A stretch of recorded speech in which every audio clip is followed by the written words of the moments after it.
Hey guys, how's it going? So today we are gonna play a little bit more Last Epoch. We are currently just really for the most part grinding reputation with the Circle of Fortune and collecting new uniques that we don't have yet. We already have pretty much every new unique in the game, but every old unique in the game. But now, since there has been a whole bunch of new uniques added to the game, we pretty much need to collect those. So yeah, that's pretty much what we're doing today. And yeah, I said it previously, but I will be doing a lot of sponsored streams during this week. So the stream is sponsored, and I will be doing more throughout the week.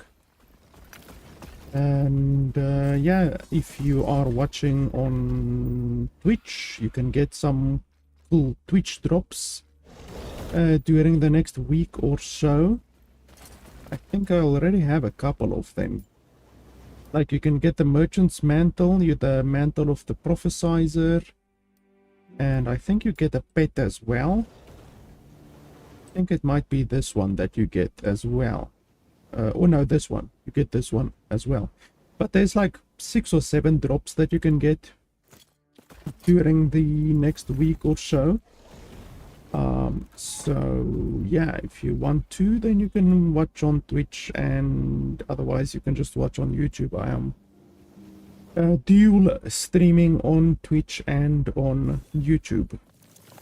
And if you want to know the build that I'm playing, it is the exact same build pretty much that I did a build video on like a year ago, and the build is still viable. So if you want to know what build I'm playing, just look on my channel. I did do a build guide for this build literally like a year ago.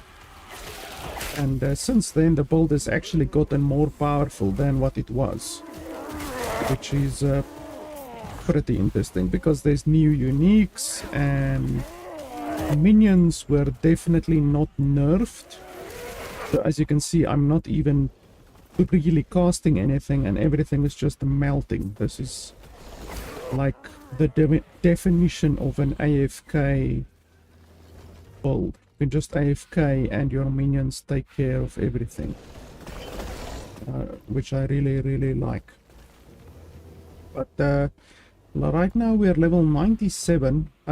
We will probably switch to a different character, or start a new character perhaps, once I reach level 10 with the Circle of Fortune. I just want to get to level 10, and then that will allow all of my other characters to benefit from the farming that I did on this character. I believe that's how it works. I haven't actually yet tested it, but I believe that's how it works. I seem to remember something like that being mentioned in the release notes when they released the what do you call it, the guilds, these Circle of Fortune guild and then Merchants guild. I believe I remember something like that, but I actually would need to test it as well, instead of just assuming. But anyway, we're gonna grind rep,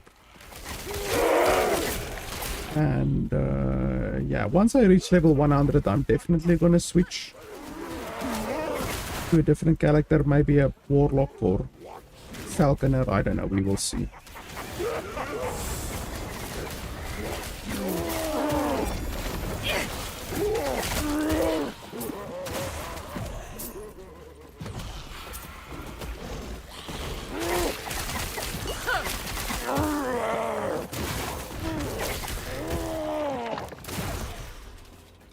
These things are really powerful, these fat dudes. Void Prophet.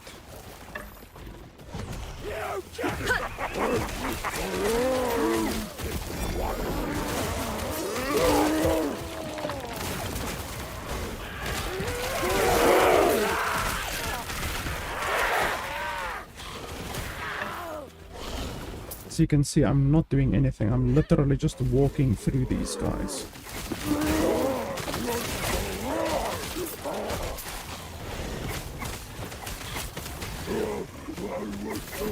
These guys actually do enough damage to kill my minions. But it's no bother, I just resummon them.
You can see I'm literally just walking around picking up the loot that drops on the ground.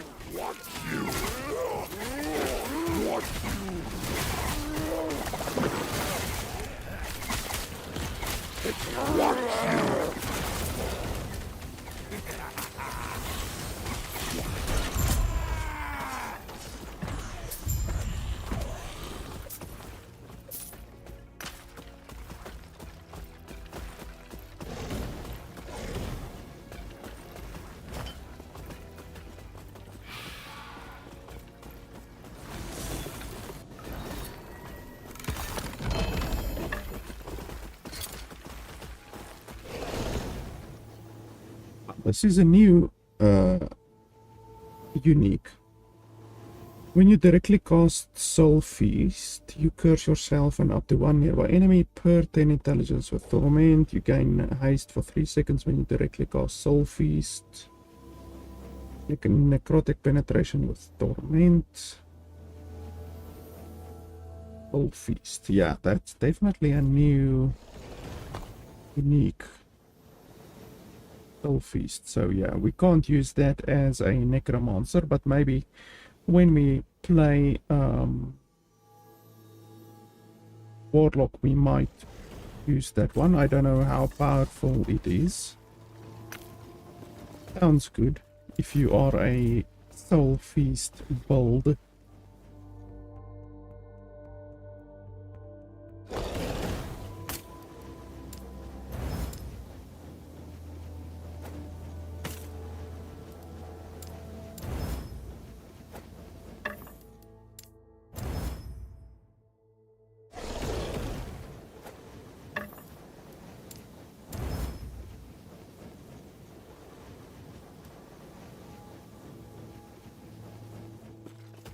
Yes?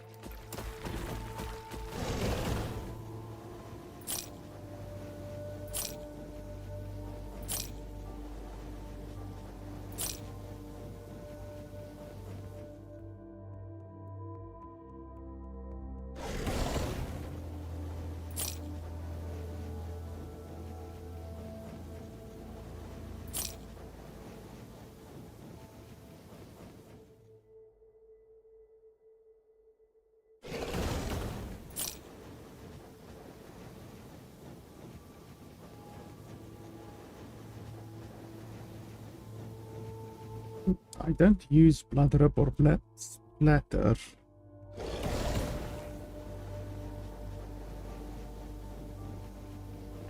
I'm gonna disenchant that one.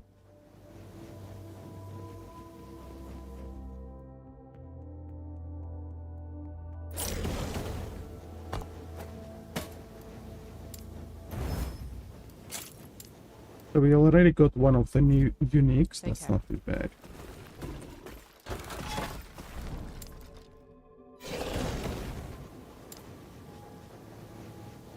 That they change the way that these things look, the echo reset things. That's the first time I noticed that they changed the way it looks. Obviously used to look like, almost like the start thing that you have at the start.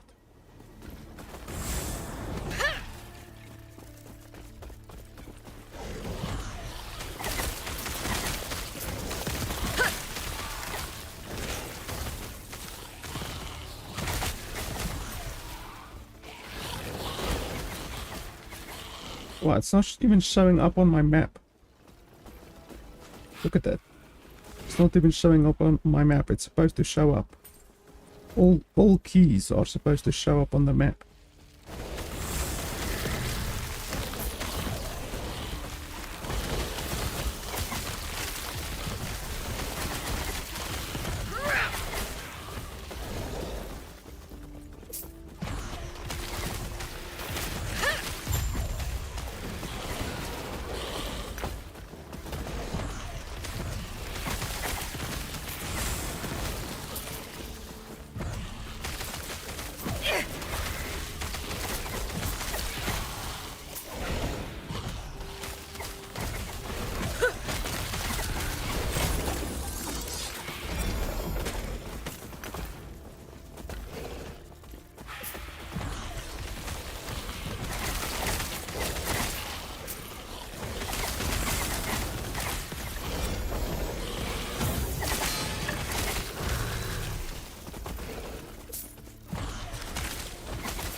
I have this new portal cosmetic, but I don't like it because it doesn't show up immediately.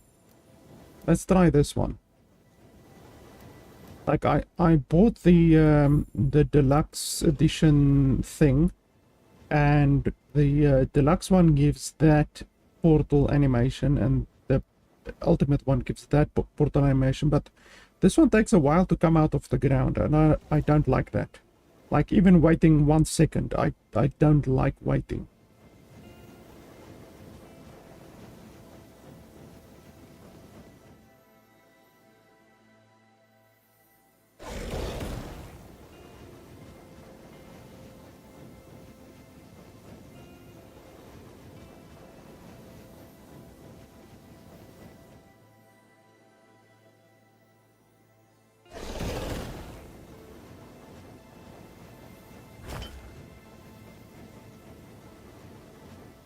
That's actually very good for my paladin.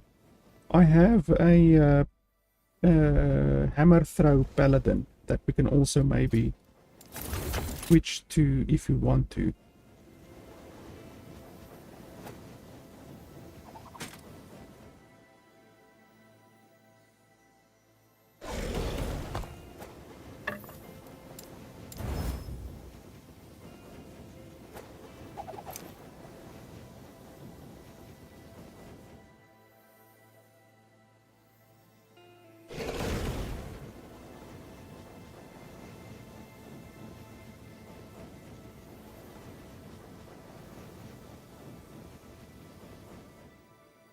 It's actually not bad.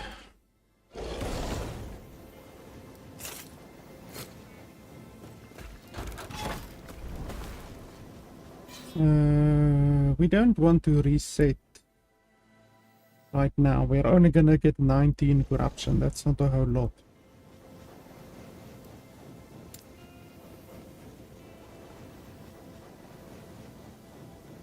I usually reset if I can get at least 50 corruption.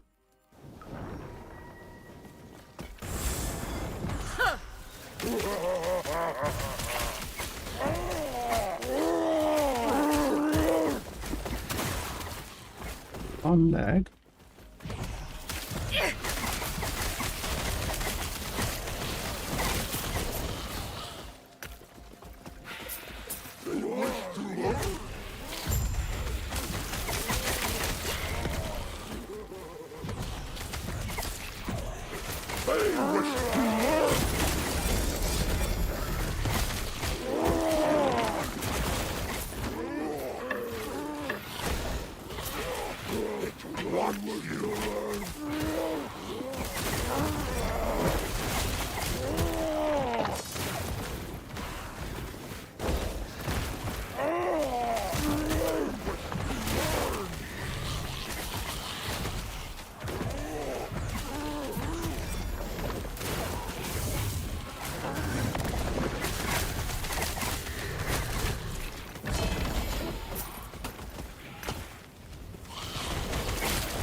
Like that key shows up on my map. The previous one didn't show up on my map, and I don't know why.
Ah, you see, that one is instant.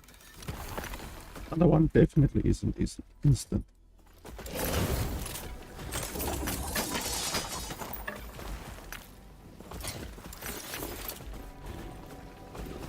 Yes.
For Ryzen.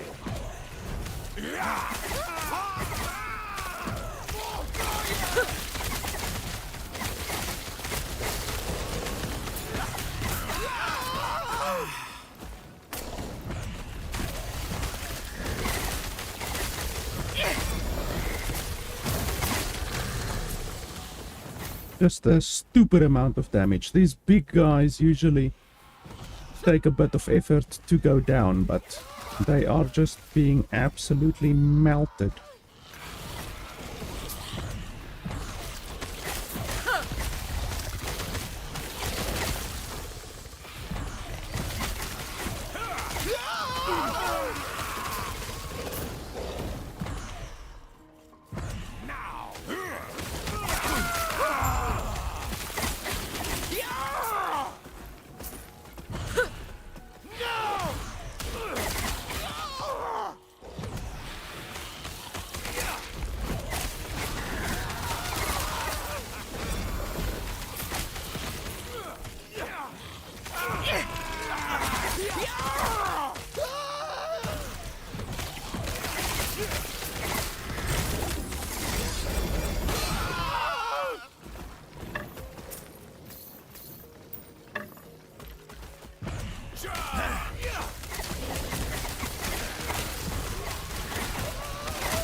So we can do the boss now.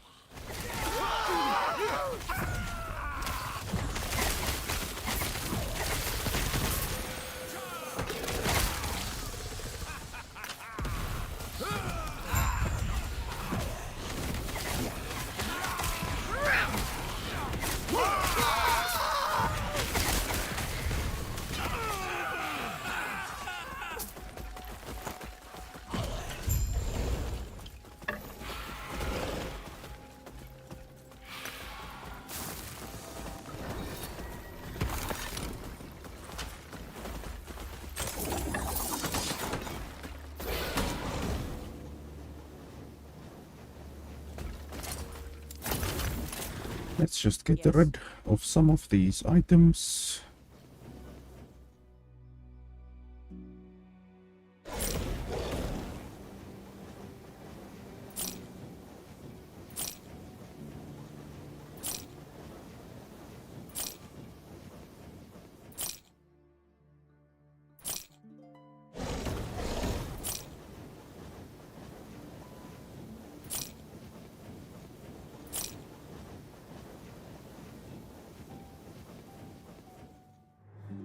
If this 28 fire penetration was physical penetration, then this weapon would have a 40% physical penetration, which is a lot.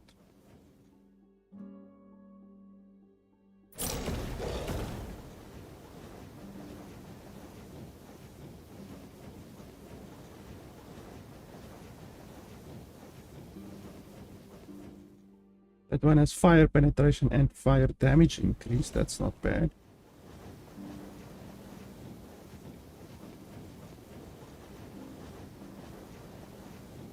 it doesn't have a lot of forging potential. Something you also have to look at is the forging potential. So we're going to sell that one.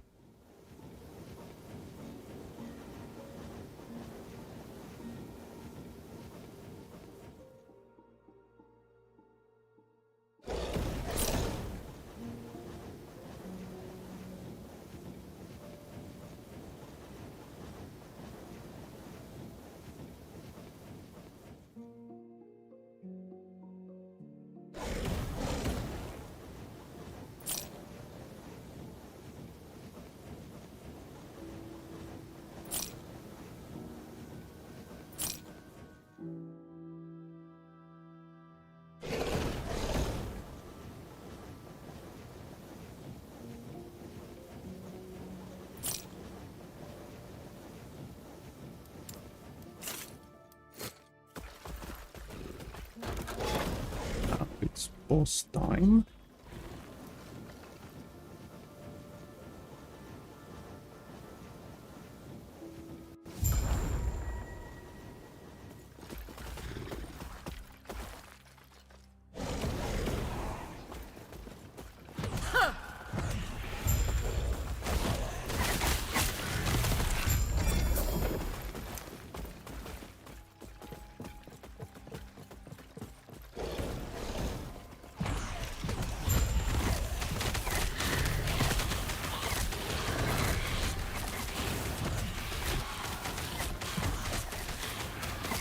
My shadow will cover this world once more.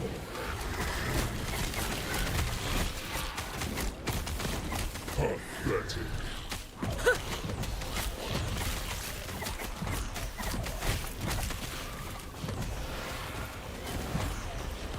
My vengeance will be paid in ash.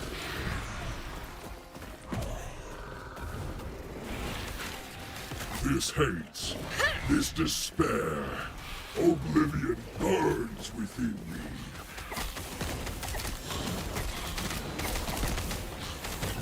This world earned its ruin. Do you deny it?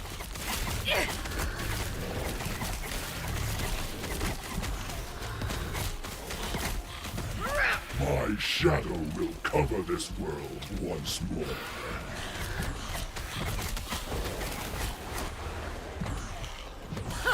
Pathetic.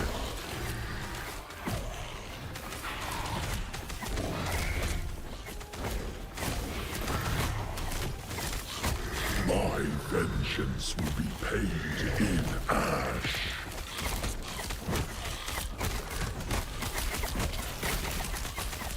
This hate, this despair, oblivion burns within me. This world earned its ruin. Do you deny it? Do you think my defeat changes anything? This world is already dead.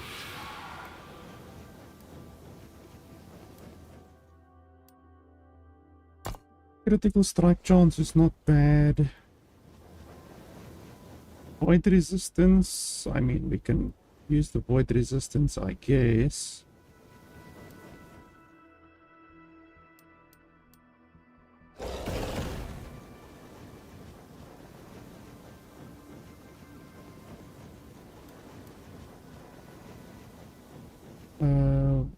What items do I have right now that even give void resistance? So that gives void resistance.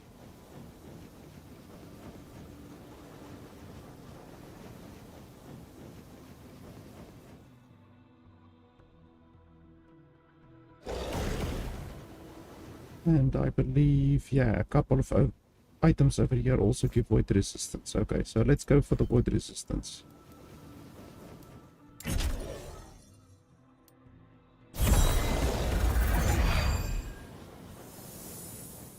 Now we don't need to worry about void resistance, and we can remove these over here that give void resistance, and we can put something in their place.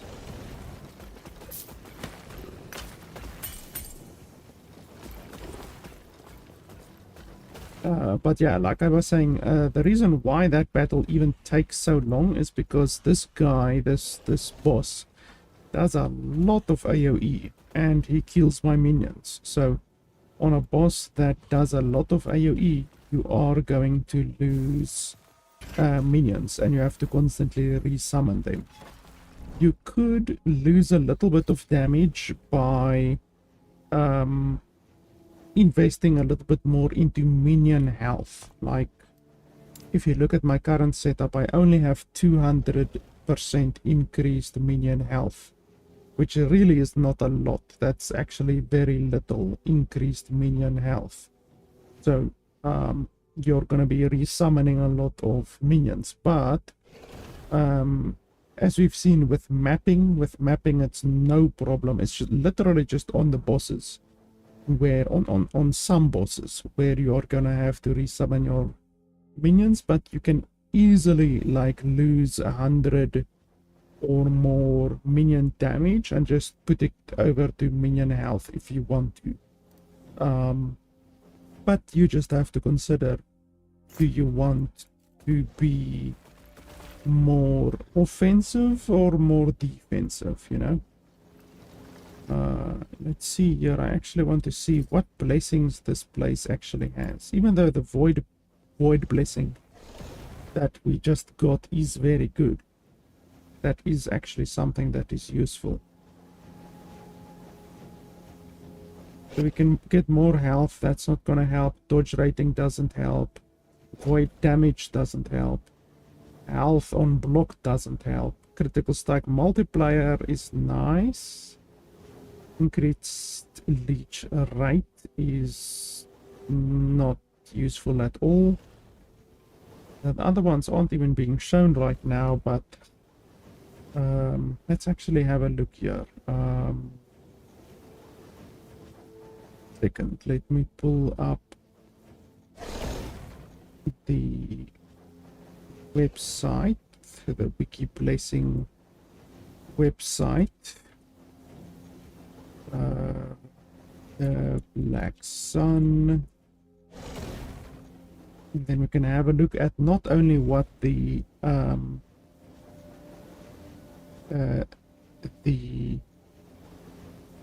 blessings are,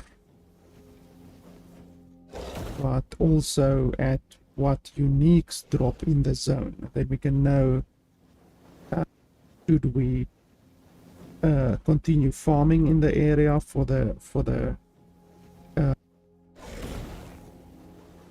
uniques, or don't we really care about the uniques? Let's see here. That, and then we want that. I think yes. Yes, that looks fine. So the Black Sun is what we want to look at, and this is empowered. And then we go over here to blessings.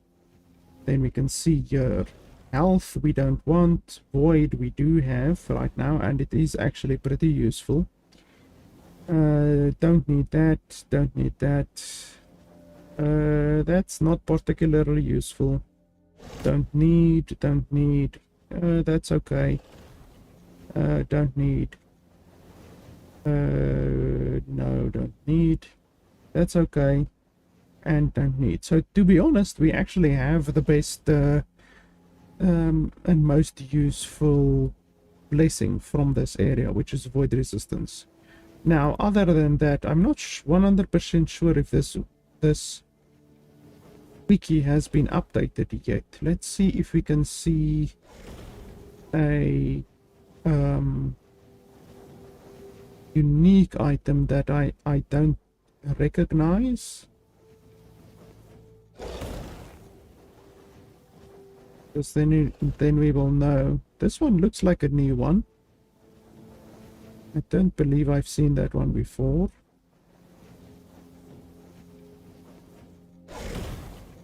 This one actually also looks like a new one. So yeah, I think it has probably been updated already.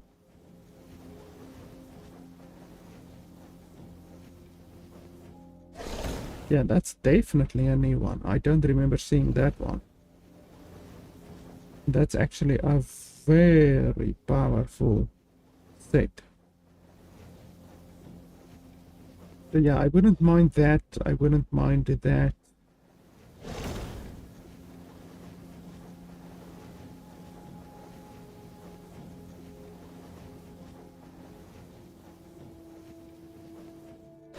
I think that might be an old one, maybe.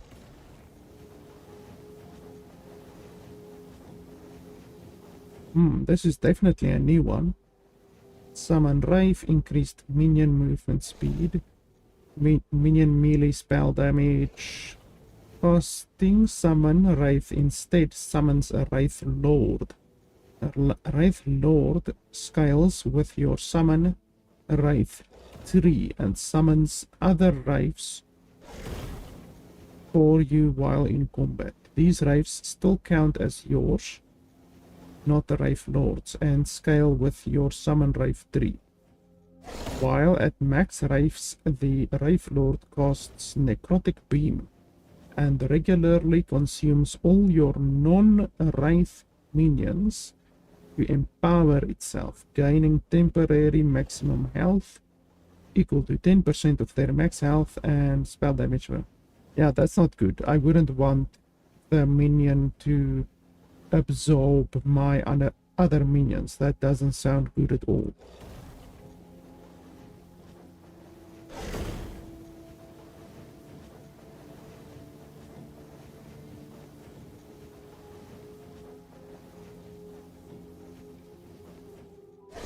Yeah, so out of all of these, really the only one that I would want is Paranoia and Vitral's Storm Crown. Wonder where does it drop? Like from 200 or higher, maybe. Let's just have a look here. Any new items here? Oh, no new items.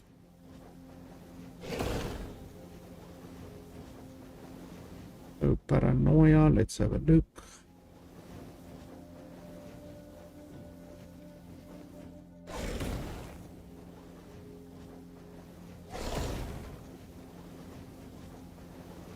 So it doesn't say here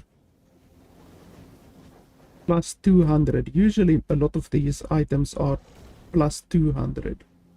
This one doesn't say plus 200 corruption.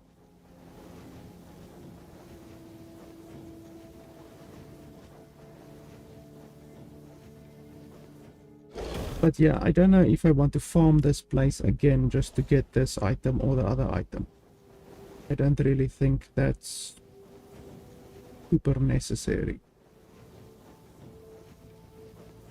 So let's quickly have a look at my other placings that I want to replace.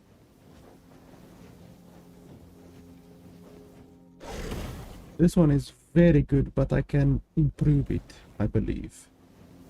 Rhythm of the Tide, ending the storm. Let's have a look here quickly. Ending the storm.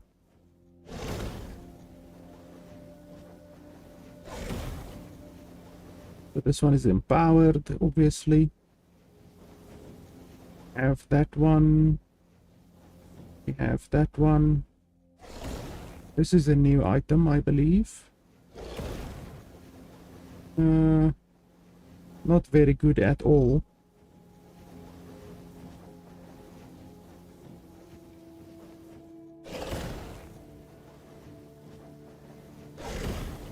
Increase minion movement speed, minion physical penetration with bleed, falconry. Okay, so that's an interesting falconry item.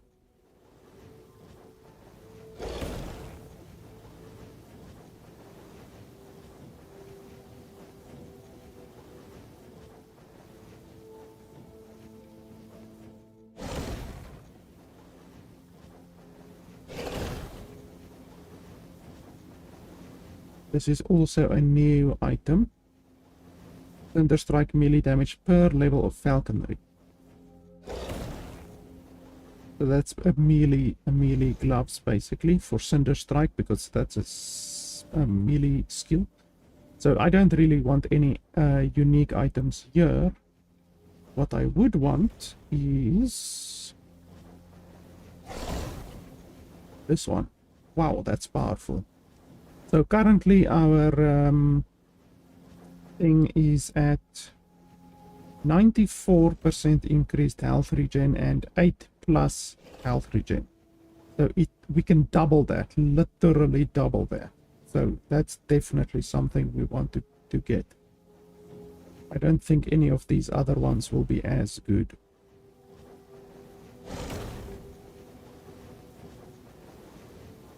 Yeah, none of these other ones are nearly as good.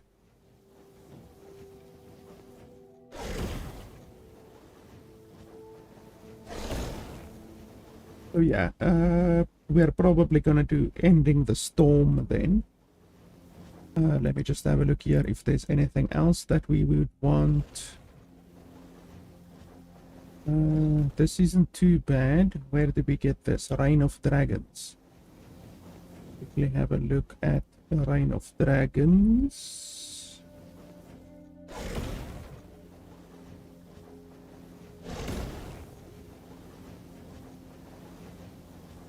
Wow, there's a lot of items here. Let's first look at the blessing. So, all resistances is a very good buff to have. So we might go for that one. 70% critical avoidance is also very good. Necrotic resistance is not bad.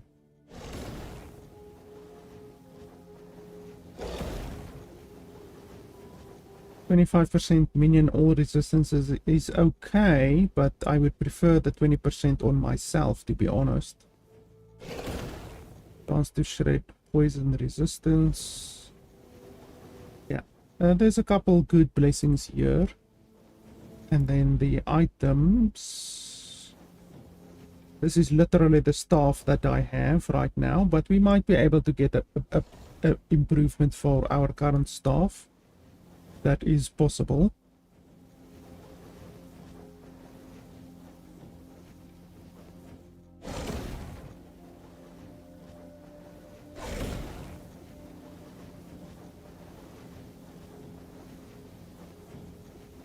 I have all of these already.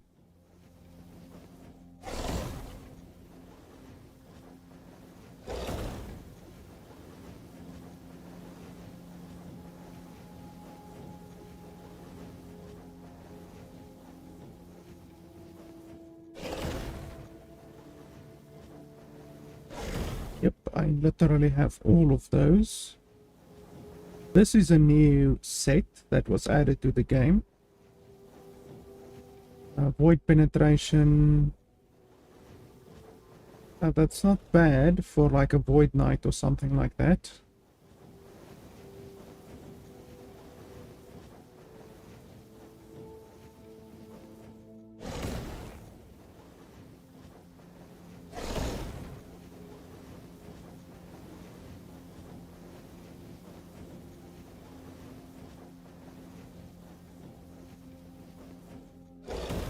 This is a new weapon for the Warlock.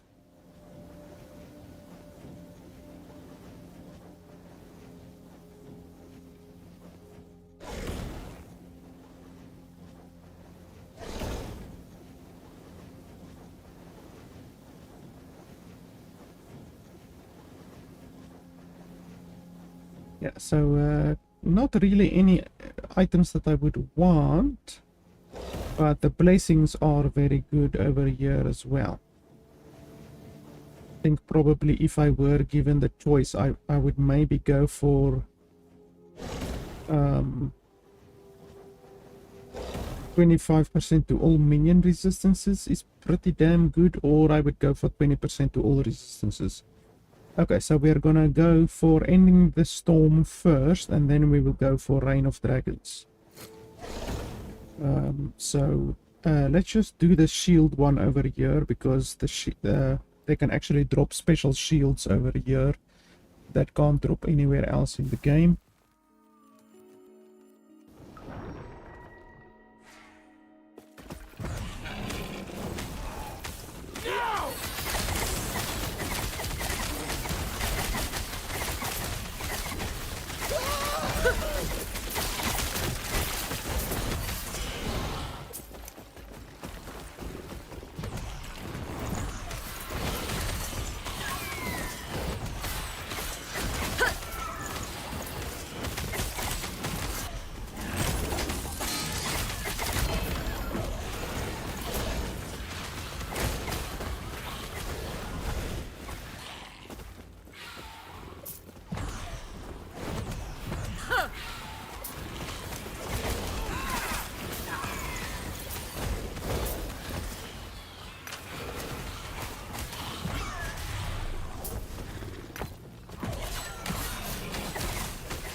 That's a pretty useless shield.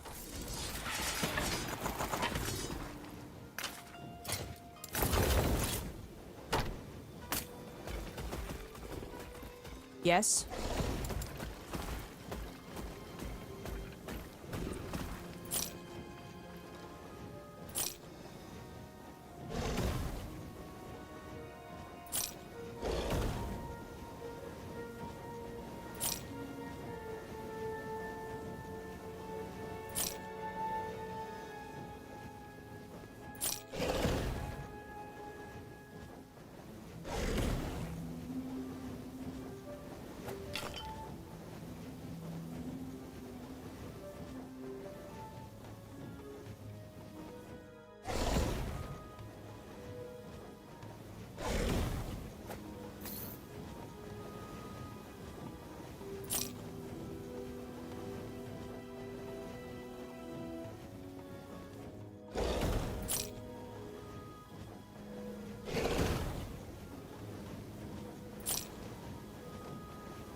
Yes?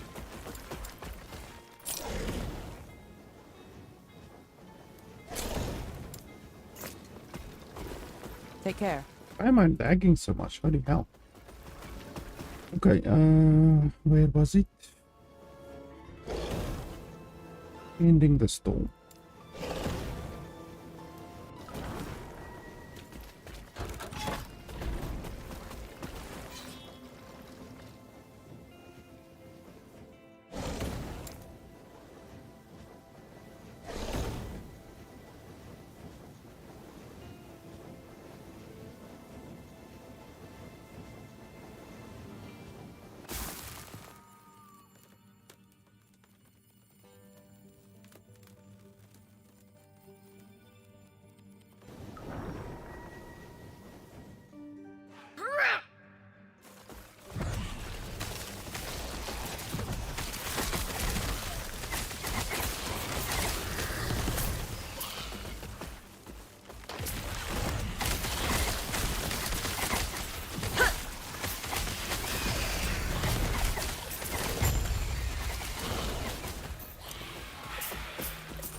This is a new zone. I've never seen this zone before.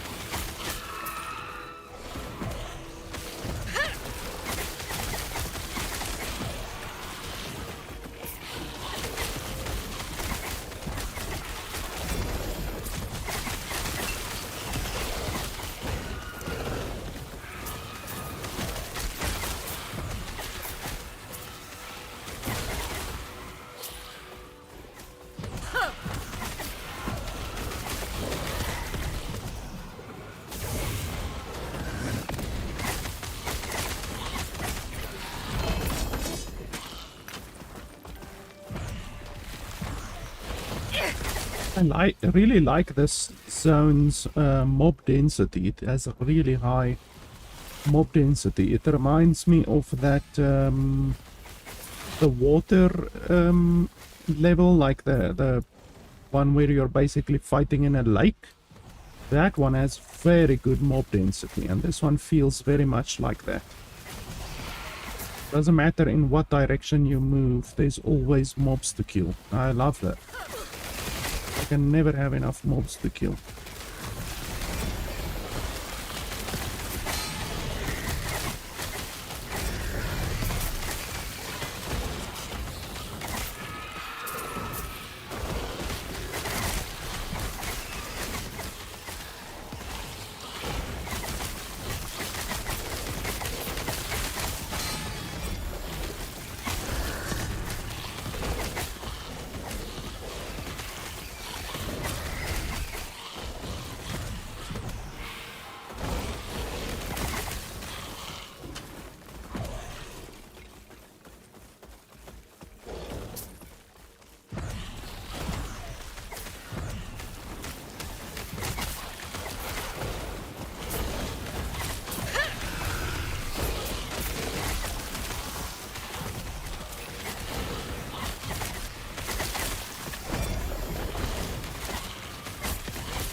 Absolutely melted.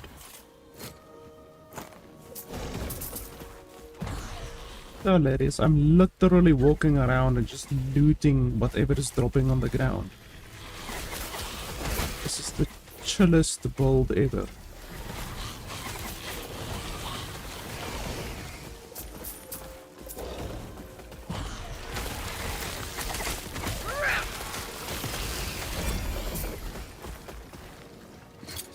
I think I'm a little bit out of space. Let's see.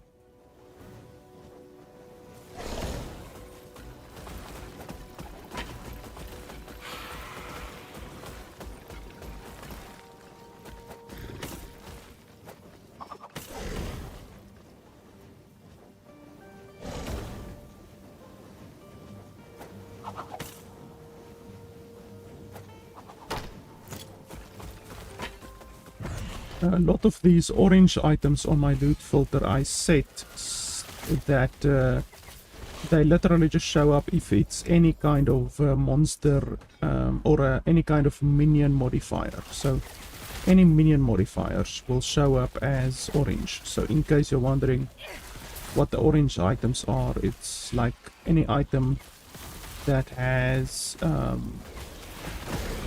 added minion damage, added minion attack speed, added minion health, added minion regeneration, anything like that. Yes?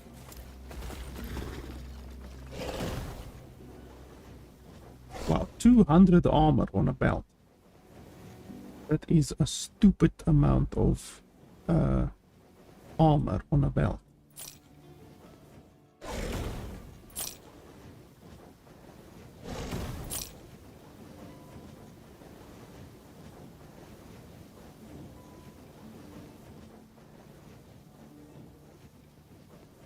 That one is pretty good.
belt is a monster. Holy schmoly. I might use that belt actually. Belt is absolutely monstrous.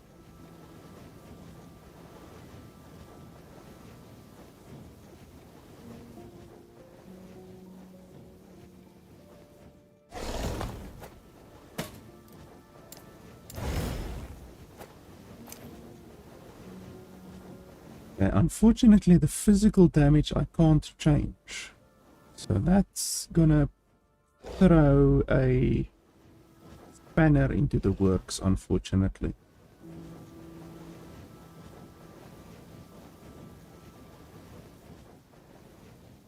See what we can get here. Void damage. Yeah, physical damage and void damage is two things that you don't want together on a belt unless you're like playing a skill that stays physical and void, like this one says physical and fire, but I don't know of any skills really that would benefit from both of those. But I will still keep the belt, still can definitely be used. Take care. If I can get the belt like this that gives like 47 resistances, then that'll be amazing. These new bases are so powerful. The new bases are hilariously powerful. Way more powerful than anything before.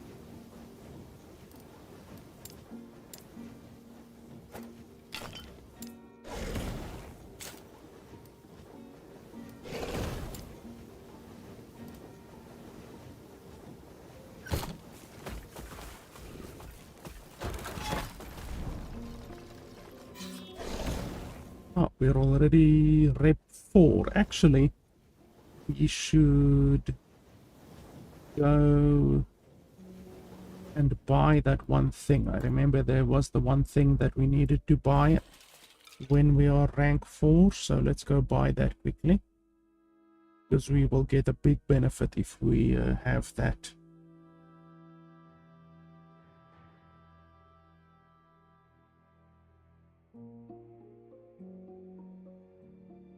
Don't remember exactly what it was that we have to buy, but I remember there was something that we had to buy at rank 4.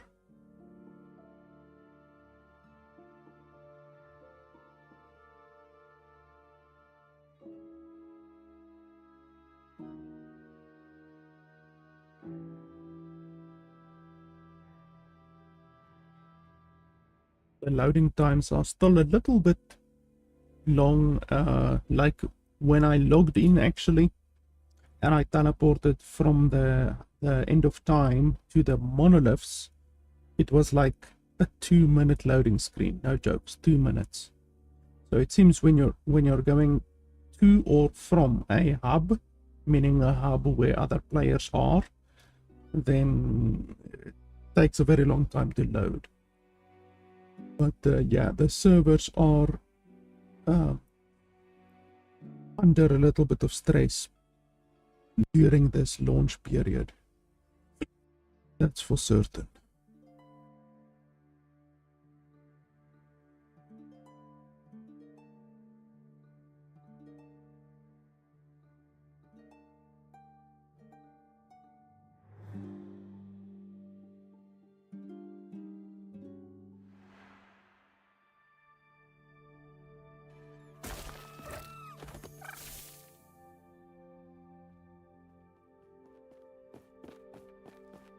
Yes?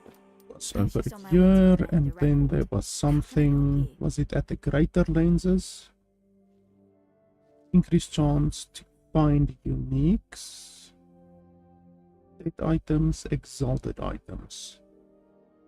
I'm not sure, like, would I want exalted items, or would I want unique items? Like, sometimes a unique item is weaker than an exalted item. Like, no jokes. But unique items are more rare than a exalted item. So I think if we do the unique items, we will get more benefit because unique items are more rare than exalted items. Okay, so that's, I think, the only thing that I wanted here. I'm not sure how to use it. I mean, do we just put it in here, or what is the case?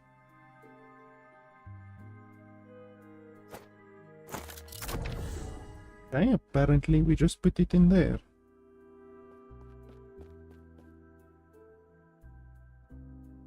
Does it, I wonder, does it affect like everything? Or does it only affect these over here?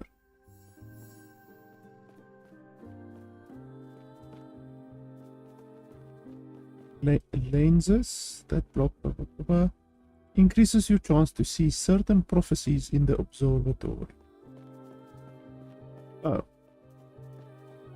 It's literally just in the observatory that it increases it.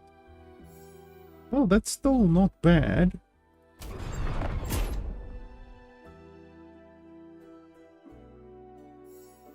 It is not bad at all. So I guess I should buy 2 more of those then.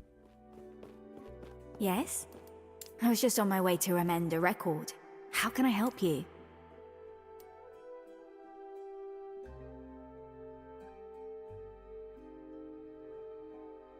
To be honest, I don't care about any of this stuff.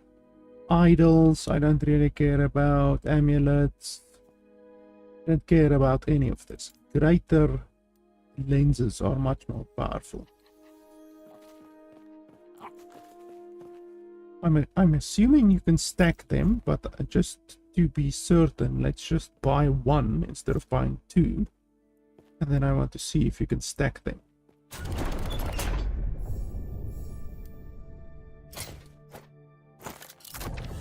Okay, so there's no issue there, so that means you can probably stack them. More than likely. Yes? I was just on my way to amend a record. How can I help you? They're quite expensive, 850. Which one was the other one that I liked? Did this one? I think it was this one.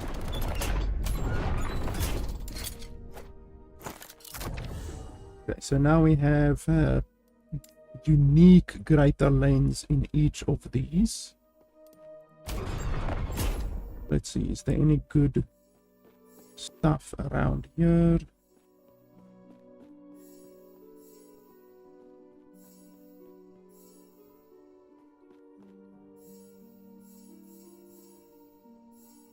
This one is expensive.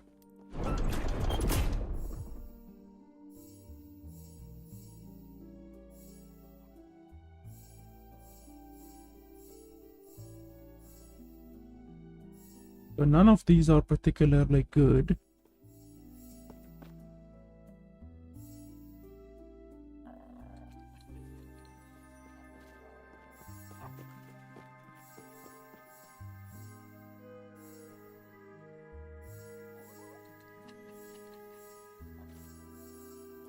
Guess we will take this one. Even though I actually shouldn't spend any any favor right now, because the more lenses you have, the more rewards and the more powerful prophecies you will be able to get. So technically, by spending your favor right now, you're actually being inefficient, because you could get more rewards later down the line. So I don't think I'm gonna What is it that you see? do that right now. We do need to go do a temporal sanctum. That's definitely something that we need to go do.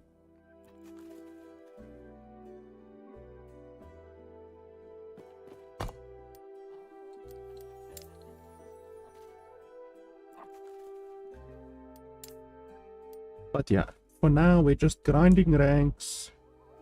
I really look forward to when we are able to get to rank 9 and rank 10, because holy hell, the rewards for rank 9 and 10 are ridiculous. Like we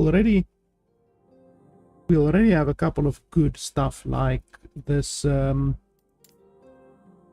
plus 50% more exalted affixes, which is a huge increase. 25% chance to drop 2 of the same idols, which is amazing. Enemies have 35% chance of dropping twice as many items. Like the rewards for Circle of Fortune are just insane. Anyone who isn't playing with Circle of Fortune at the beginning needs to go get their brain checked. So we did that one.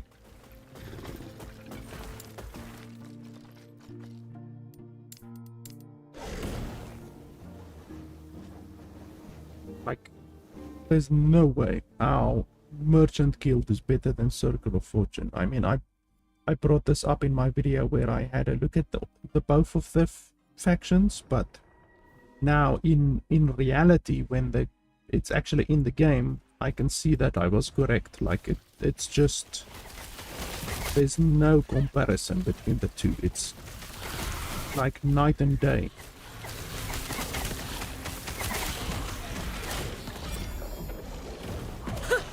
That bloody thing actually killed some of my skeletons.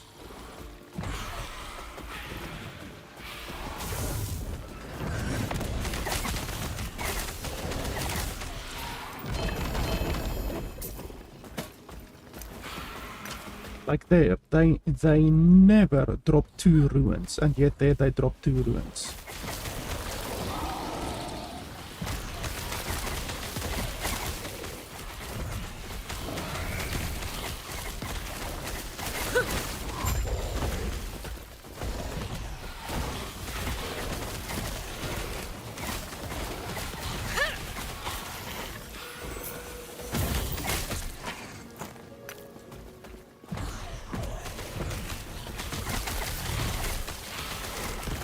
Oh, that poison does a lot of damage.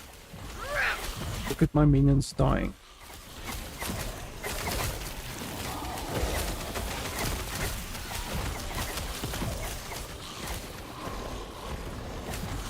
Poison does a stupid amount of damage.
poison hurts.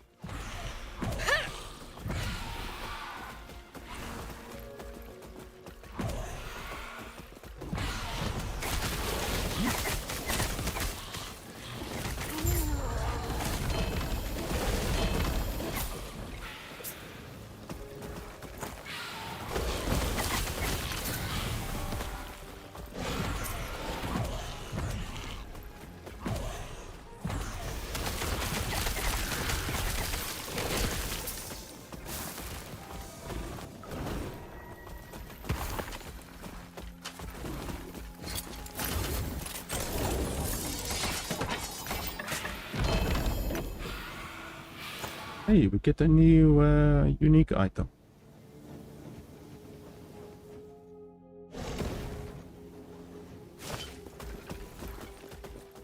Yes. Now got 2 of the new unique items already.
This thing is a relic.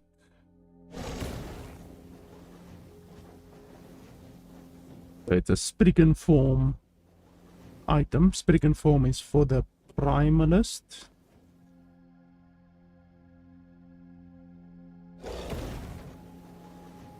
Level 70. Holy shit. Okay, so it's a high level item.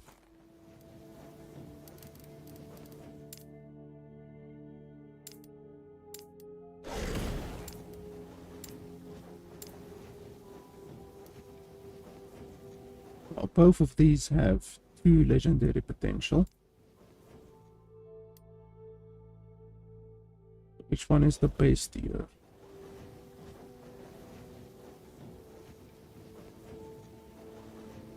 This one is the best. So let's compare this one to this one.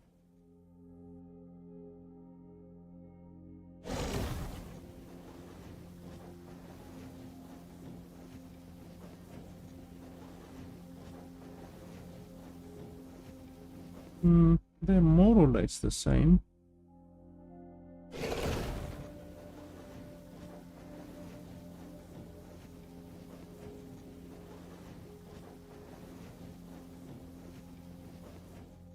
Guess I can keep all three of them.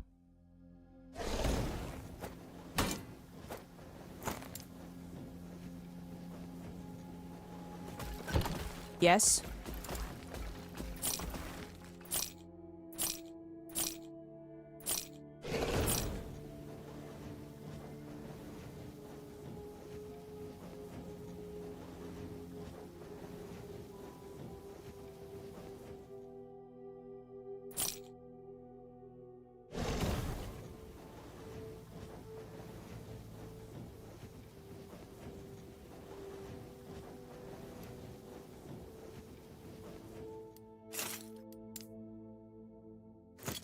Take care.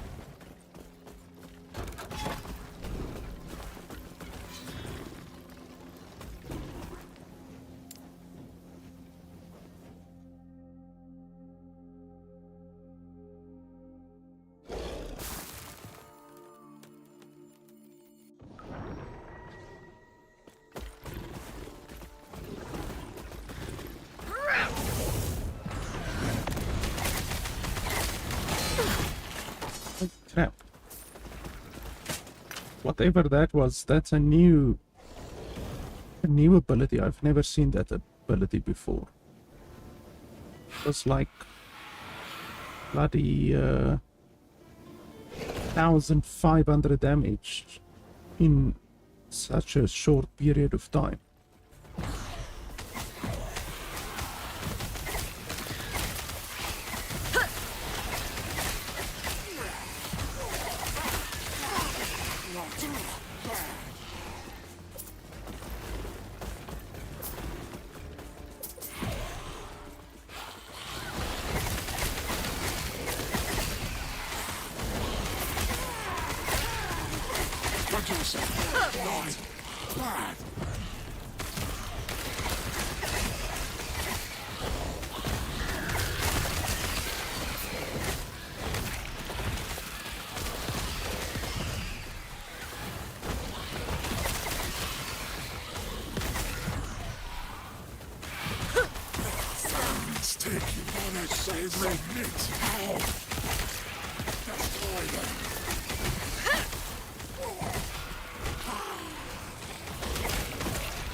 Save me!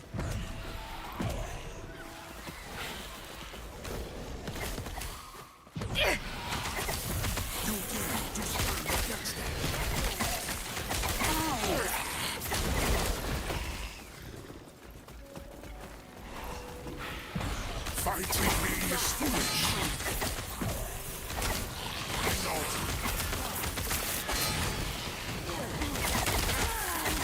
Cowardly peasant. Cut yourself. Why? Destroy. Ouch. Ouch. Ouch.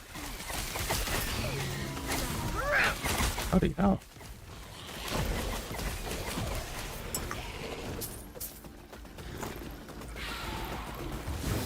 I did not fuck around.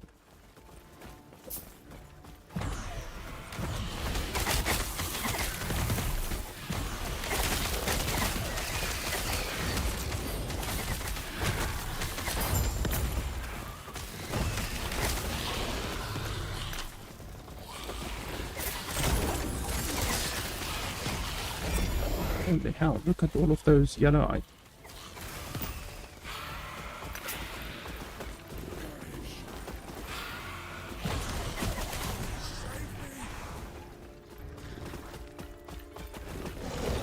These blades look new. That's like a new model for that blade.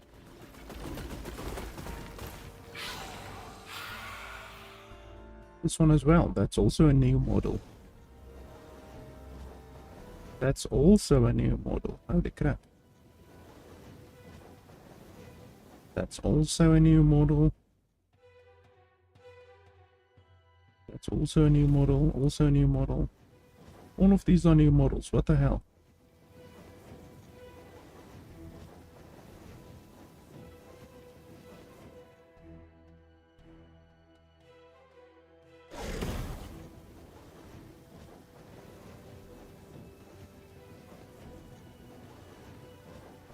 That's a new shield model. That's a new sword model. Is it because all of these are celestial?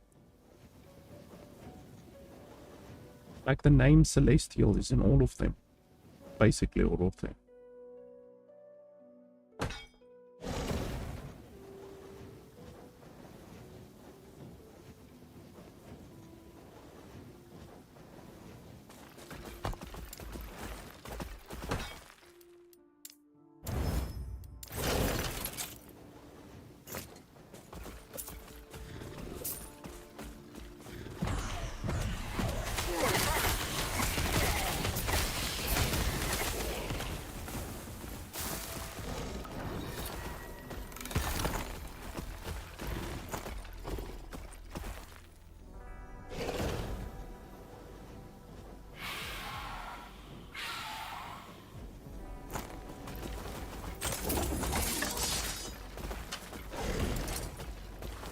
Holy crap, this thing gives 44 ward per second. I mean, obviously, my current thing gives a lot more ward. See there, my ward drops like crazy. Well, 44 ward is a lot of ward. Oh yeah, I should remember I can now remove these ones. So, void resistance, void resistance. Void resistance, void resistance, void resistance, and I'm still void capped, so now I have quite a bit more space. I have 5 spaces that I can play with. I'm still not physical capped, so I should probably get my physical cap up.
Sanity doesn't help me in the slightest.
I don't have very good ones of this, but that's life.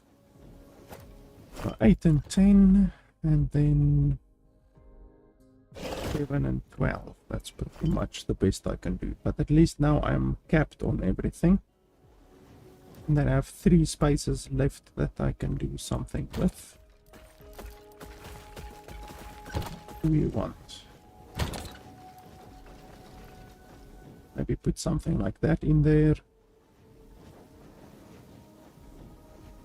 You can put in a double. So you can move this over there and then put in a double like that. Want to, even though I think probably one of these will be the best. Need to get a good one.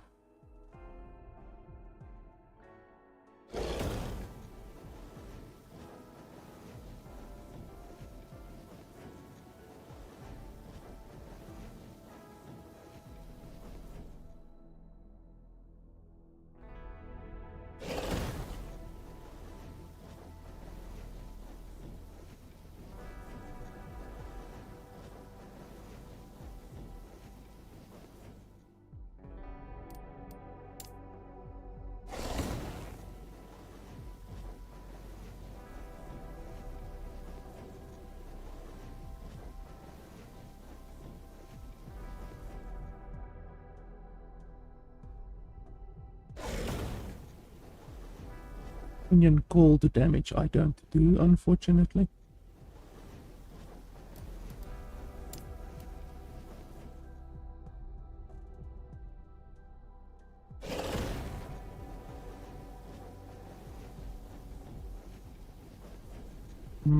That's actually not terrible. 22. Yeah, but the secondary one is pretty bad.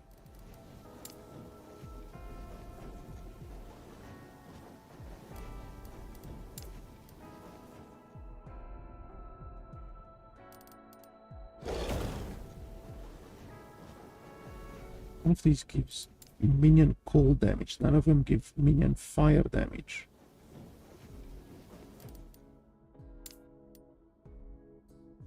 Ah, this one gives minion fire damage. And it gives minion necrotic damage. That's not gonna help me.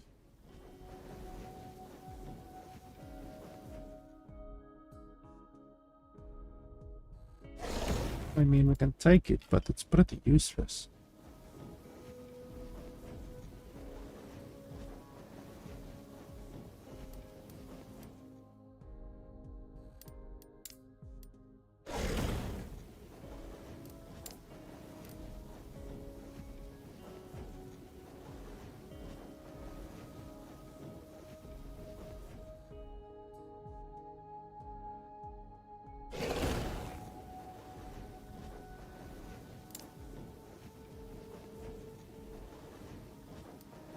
I think we can take this one, I guess. I don't think we're gonna get a better one than this.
Poison resistance?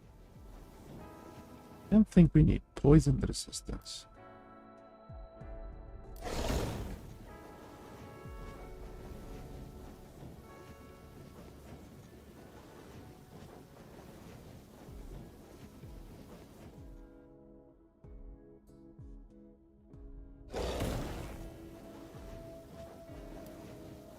%70 minion fire damage. Will that actually be better than +2 critical strike chance on skeletons?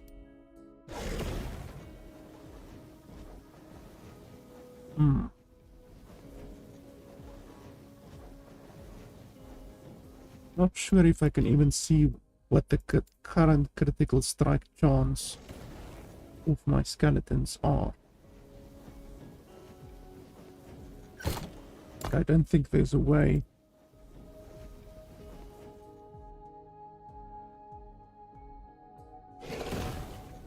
Minion critical strike chance, but that isn't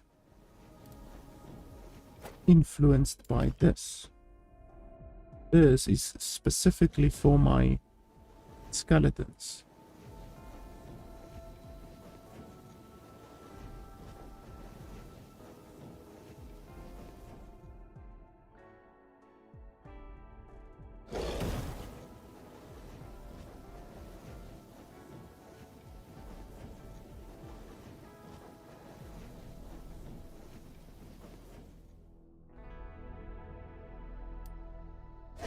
I wish I could see like what their critical is.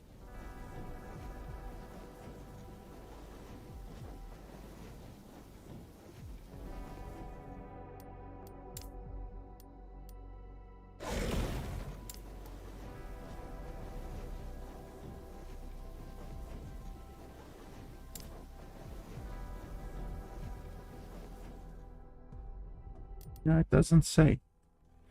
It's difficult to say which one of these will be the best.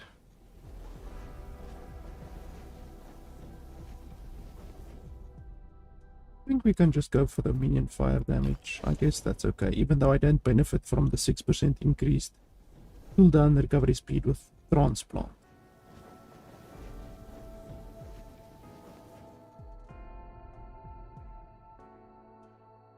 That's life.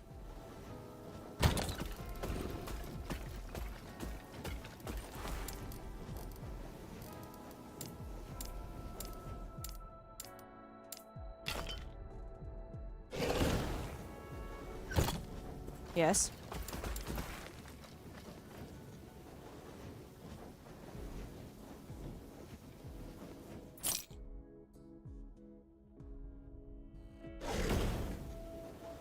Yeah, that's a crazy amount of regen.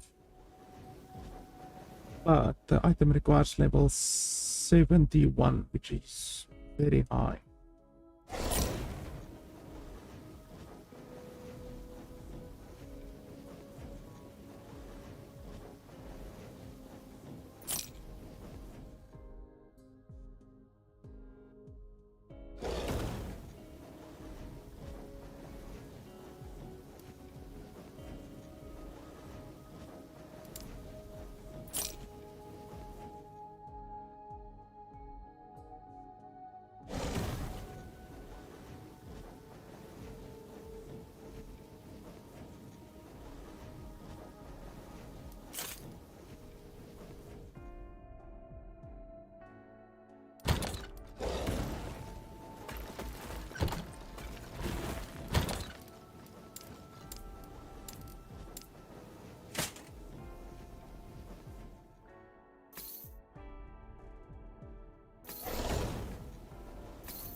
Yes? Take care.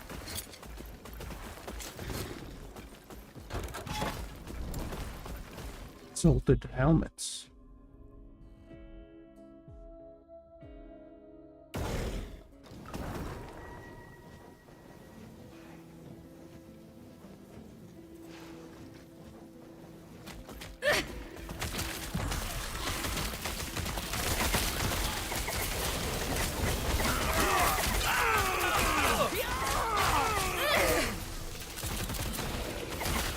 Holy crap, yeah, I forgot that thing burns everything in the middle if you stay there for too long, so you can't just stand there. Literally burned all of my minions just now.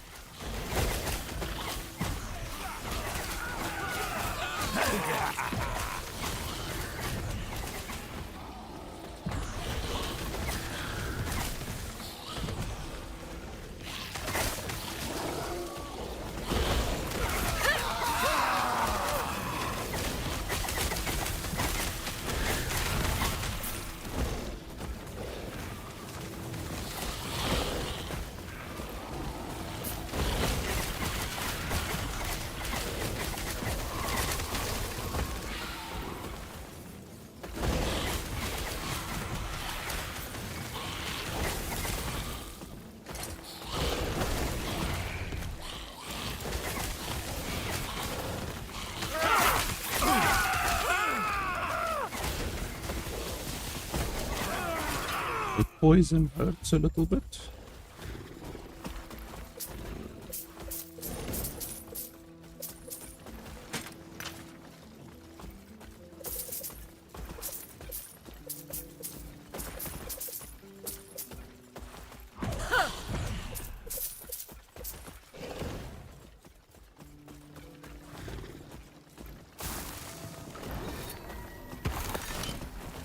Holy schmoly.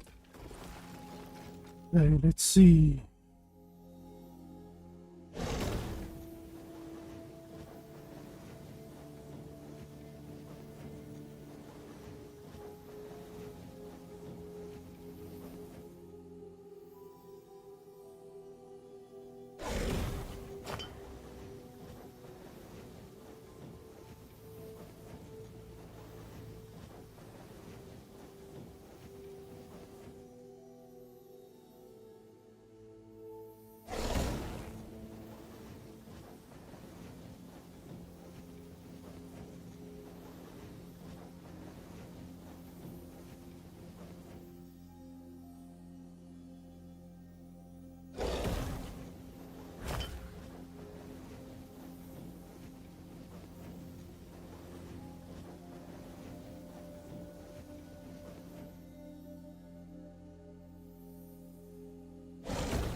Yes?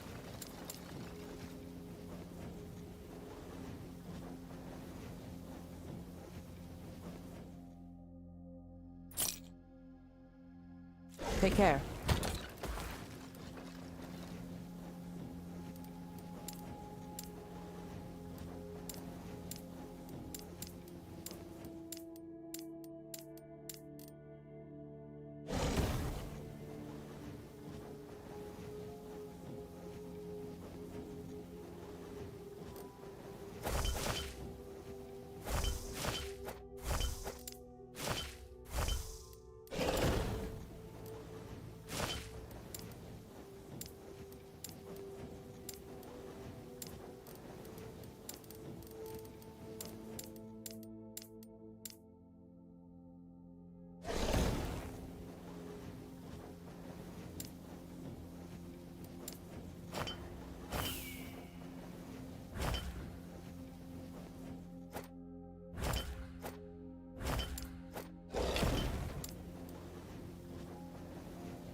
this is a good item for the increased spell damage, but it only has 26 forging potential, and considering that it has health tier 2 and armor tier 1, you're basically never going to be able to get everything to tier 5, which is something that you should always consider.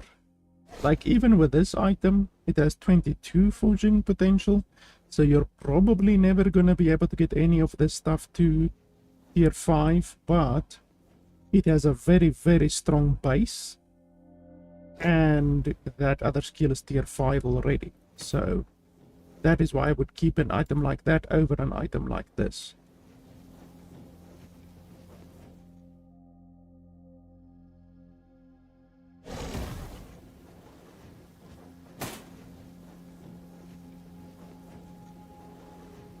That one is pretty good. It already has a tier 5 and then a tier 4. That one we can keep, even though the forging potential is also low on that one.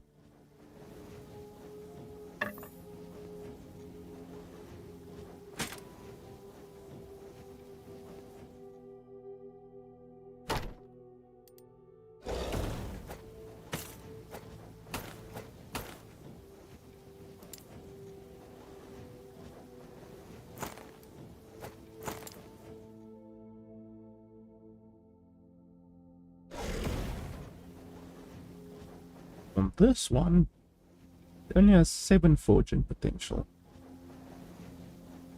So it could maybe be usable, especially since the base is very good, 70% and 74%. So that could maybe be useful. Or usable, at least. It's not very useful, but it may be usable.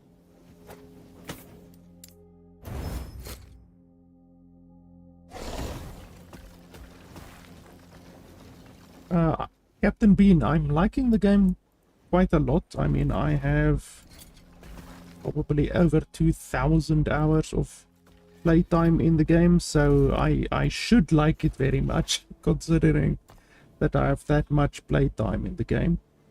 But yeah, I'm liking the new content as well. I've already picked up a couple of the new uniques. Saw a bunch of new monsters as well. There's these fat guys that do a lot of AoE. They're actually quite powerful. They actually manage to kill my skeletons, which most enemies don't manage to do. But yeah, I'm liking it so far. I'm really excited to see what the developers can pull out for the rest of the content that they have planned and all of that kind of stuff, you know. But I'm gonna take a quick break, just gonna go to the toilet. I probably won't even be 2 minutes, so just give me a second. I will be right back.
Yeah, I also love Diablo 2.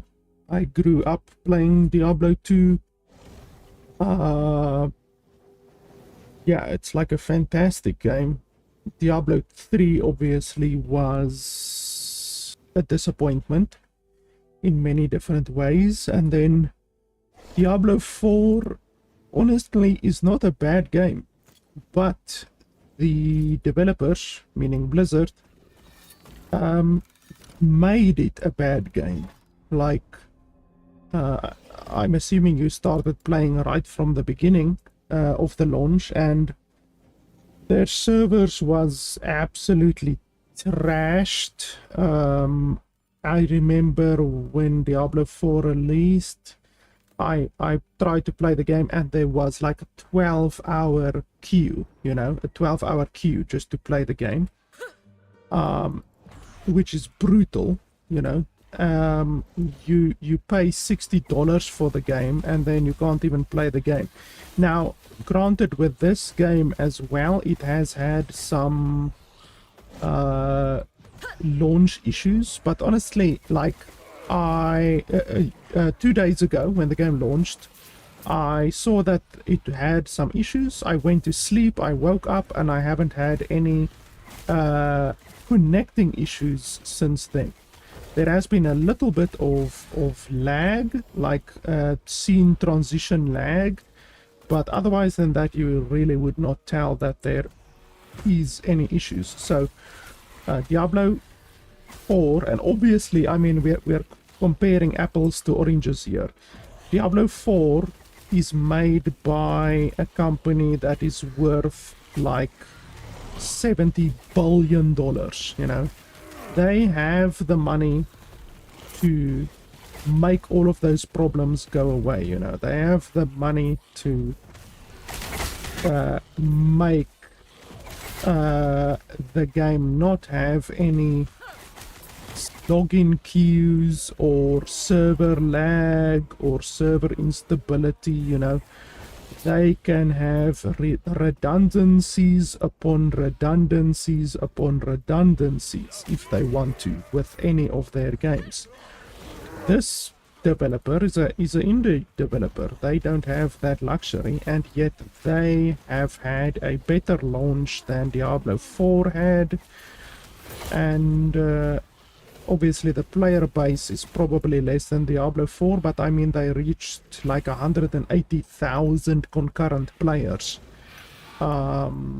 yesterday, which, you know, that's not an insignificant amount of people. And we don't know exactly how many active players Diablo 4 has, but I would wager to say that it is not too far away from 200,000, you know. So anyway, apart from the server instability that Diablo 4 had, they just are and were and still are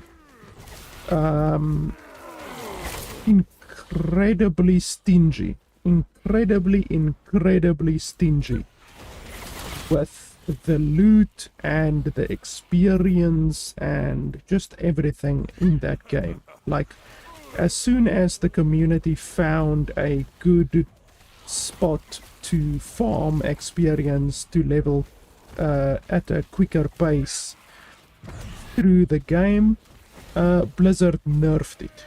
They nerfed it into the fucking ground, and then the community said, okay, well, that spot is no longer good. Let's move on to the next best dungeon to farm. And then Blizzard nerfed that one into oblivion as well. We're not talking about the 10% nerf or a 20% nerf. We're talking about like a 70% nerf, which is just fucking ridiculous.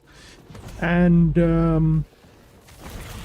that is just the mentality that Blizzard has as a company. They see the players having too much fun, then they nerf the experience. They nerfed the drop rate multiple times, and it's just not fun. You know, why do we play these types of games? Why do we play this game, or Titan Quest, or Path of Exile, or Grim Dawn, or Diablo? We play it to level up, to gain experience, to gain better loot, to create a fun build, and just to do it all over again. You know, you create a sorceress, then you create a barbarian, then you create a necromancer, and if it takes you bloody 200 hours to do that with each character like it does in Diablo, then it's just not fun. Whereas in this game and in Titan Quest and in Path of Exile, those types of games, it doesn't take anywhere nearly as long, you know. And that's just something that Blizzard don't understand. People want to have fun. They want to level a character, they want to create a build, they want to play a little bit on that character, and then they want to create another build and another character. And if they constantly get nerfed and get their shit taken away from them, then it's not fun.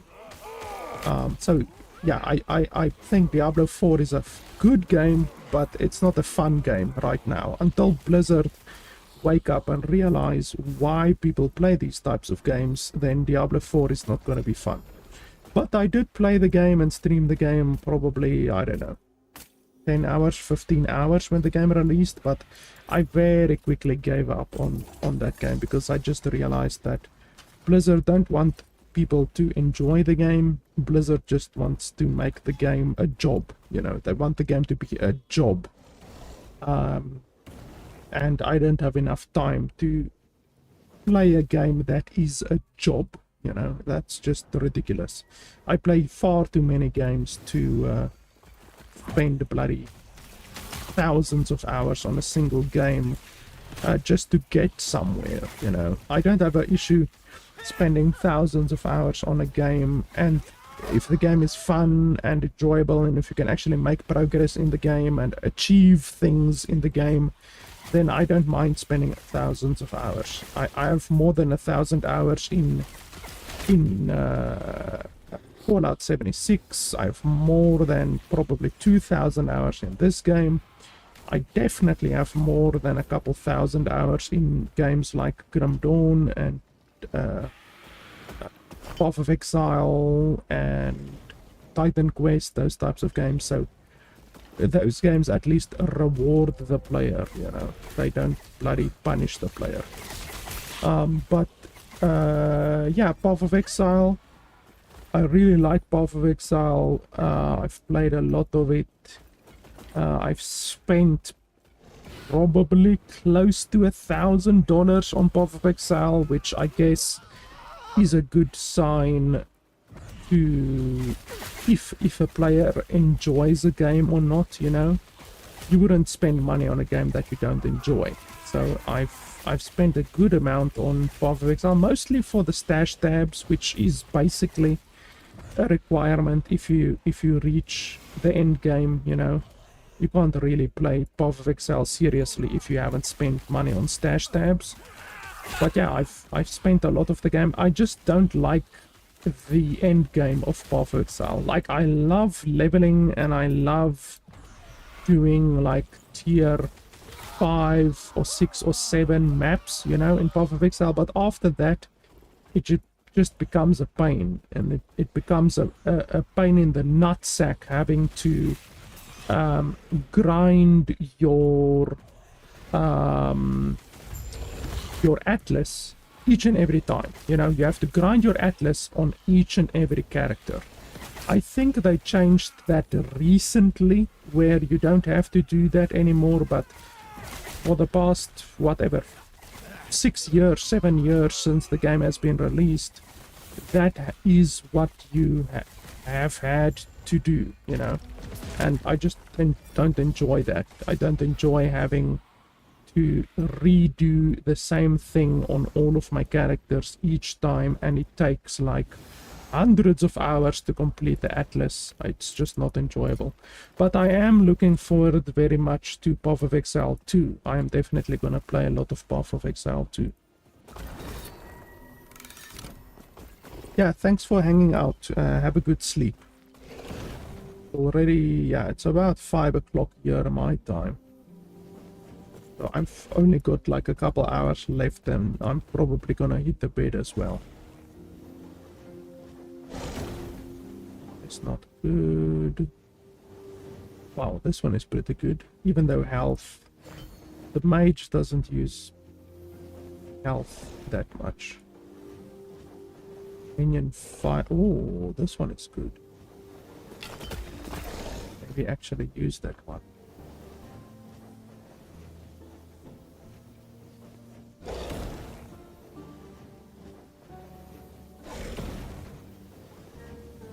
Wow, this one is really good as well.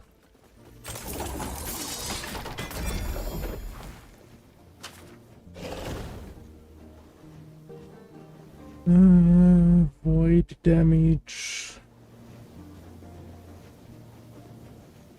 That would be good. For regen. Definitely not better than mine, but it can be usable. Can definitely be usable. Not on this character, but maybe on another character. Okay, so I can maybe use this one. Let's have a look. 60 and then 4%. It's not as good as that one. Less damage over time taken. Yeah, it's definitely better than that one. And then maybe eventually when we cap our physical resistance, we can remove some of these and add this one. That will actually be pretty good. Do we want to disenchant any of these?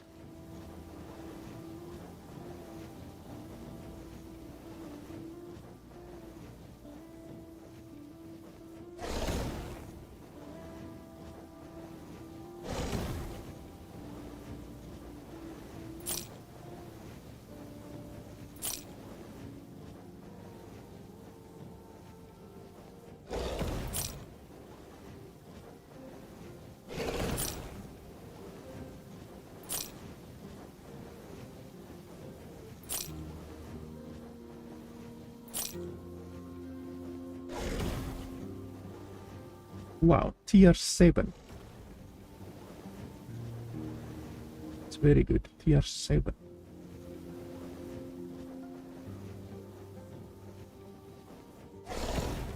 This build doesn't have a lot of intelligence. Only 37, whereas my other Lich build has 105.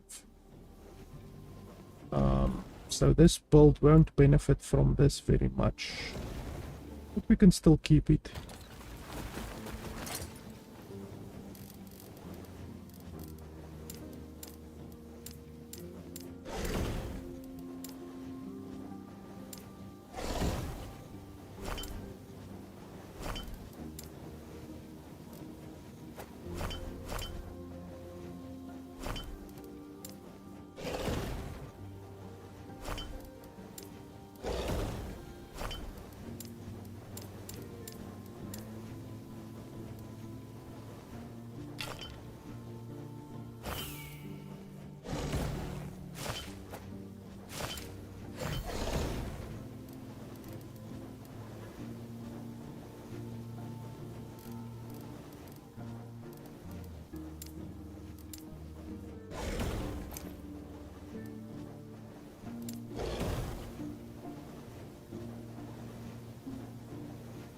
This one is actually not good.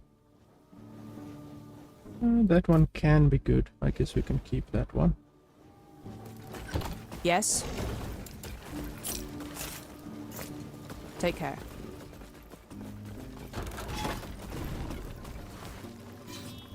Wow, there's gloves over there, there's gloves over there, there's a unique item there. Are just spoiled for choice.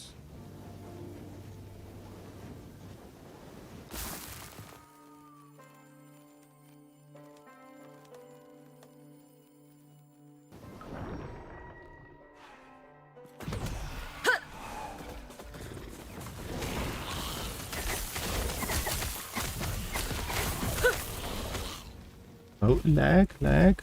We don't want that.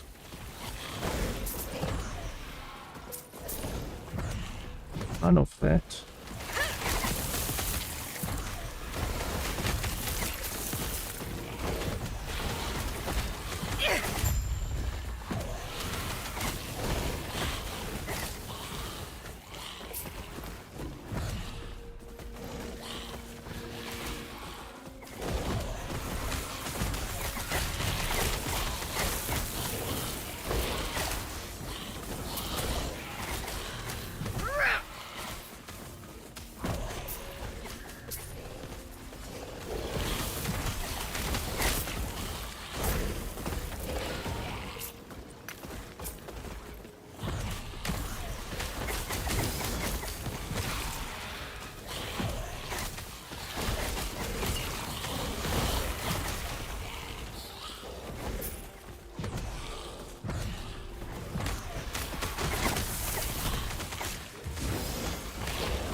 They're just destroying my minions. Those little balls that fall, those little ice balls, those ones, they fucking destroy. Like, those things are way too powerful.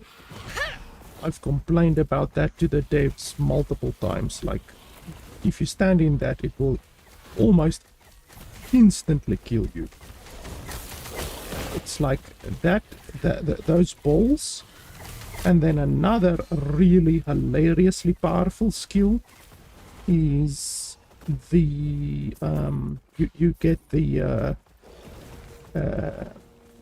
pillars on some of the maps. There's a pillars, and those pillars, you get the ice pillars that drop a ice field like that. Almost, it looks like that, an ice field on the battlefield, and that is fucking ridiculous. Like, if you stand in that ice field, you're dead in less than a second.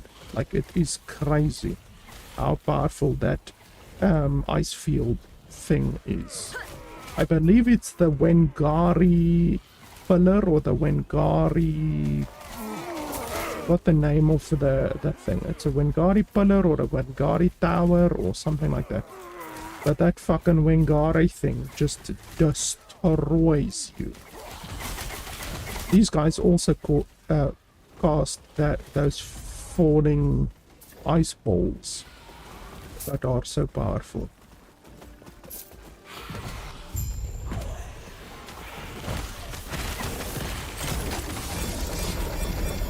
Holy shit.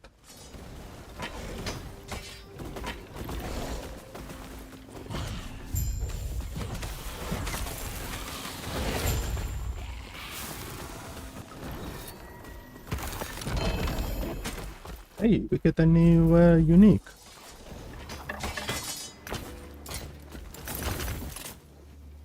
Cool. Yes. I think that's the third new unique that we have now.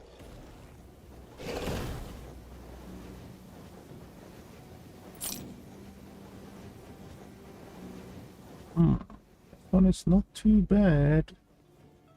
But the other one gives me a lot of health regeneration. And health regeneration is really, really important for this build. Because our health regeneration is literally our... The health regeneration we have, the more board we have.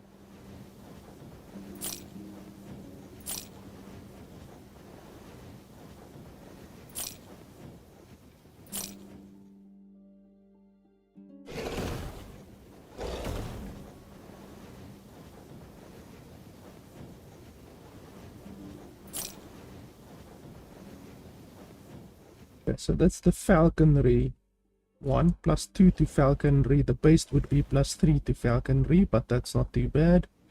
11 dexterity out of 15, that's not too bad. 200 of your bleed chance granted to your falcon. It could be 300. Overall, not bad. It could definitely be better, but it's not bad. It could have been worse. Always look on the bright side, am I right?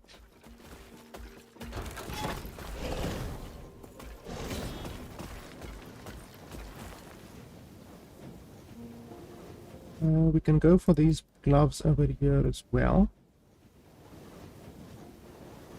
We still have about 7 or so echoes to do before we reach the boss.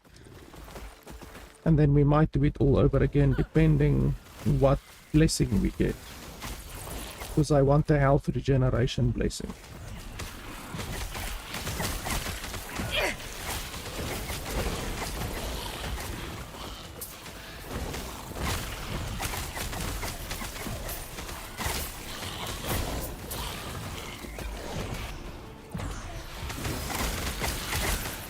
You see, when God is Spire, that is exactly what I was talking about.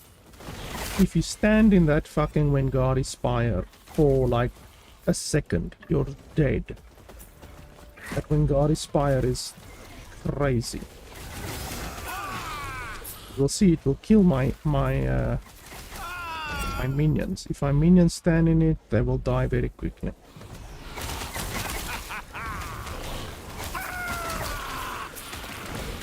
These death sounds are just hilarious.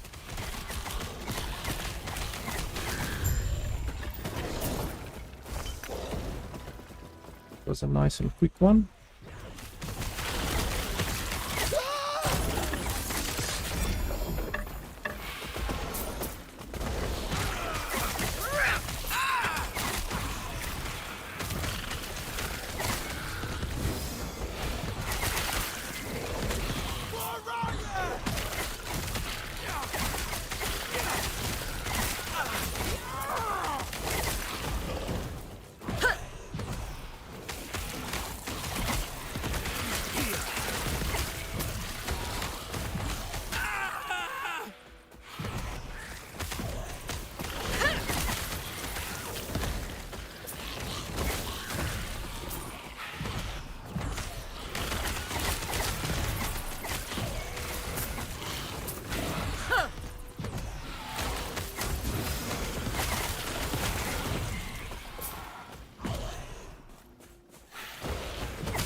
Yes.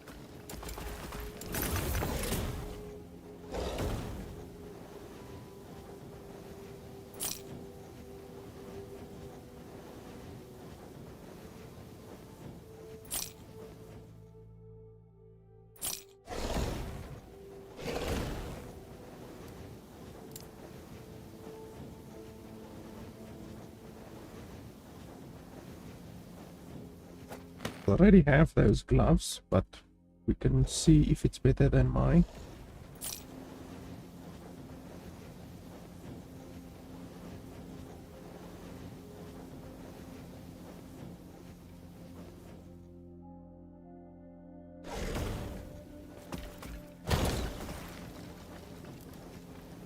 Why does my inventory close every time I open the bloody stash? It wasn't always like that. It didn't used to be like that.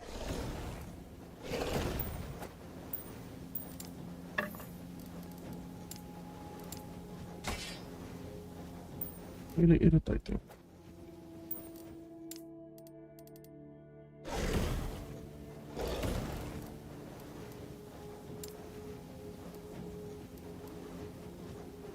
Okay, new gloves can go over there.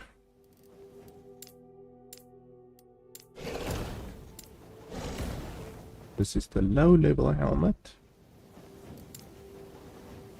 80, 20, 76 and 5. So 76 and 5.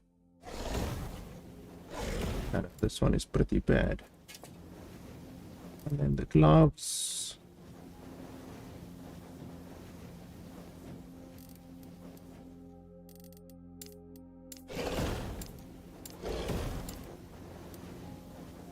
One legendary potential. Both of these have 2 legendary potential.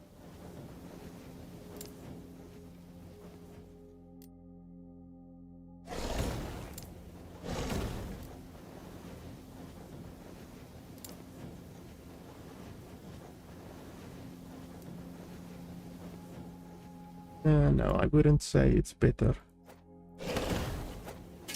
Without those.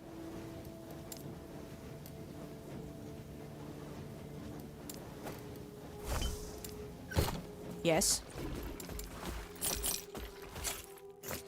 Take care.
Actually considered taking this one thing over here. This one over here. So you will have to put 2 points in there, and then 1 point there, and then probably the rest of the points in there. So it's 1, 2, 3, 4, 5, 6 points. And then with that, you will only be able to summon 2 wraiths, but the wraiths won't die basically ever.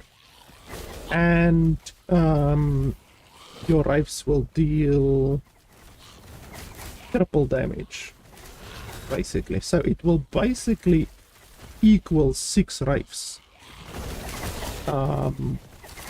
which is pretty good.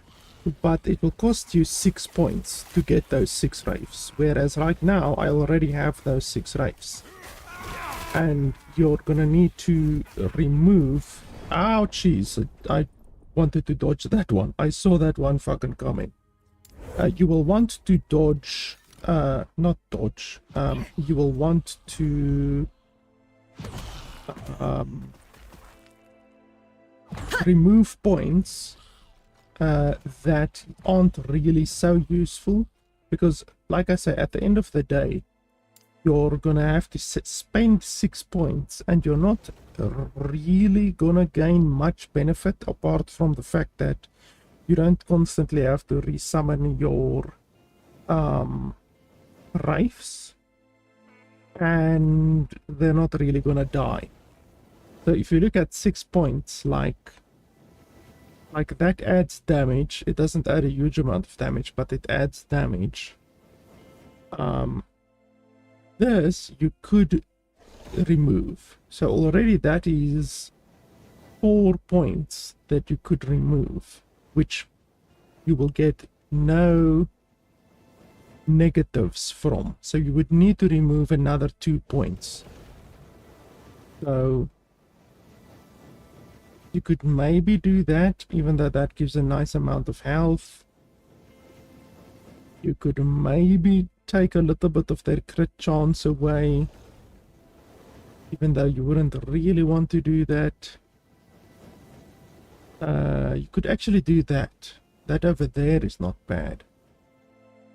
Summoning cast speed, that's no benefit. And then mana efficiency, that's no benefit. You could actually do that. Oh no, wait, you actually need... Yeah, you can't remove that one and that one. You can remove 1 point from here.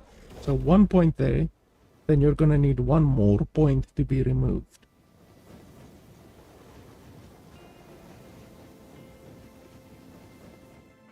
We do this one. Yeah, so this one, and then 4 points over there. You could actually do that. In fact, I think I am going to do that.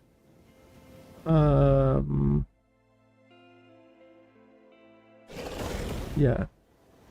Yeah, no, we can do that. Absolutely. So 1, 2, 3, 4, 5, 6. Just like that. And then it's going to be 1, 2, 3, 4, 5, 6.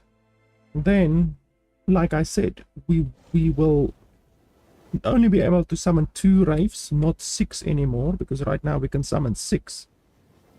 But they will deal triple damage, they will have a lot more health, and yeah, that's basically the only benefit. But it will just make the build even more AFK, you know. And it's really nice just not having to worry about your build. What was that? That was idols. That was idols, as far as I can remember. That's no problem. Losing 1 idol map isn't... I mean, it's no loss, basically. We're just going to choose another map, which we would have done it anyway. So yeah, I think we can definitely do that switch. I don't know if that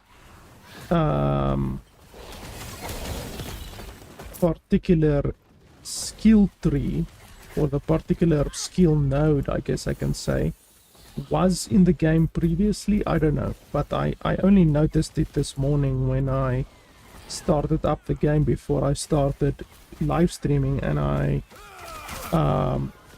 just had a look and I thought, oh well, that might be interesting, you know. Might be interesting having 2 permanent wraiths that are more powerful instead of having to resummon your 6 wraiths constantly, you know. Holy crap, that's a lot of yellow items.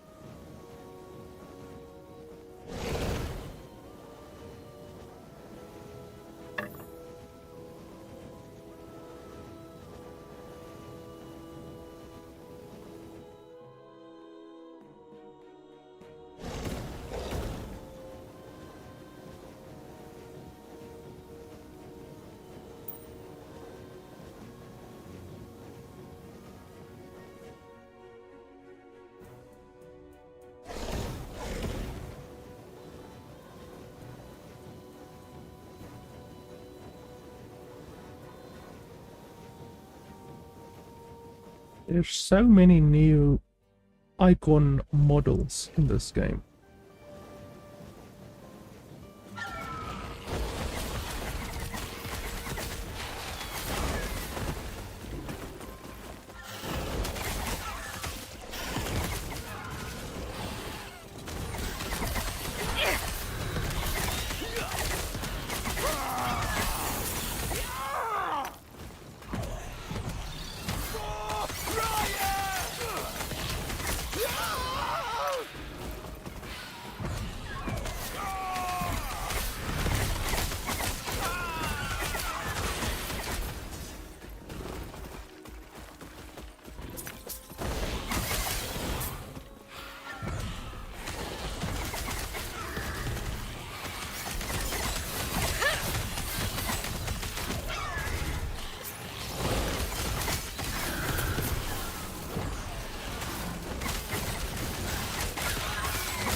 Come on, lag.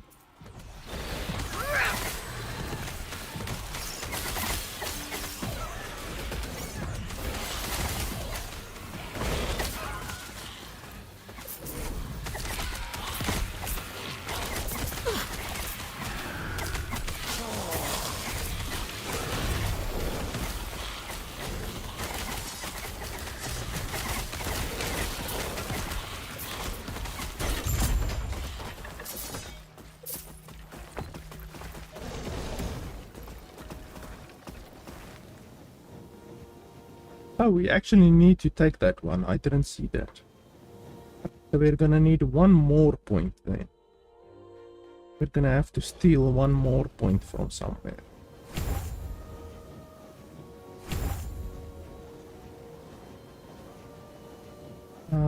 Where can we steal one point? We can take one from there. It's not gonna make a huge difference. It's still one from there.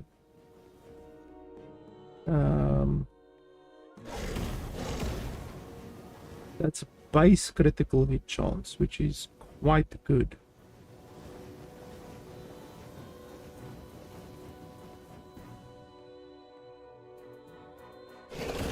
Having more health, like, that's not going to be super beneficial.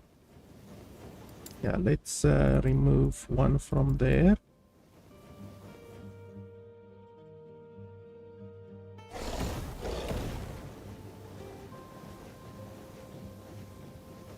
I wonder, do we even want to take that?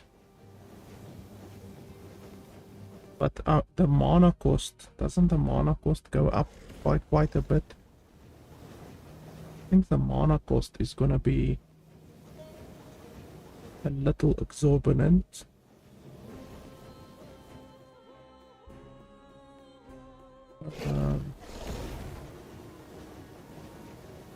We can test it. We can definitely test it. Because that is a very powerful node, but it makes it so that your dudes don't follow you around anymore. Which really kind of defeats the entire purpose of just being AFK, you know. Then you're gonna have to resummon your dudes constantly because they no longer follow you.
Yes?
I have one, two, two, two, two. Yeah, that's enough.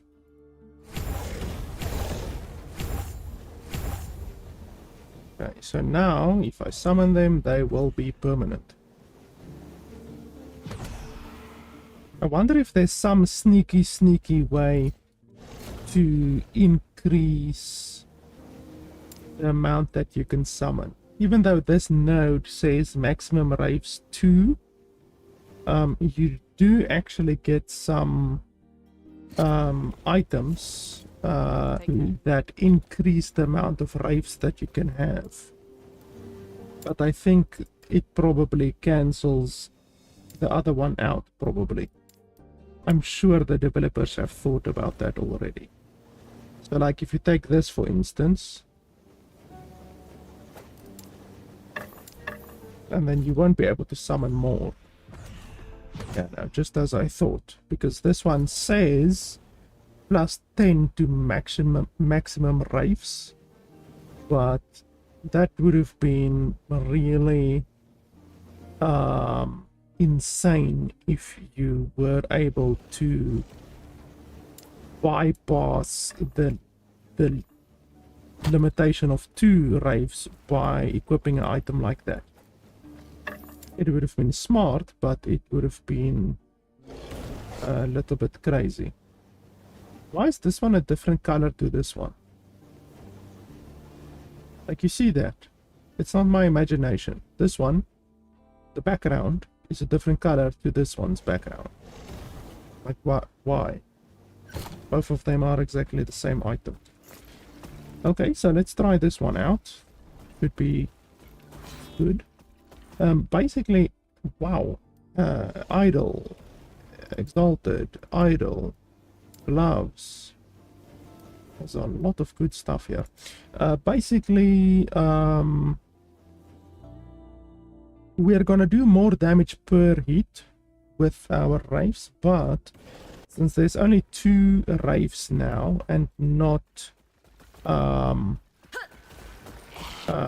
6 like there was, that is going to mean that we won't be able to stack as many ailments anymore, because obviously 6 raves will stack ailments much quicker than 2 raves do.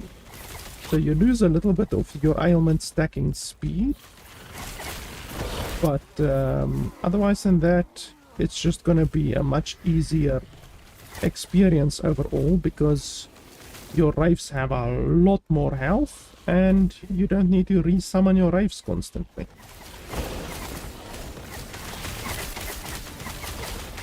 So the build is now even more AFK than what it was previously, which is good. If the point of the build is to be AFK, then that's a good thing.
That's not good, unfortunately, because the one says throwing attack speed and the other one says bow damage, so they cancel each other out.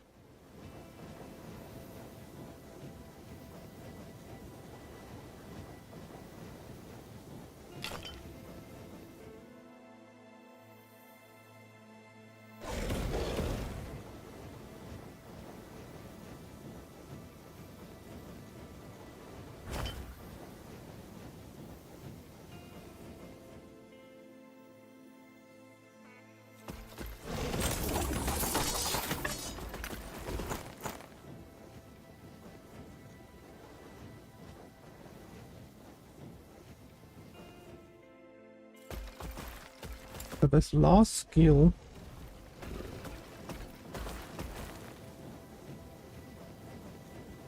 we said we want to try this, but that's melee attack speed. Melee attack speed. So that won't work since we are summoning flame wraiths. That won't work, or it shouldn't work at least. We will still get the 45 increased damage, but not the attack speed. I am 99% certain of that. Yes.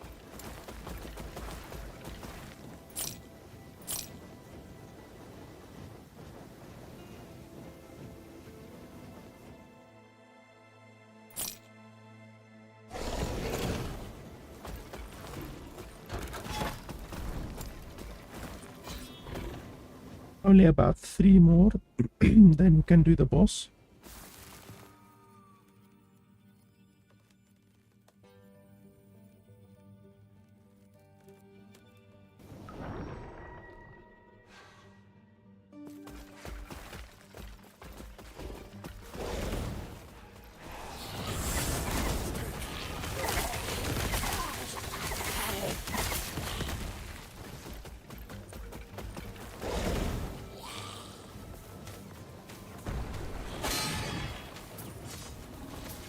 Go kill them. The minions need to be made much more aggressive.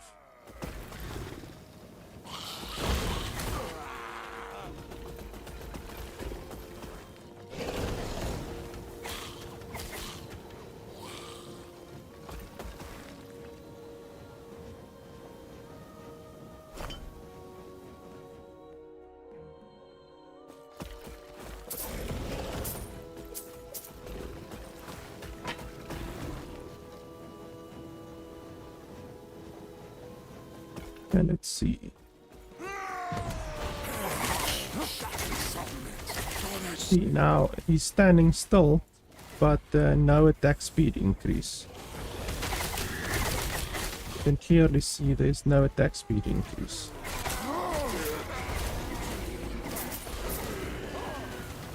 So it's no problem summoning them all over the place like this. You can see they cost about 20 mana each, so that's not an issue. But the only problem is, like, they don't deal more well, they do deal more damage, but they don't benefit from the attack speed increase. You can see they're attacking basically 1, 2, 3, 4, 5, 6, 7, 8, 9, like, not really a huge increase. Well, there's no increase to attack speed, only to damage. And then I will remove ouchies. I will remove the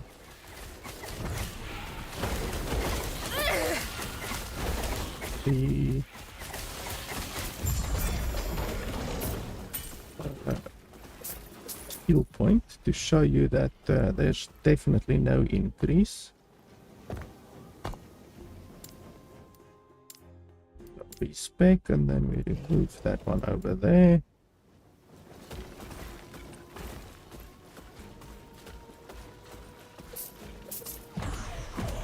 Let's see, 1, 2, 3, 4, 5. So There's no speed increase, just a 45% damage increase, but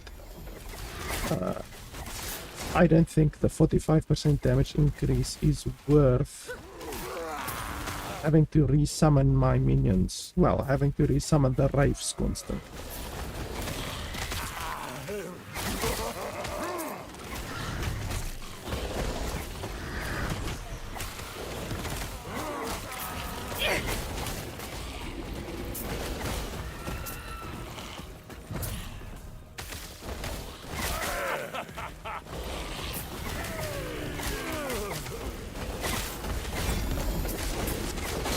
Ouch. That was ouchies.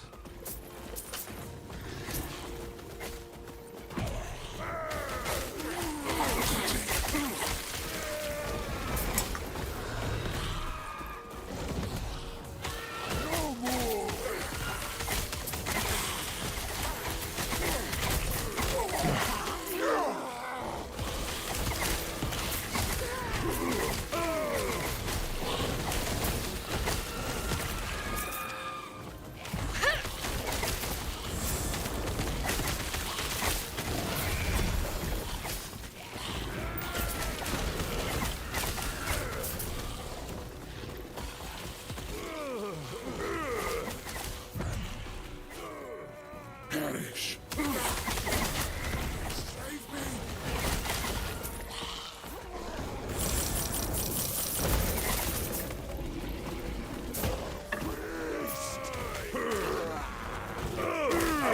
Destroy them.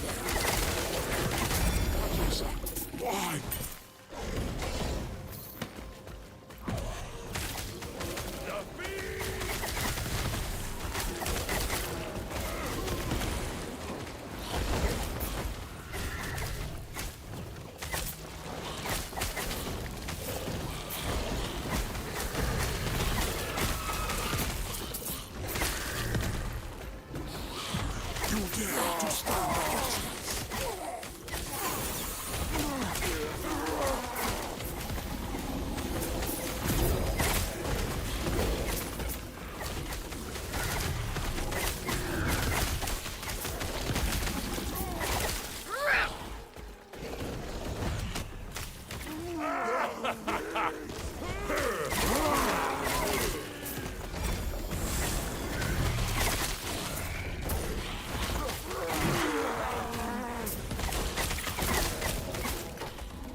Critical strike chance for skeleton mages is pretty good.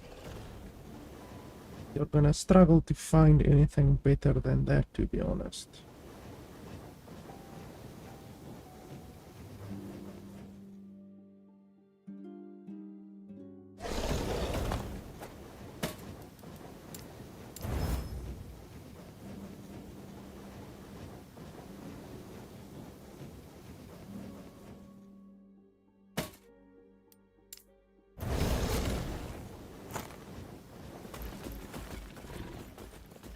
Yes?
Take care.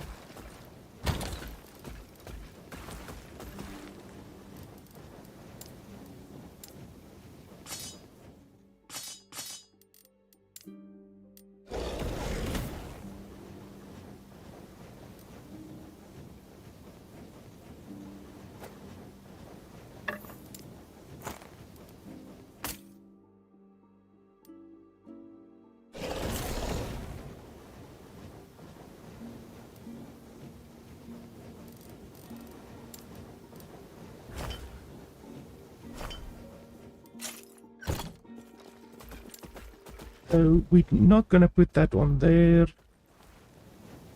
Where do we want to put it there? Like even with this, it will not increase. Yeah, it doesn't increase the maximum with that. Gonna have to find somewhere else. We could increase the health, but that's useless.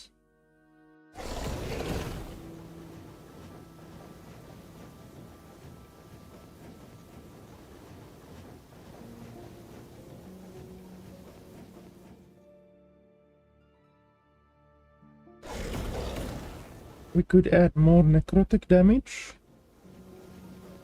or we could give 30% critical multiplier.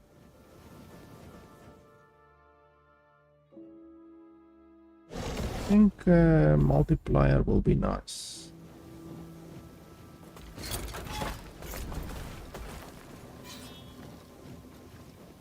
Wow, there's a unique there, unique there, unique yet there, unique there. There.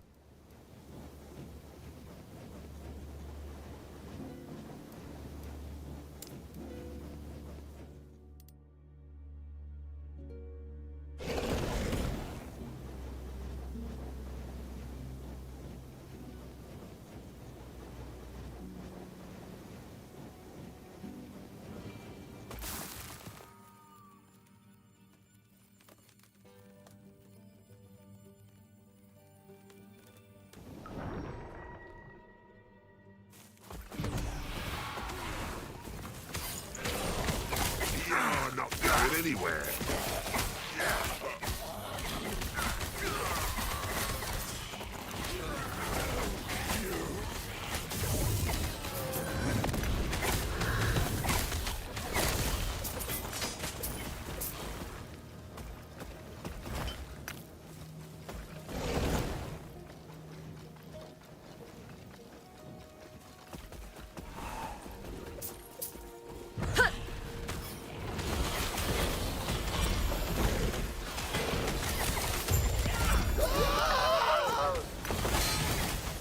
Ouch.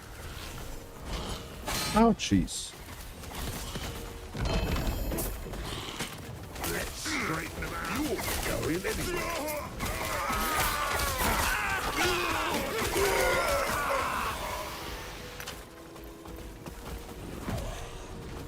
They're mine.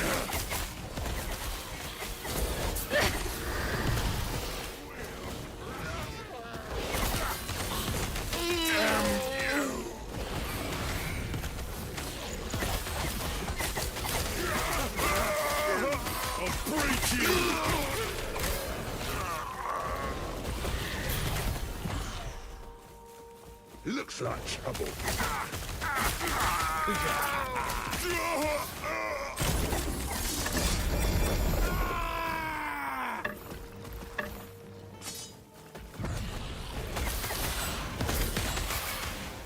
That's straight.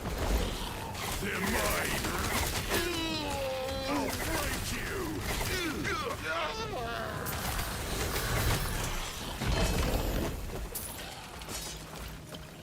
Straight. I'll crush you. Die.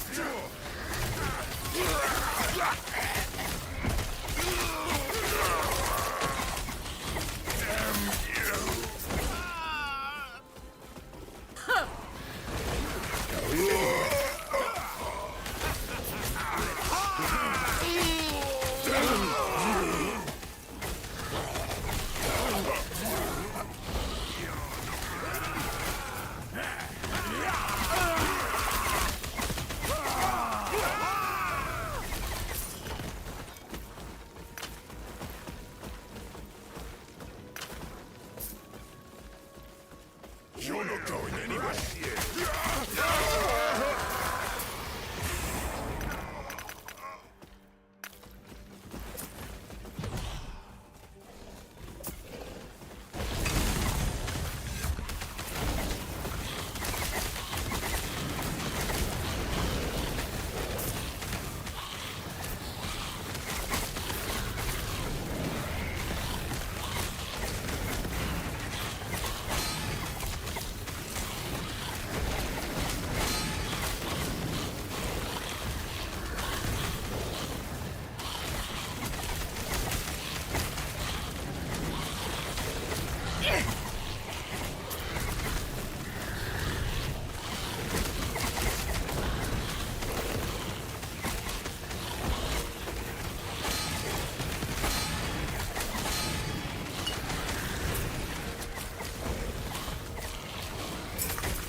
Bloody things are critical striking me way too much.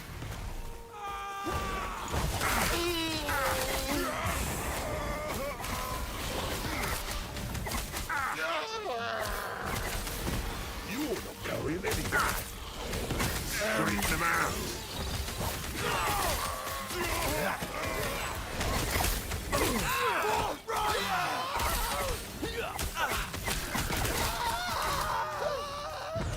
Crush you! Break you!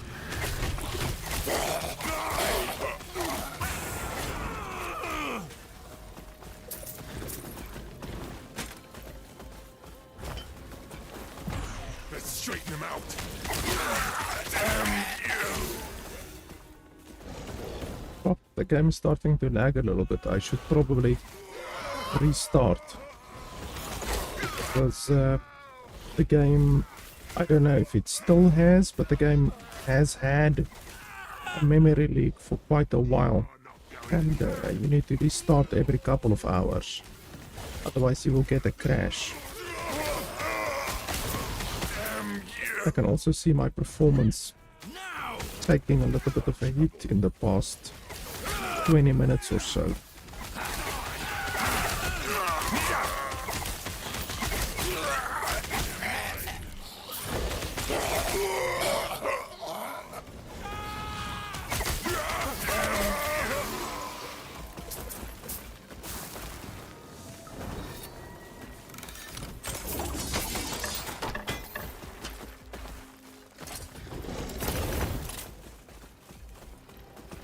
Yes?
Quickly.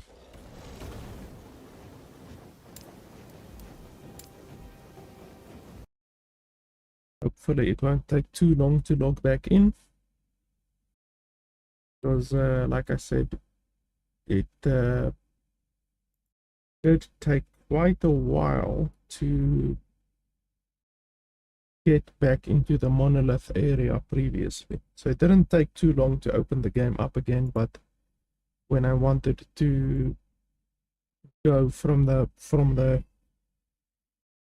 hub to the monolith area, it took quite a while. So let's see. I am starting the game up again.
That doesn't take too long, but now try to go back to your monolith area. Then last time it took quite a while.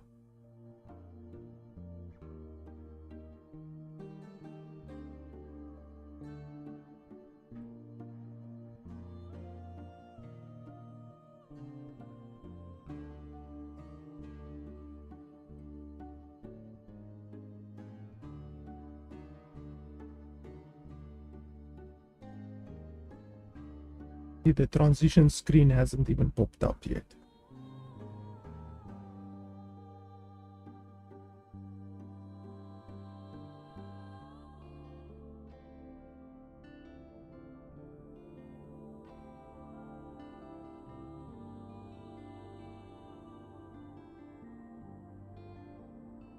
For some reason, when you move from a hub area that is connected to other players and all of that kind of stuff, to a private area, then it just takes quite a while. I guess it has something to do with the presence of other players in the area.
Yeah, this is a little bit ridiculous.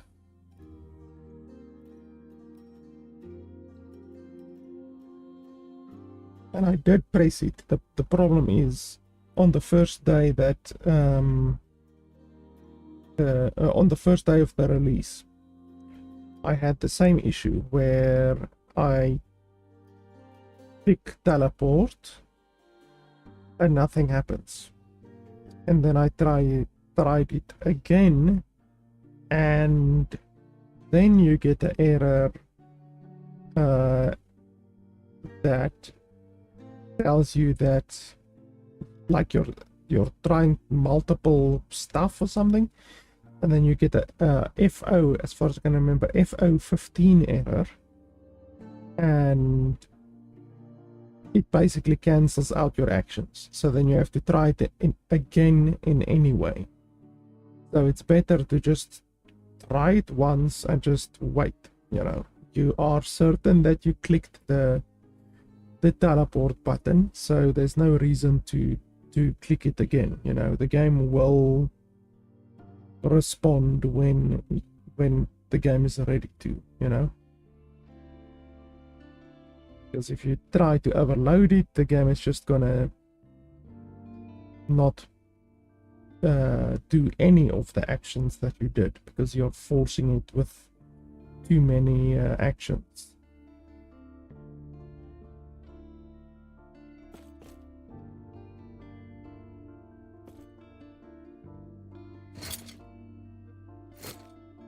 There we go. Jeez, how long did that take? Like 5 minutes? Yeah, it's a little bit brutal. Anyway, we're back in. Game runs smooth again.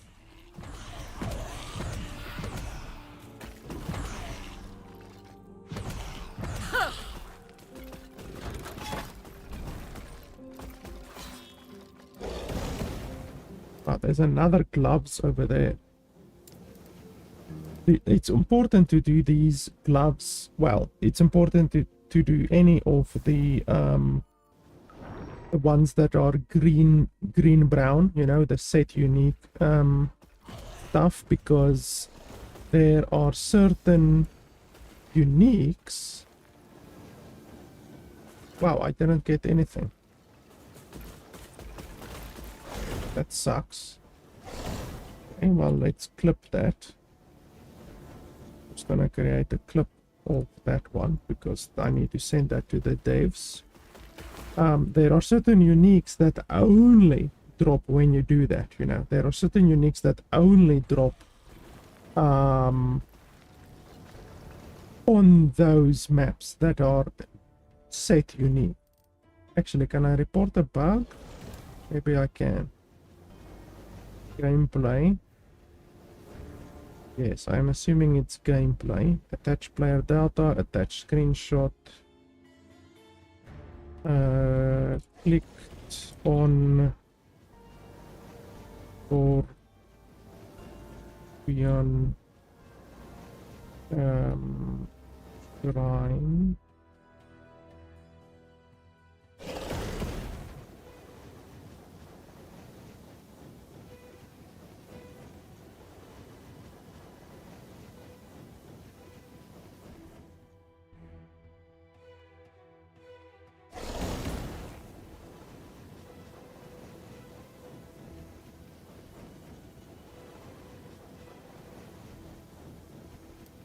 There we go, just like that. Because I clearly clicked on it and it clearly was a scorpion shrine and nothing happened.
You fool.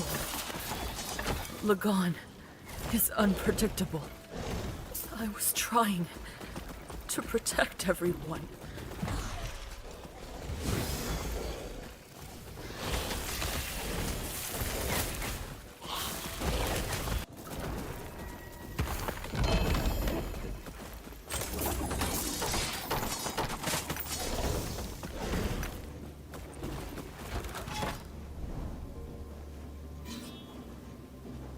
One shouldn't be too difficult.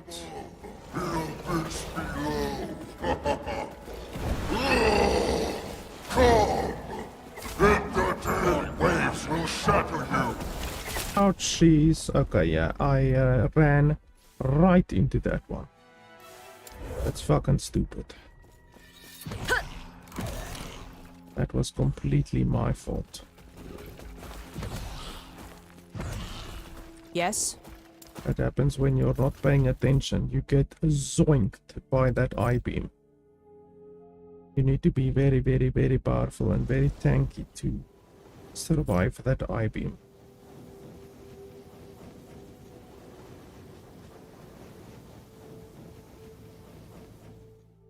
Tier 7.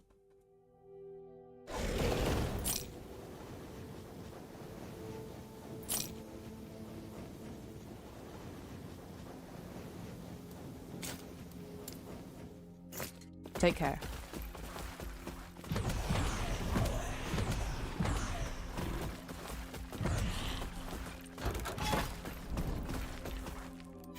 We can do it again, but I'd rather do it with a shrine. So let's see if we can pick up a shrine somewhere. Then we can go do it. A shrine just helps a little bit. No reason not to do it with a shrine.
Lag, please, lag.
Let's see if there isn't some other shrines around here that we can use.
That one is not too bad. I guess we can use that one.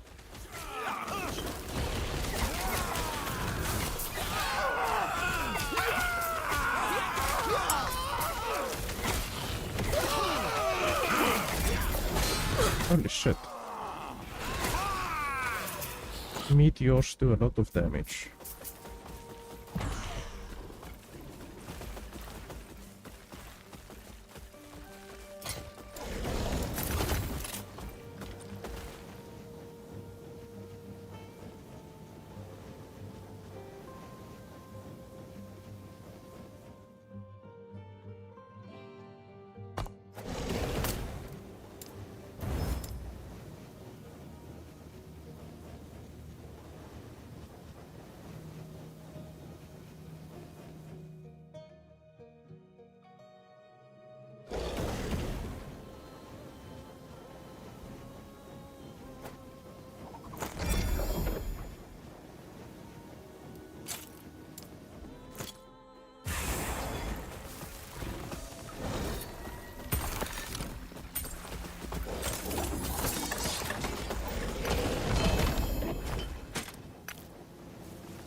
And it happens again. Holy balls. Did they increase the beam length?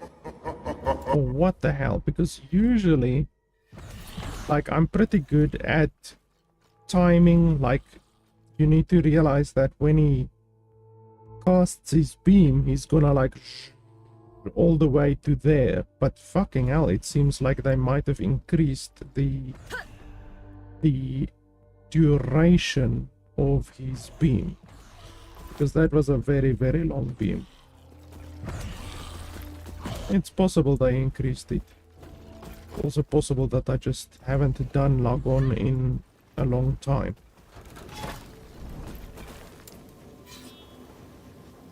Now let's see if we can get another shrine.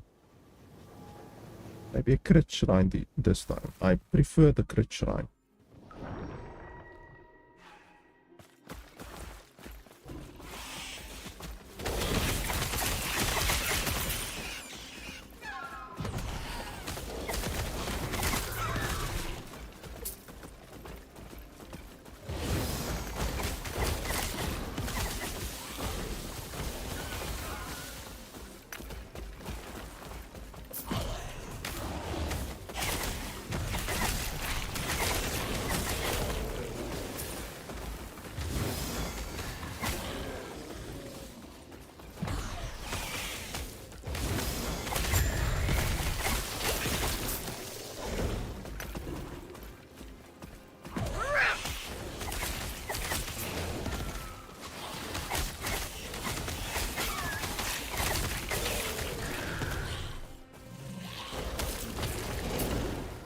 There's a movement speed shrine. Maybe we can combo it with another shrine.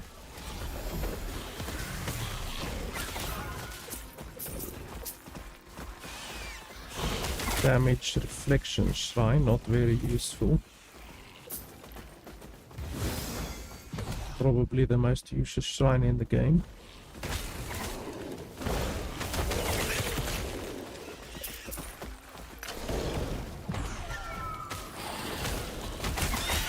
Ah, there's a critical shrine.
And let's see, third time lucky. Or maybe third time stupid.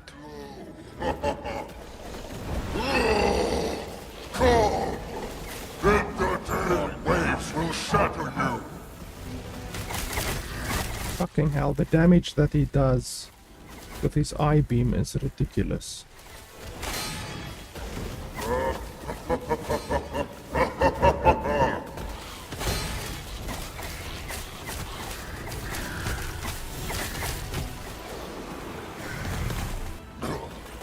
Is that the best you can do?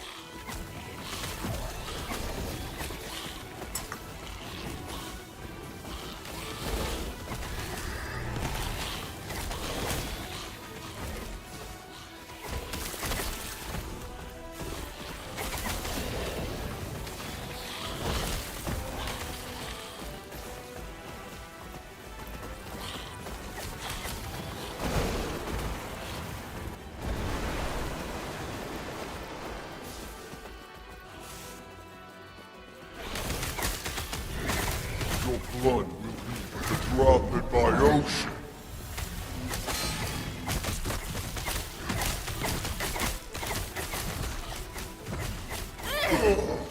Can you survive my swords? Okay, apparently every fucking wave on Earth is gonna hit me. Yeah, my survivability is not exactly that high. Like, it's good, but if I'm gonna get hit by each and every fucking wave and each and every tentacle swipe that from those tentacles, then I'm not gonna be able to survive it. Like, I have a stupid amount of ward per second, but it can only keep up with so much, you know? Can only survive for so long, taking so much damage. If I take more damage than what I'm able to regenerate, then I'm just gonna die. That's very good. That's a tier 5.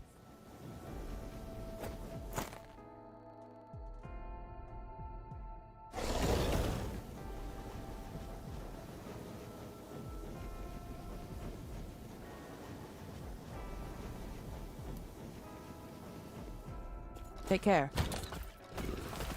We will try it again.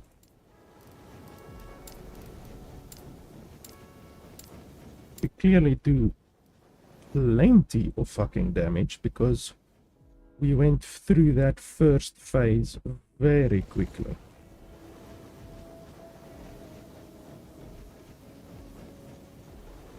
Oh, it's a tier 7 dodge rate.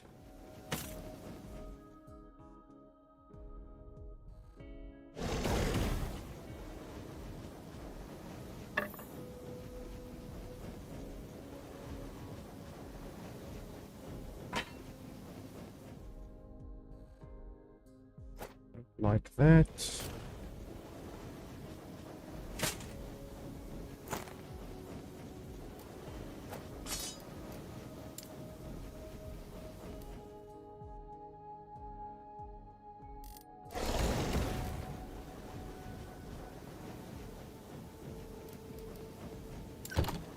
Yes?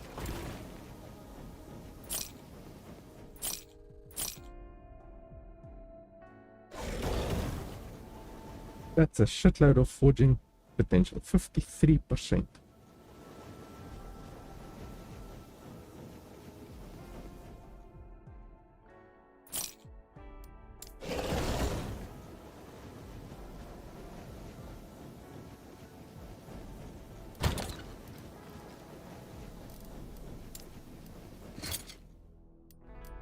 Right, let's see. Why is the color of these gloves? The color seems different. That one is definitely better.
That one has 2 legendary potential.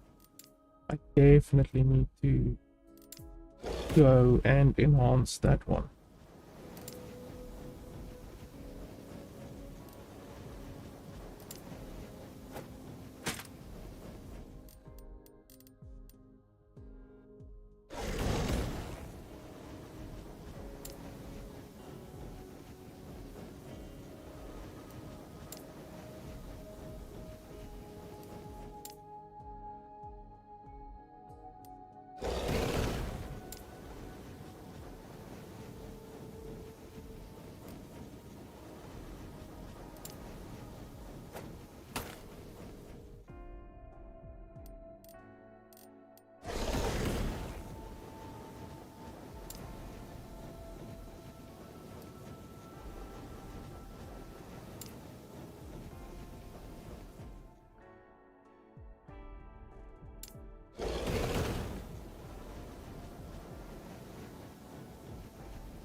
This one has legendary potential.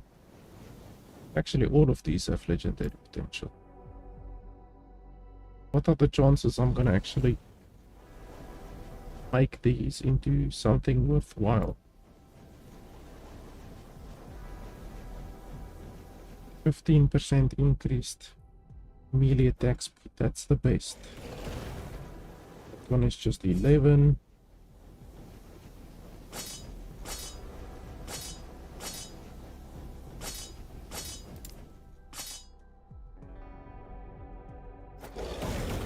Worst.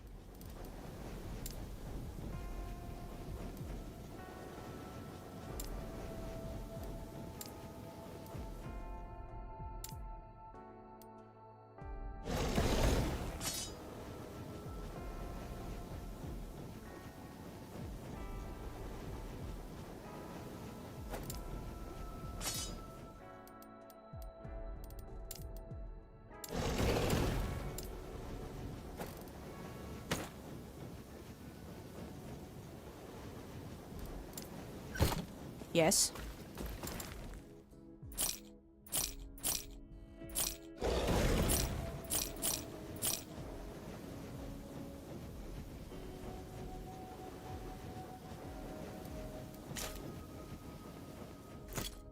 Take care. Okay, so we can try that again, but let's do it again with a shrine. I like doing it with a crit shrine.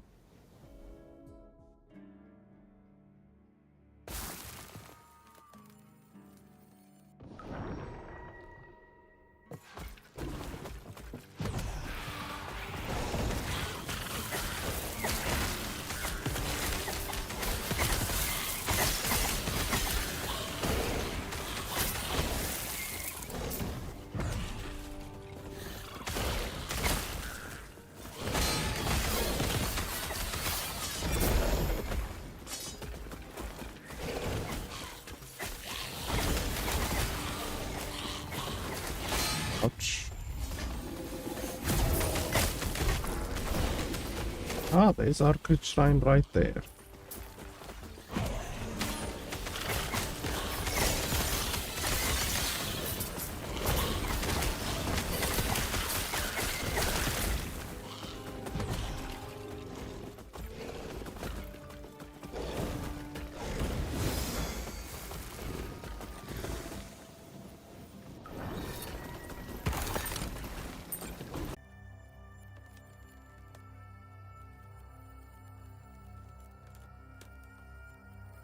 Okay, so I just disconnected. Just gonna wait a second for it to come back.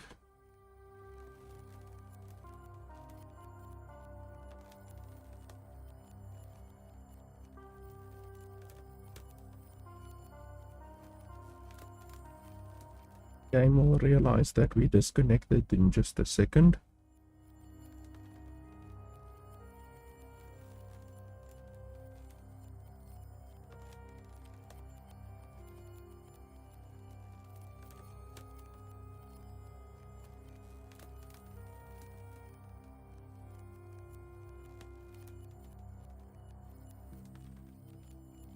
Okay, maybe a little bit more than a couple of seconds.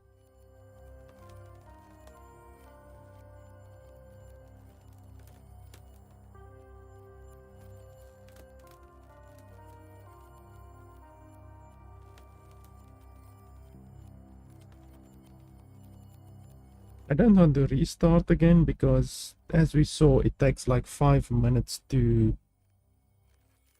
get back into the game.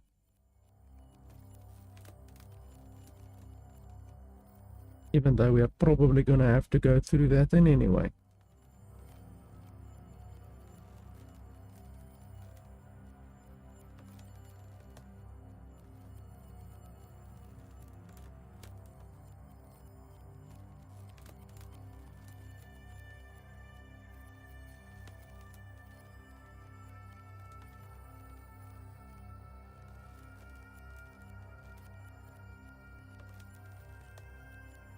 Like, when is the game gonna realize we disconnected?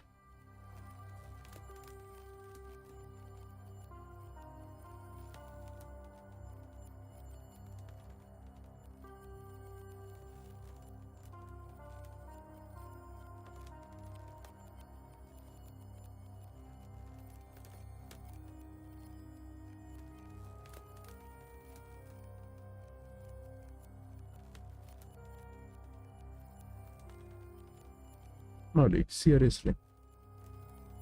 You shouldn't take like, whatever, 4 minutes for the game to realize that we actually disconnected.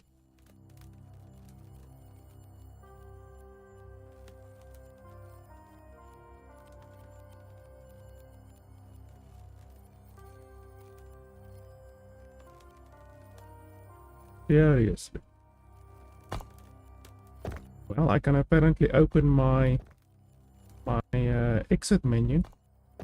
You can hear.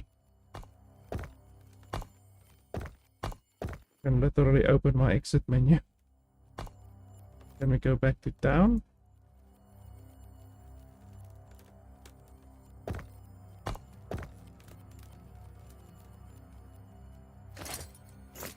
And even open my inventory.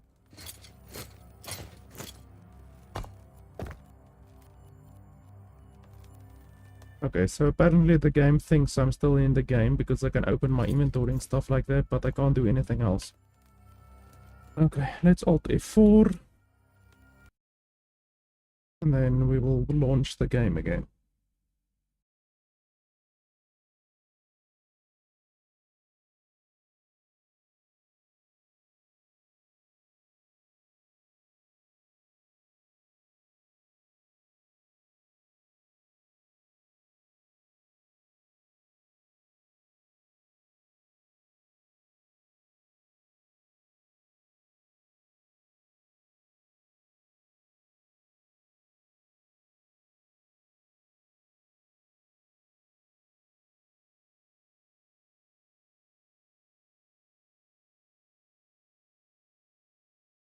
Okay, I did start the game up, so now we're just waiting.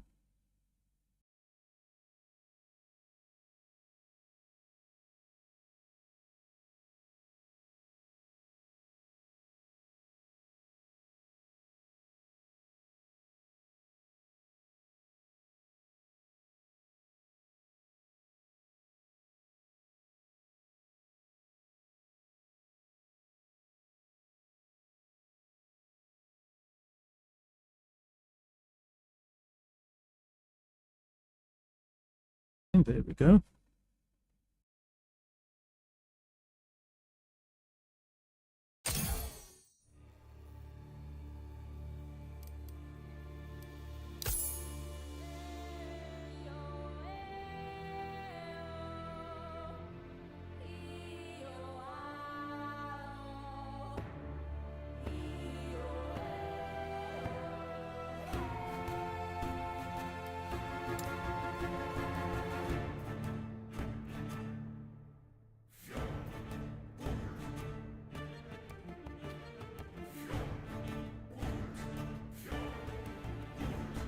And now we wait.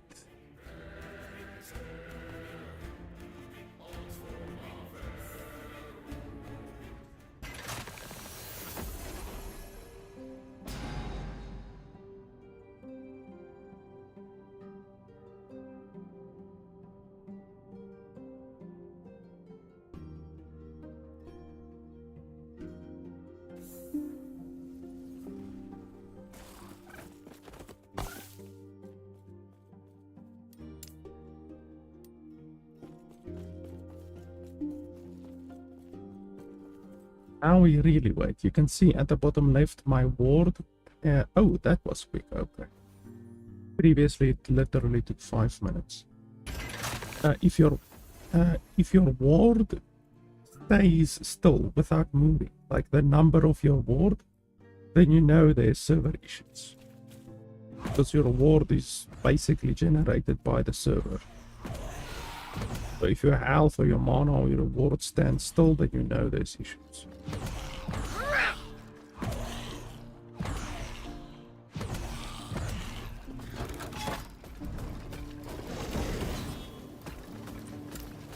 Okay, let's try that again.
The map broken? Why isn't there a map?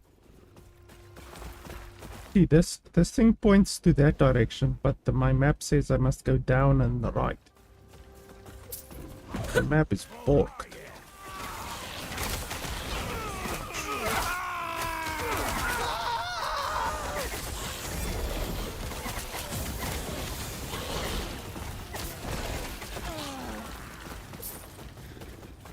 There's definitely server delay if you look at my ward. Like, keep an eye on my ward and you will see it doesn't go up smoothly. It kind of stutters when it goes up. It goes up by like 50 and then it stands still for half a second, and then goes up with another little bit and then it stands still for half a second. And you can also see I have a little bit of rubber banding as well, and rubber banding is a classical sign of server lag.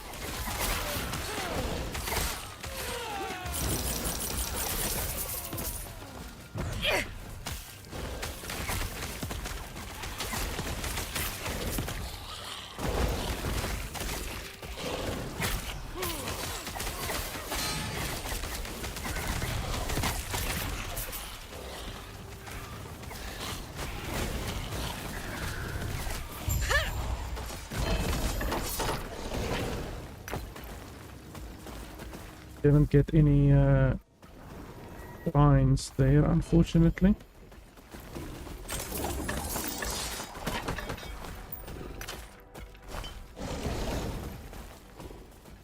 Yes.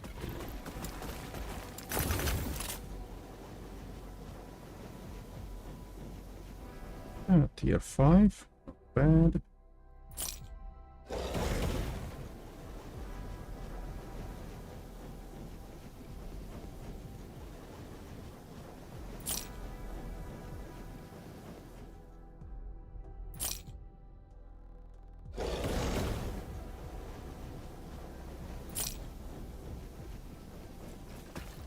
Take care. I hate the fact that it closes your inventory every time you open up the stash. It didn't used to be like that.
And then the gloves there.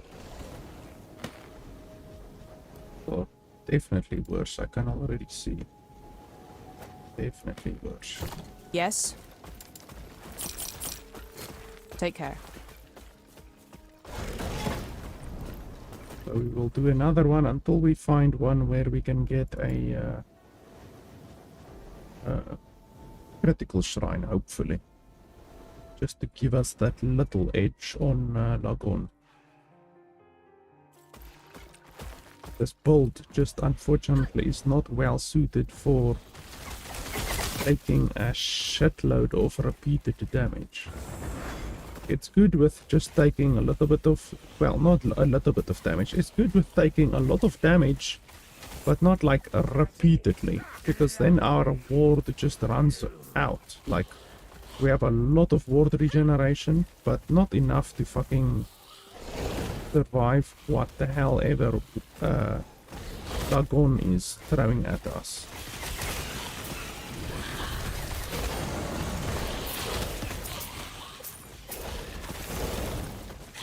Oh, this is an arena. I didn't even notice it. I was looking for a place to run around, but I didn't even realize that it's an arena. Arenas are actually fantastic places to pick up multiple shrines. Like, you can pick up a crit shrine, a speed shrine, a damage reflection shrine, a stun shrine, like all in one place sometimes. But this place apparently only has speed shrines, so it's not too bad. We can take the speed shrine and we can fight Lagon with it.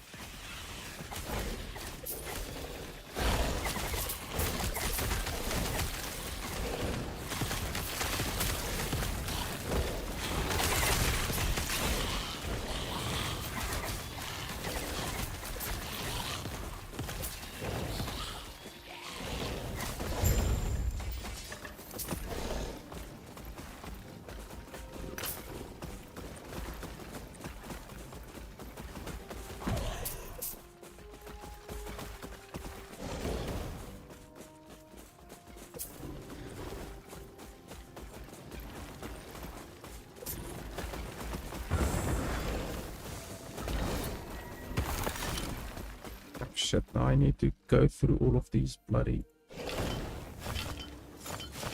things.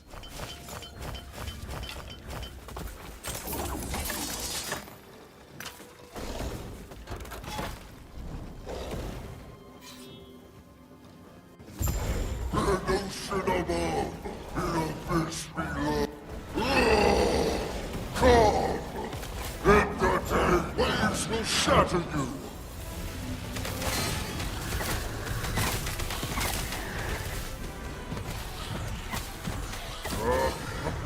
Ouch. Ouch. Is that the best you can do?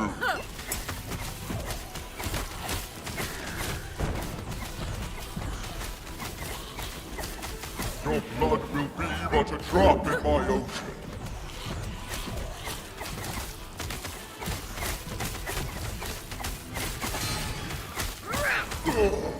Can you survive my scores? Holy crap, 2,500 critical. Yeah, that's... I can't survive that. That's brutal. Like, if he actually criticals me with that, I'm dead. Unless I'm literally full. Like, even now, it would kill me. 2,500 would kill me.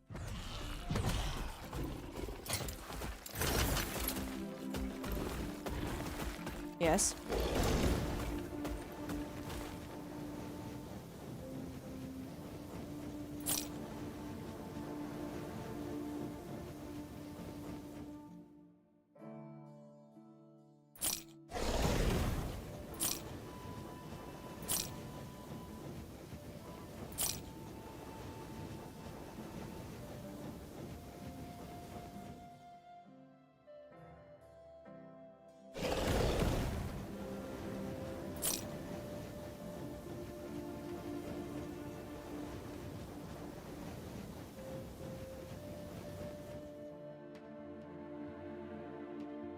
Wow, that seems very good. Profane Veil. What is Profane Veil?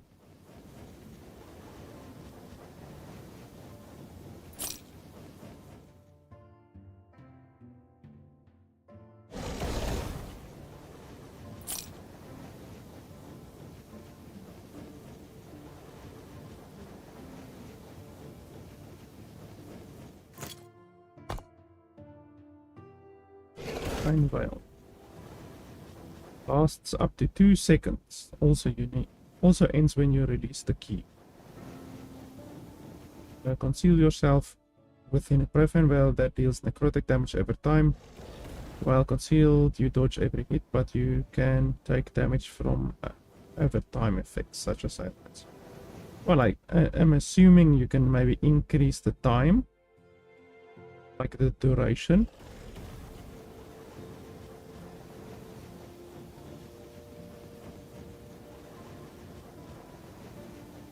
And you can increase the duration a little bit over there.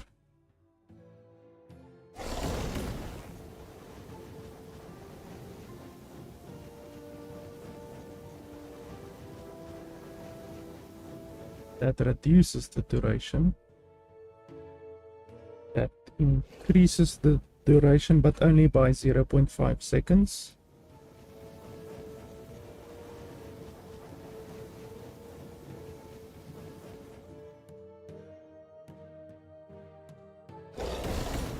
Yeah, so to be honest, you're not going to be able to get it more than 3 seconds, to be honest.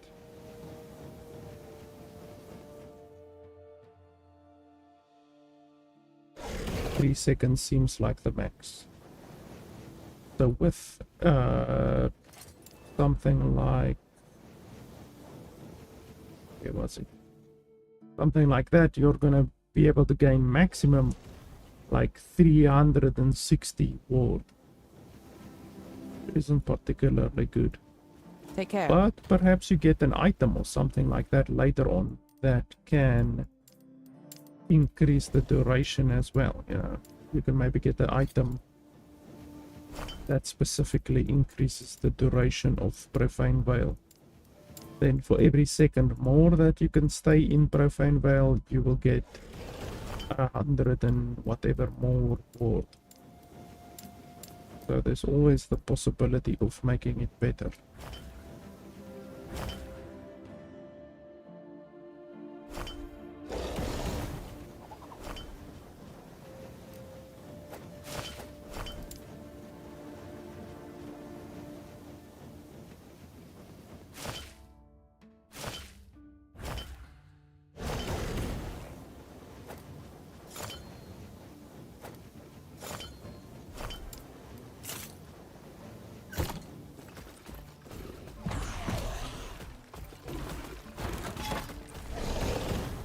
bloody log on is proving to be a pain in the nutsack. I don't know if they increased his damage, because it feels like they really increased his damage. Hey, there's exalted swords over there. Because this feels really brutal. I mean, it's not brutal, it's just I'm dying, you know. My build isn't able to keep up with the constant damage harassment.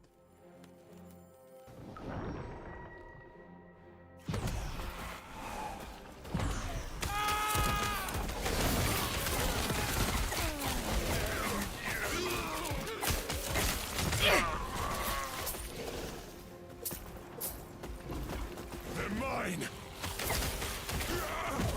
Let's straighten them out. Break you.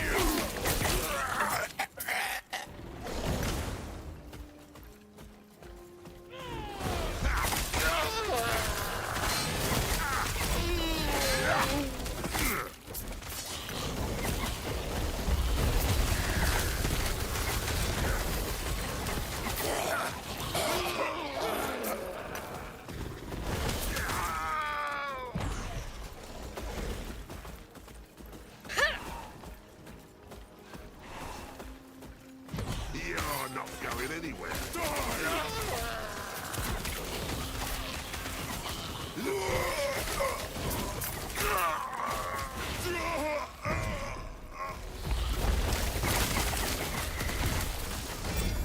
Holy shit. 3 exalteds. Ouch.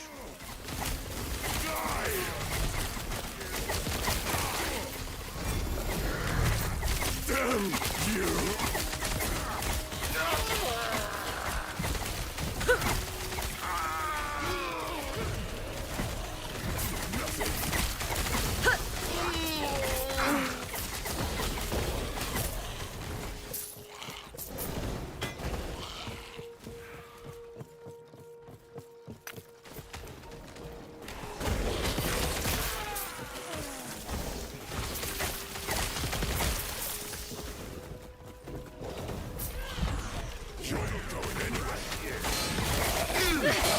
Ouch. Ouchies.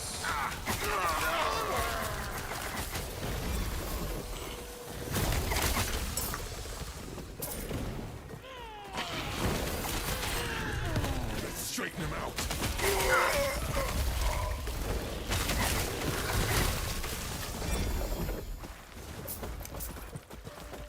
You're not going anywhere. They're mine. Bloody hell, we're getting a lot of exalted items. What's our rank? Oh, we're still rank 4.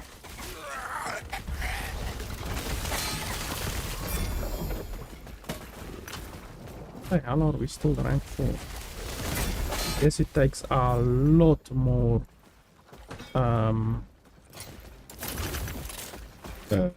reputation to get to rank 5 than what it takes to get to rank 4. Because we've been rank 4 for a while.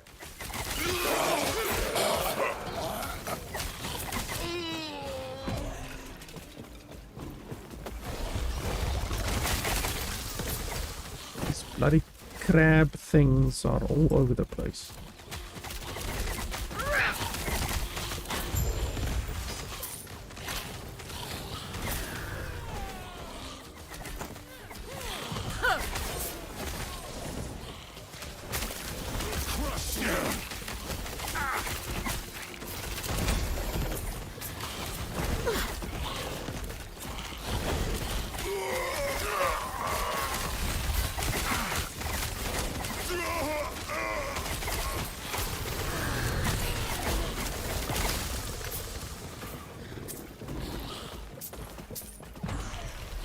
Straighten them out. I'll break you.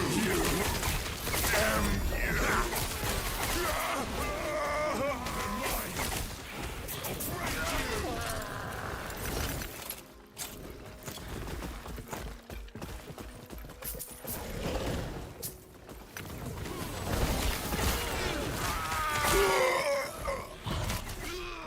I'm not finding a single shrine on this bloody map.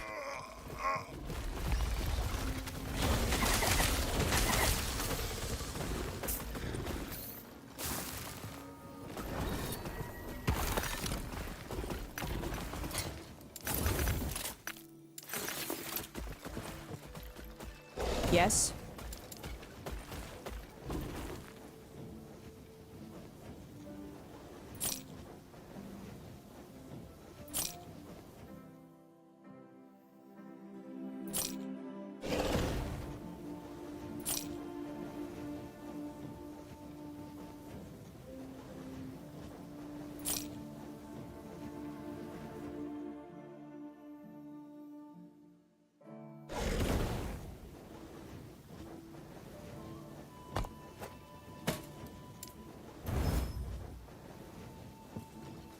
Yes.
Well, it's pretty good.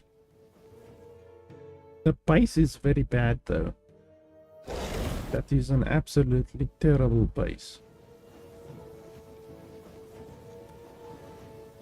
Just for that reason I wouldn't use it. Take care.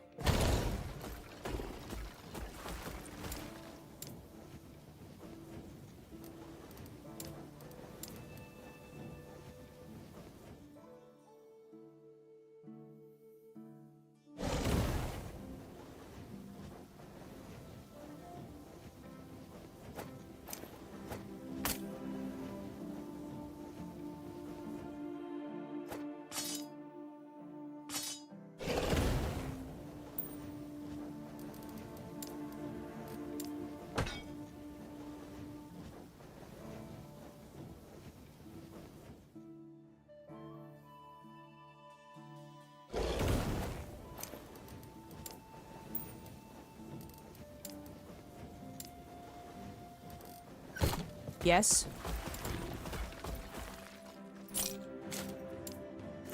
Take care.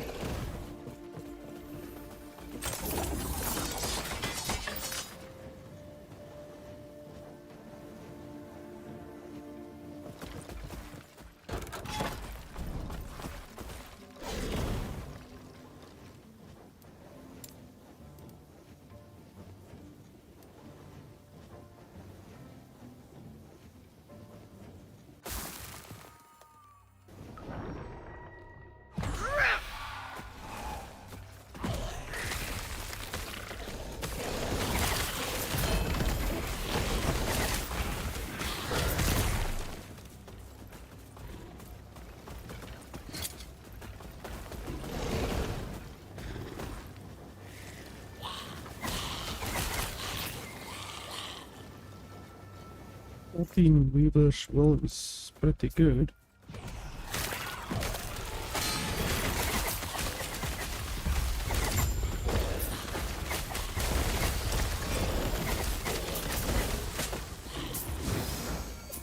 Well, I didn't even click on that shrine, but anyway.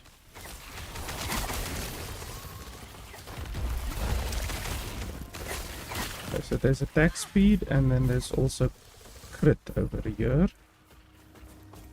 Need to come back here later.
Okay, now we will grab the crit and the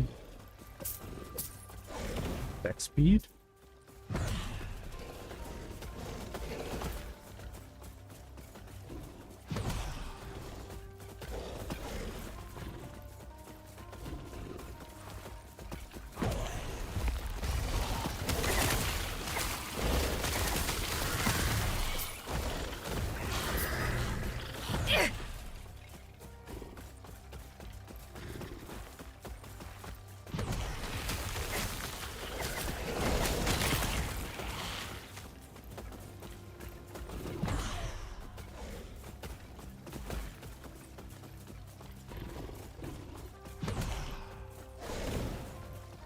Want to grab crit last. Crit is the most important.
Ouch.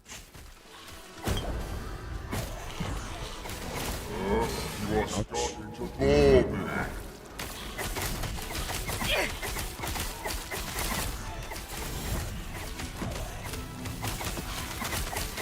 My waves will shatter you.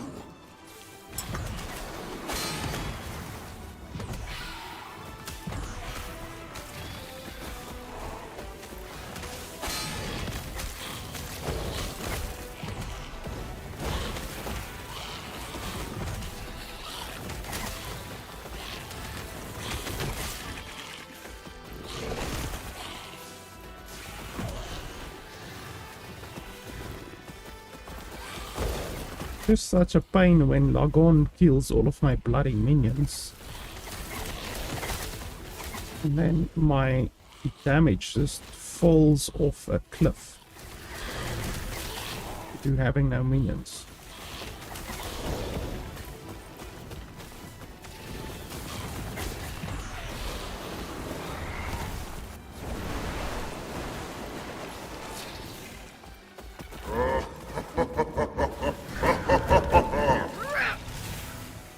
Yeah, everyone is dead already.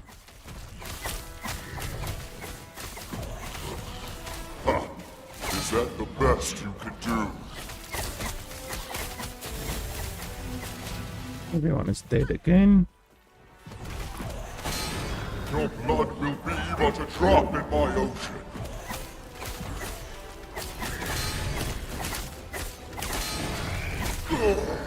Can you survive my scores?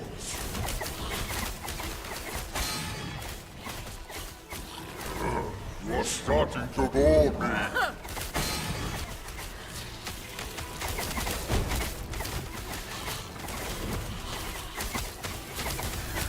My waves will shatter you.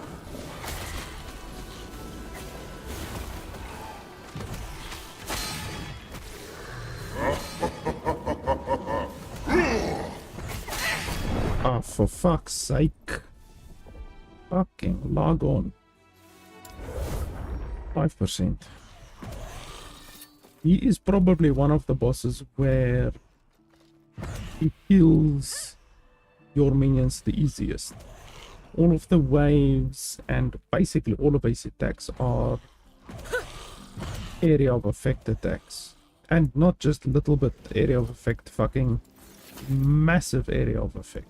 Yes. Massive damage.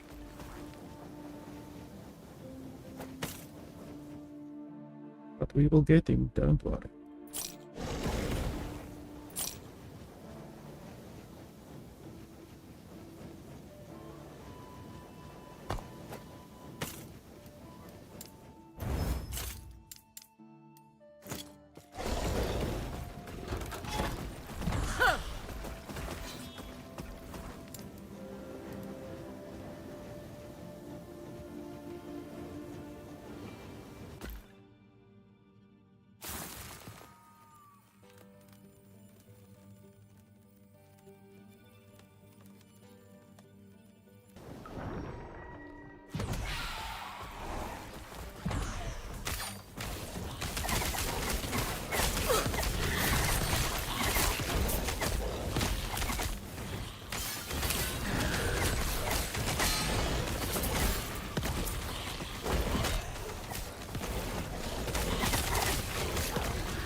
Ouch. Those things do a lot of damage. These crystal elementals. They do a stupid amount of damage.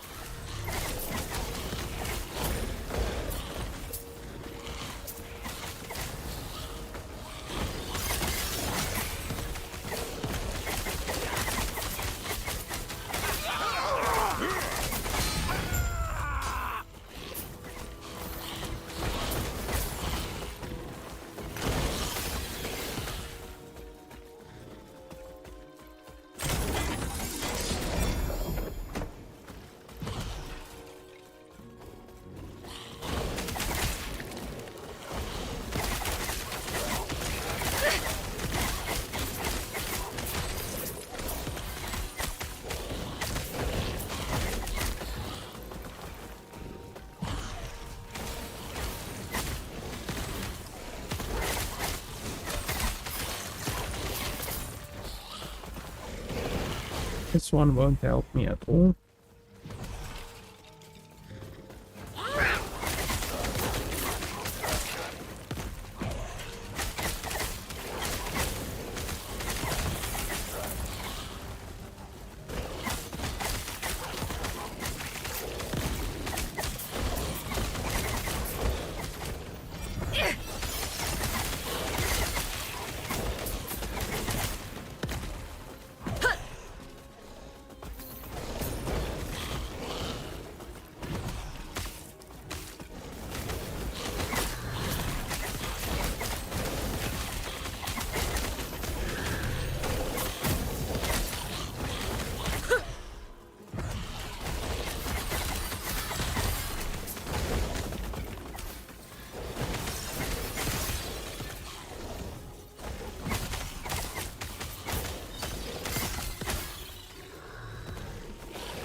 The void damage is not so good on this one.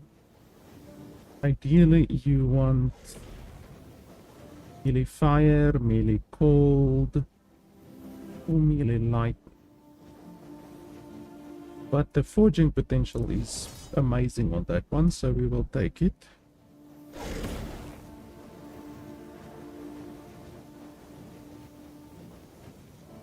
One is pretty good. One is a tier 7 damage, but the base is not very good.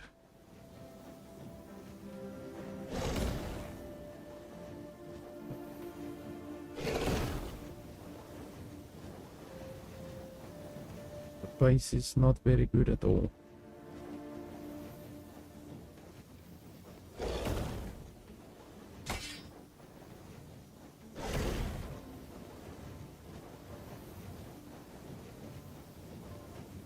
This is a very good base.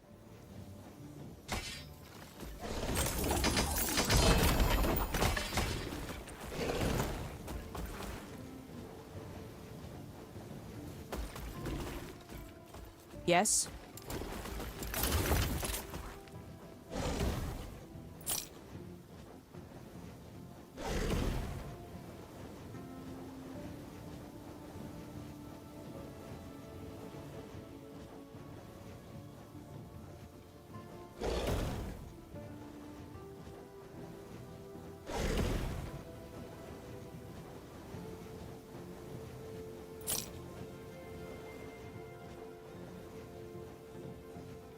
Like, I'm almost tempted to switch to a focus on that battle, because of the focus will keep me alive.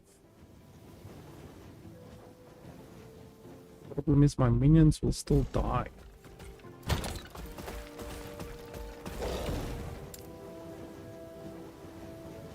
Yes, those other gloves.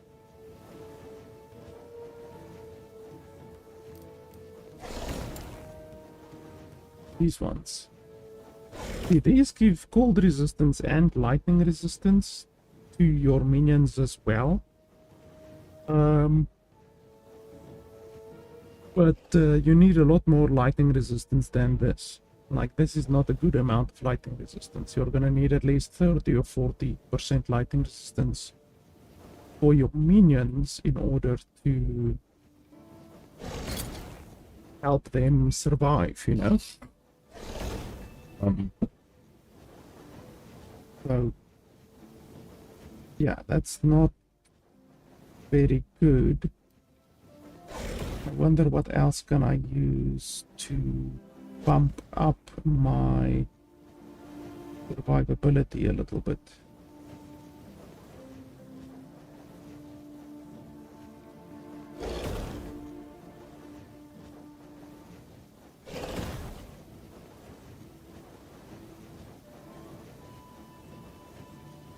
Anything to just increase my survivability. I mean, I could just use a focus.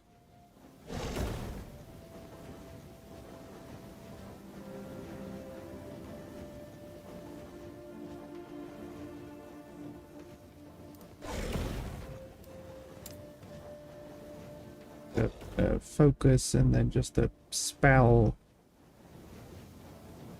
one-hander.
could take this. That will maybe... I still think my minions will die, to be honest. Might help a little bit. But then I will lose my physical resistance. Won't be physical resistance capped anymore. That definitely won't end well.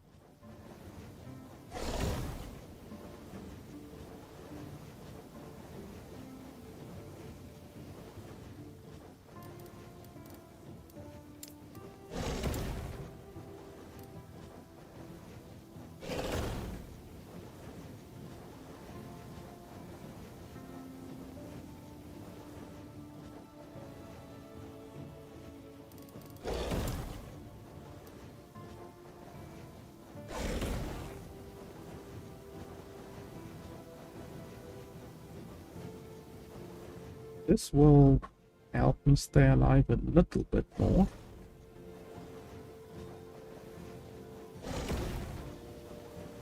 But I will lose a lot of damage. You can't dual wield this, can you? There's no dual wielding.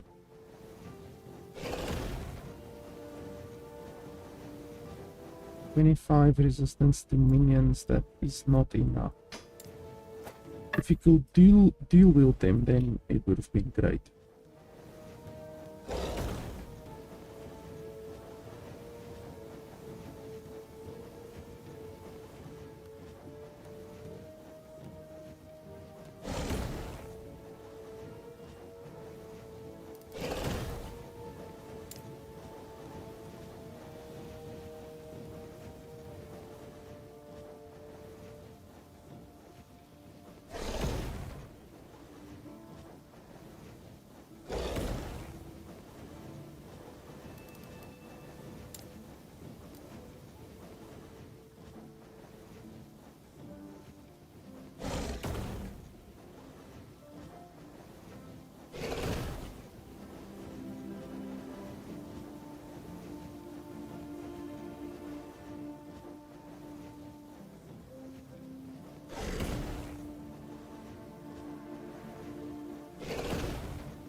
It's not bad. It helps my minions, but it doesn't help me stay alive.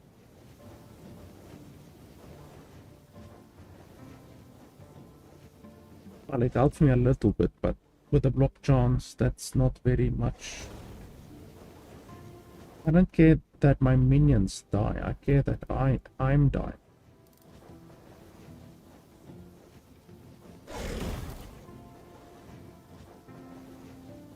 I think the best would just be a good focus. I have plenty of focuses, very good focuses. Focus. And focus, nothing gives more reward in the game than a focus.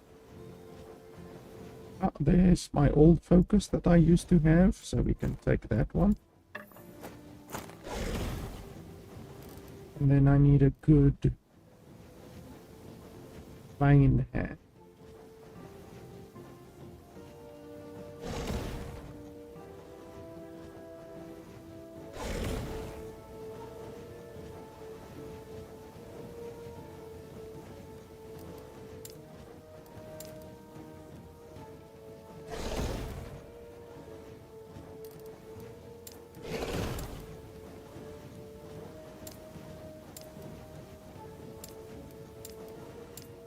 Don't know if you can get minion health on a main hand. Don't think so. We'll probably get minion damage.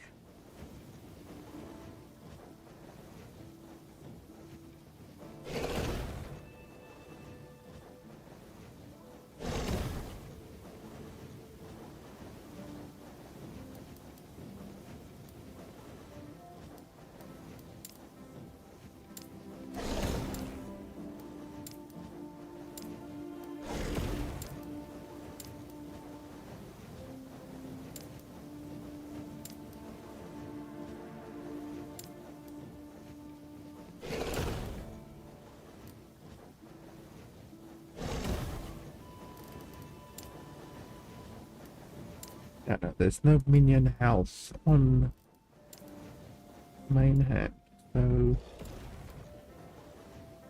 I have to choose a different thing for my main hand.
I don't know if the minion spell damage and minion bow damage will even be that good, really. I mean, that one is spell, that one is spell, that one is spell, and this one is bow. So it will affect all of my minions, which is good, obviously. It is something that we could consider. And then maybe I can make the rest into fire damage, maybe. Try that.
This one is not bad.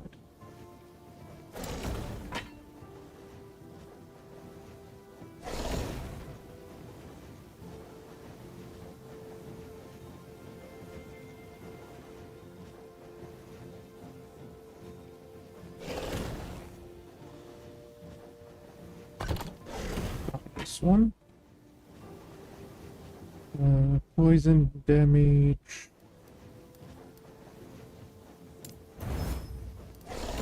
Cool damage. No, we don't want cool damage. Void damage. We don't really want void damage, to be honest, but okay.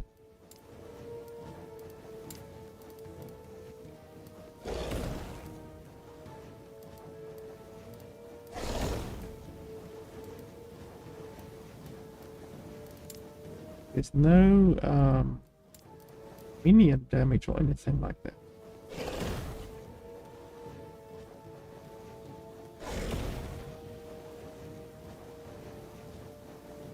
Like absolutely nothing. There's no minion damage. Let's just put critical on it.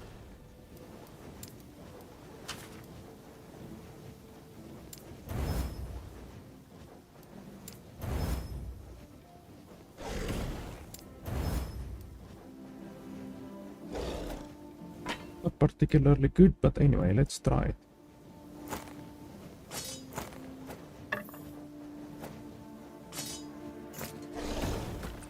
We have a lot more ward regeneration now.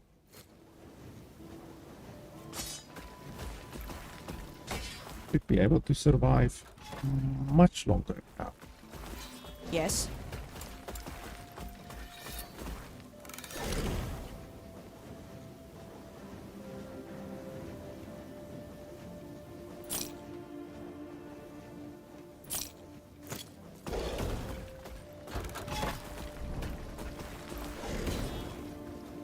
Seriously, if I can't do it with this amount of bloody health, unless I get really, really unlucky, or if I get hit by the beam.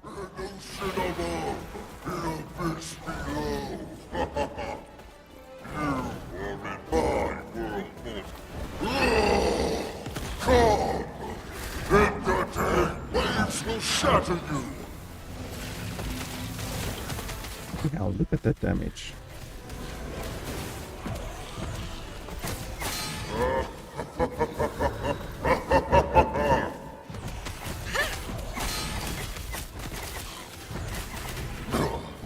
Is that the best you can do?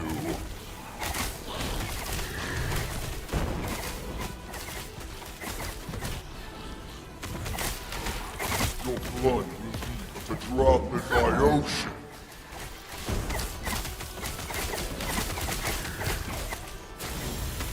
Can you survive my storms? Apparently we can survive a lot longer.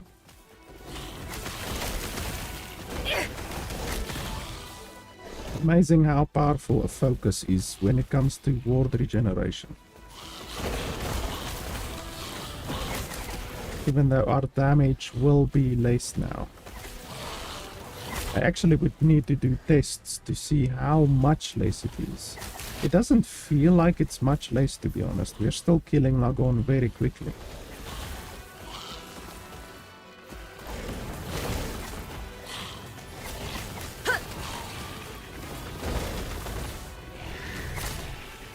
Perhaps I'm underestimating how powerful the 21 plus to spell damage and bow damage is.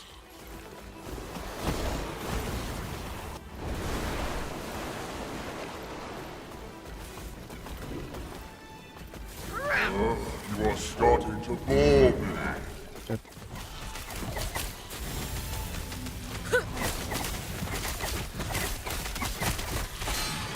My waves will shatter you. holy shit, 2000.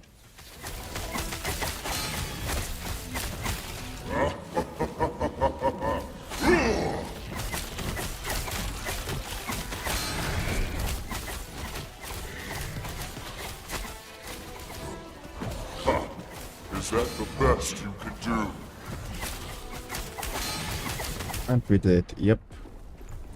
Saw that one coming because my Your blood thing was on cooldown, my teleport.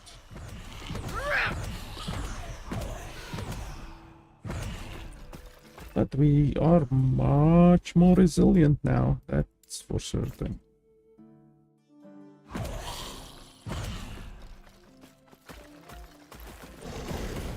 Try that again.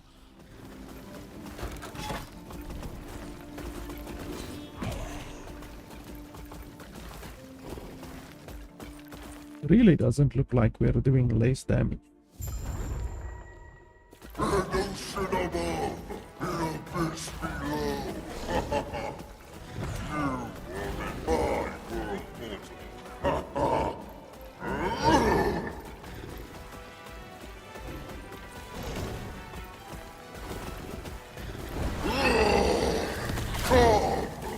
Entertain! Waves will shatter you!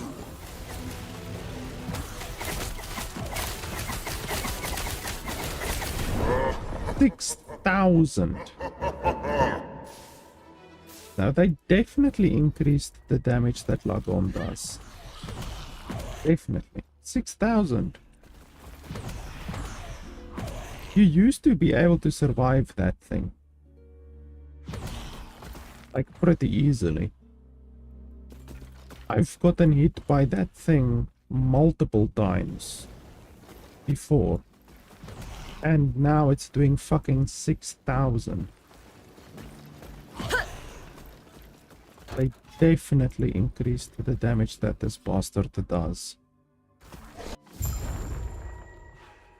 Ocean above, in abyss below.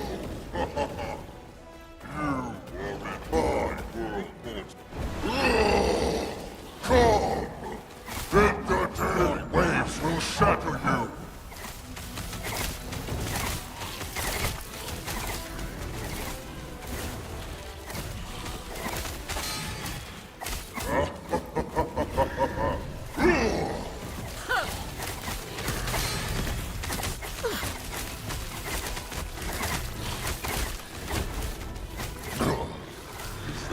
Best you can do. It really doesn't look like we are losing any damage with this build. You're still tearing Lagon's ass apart.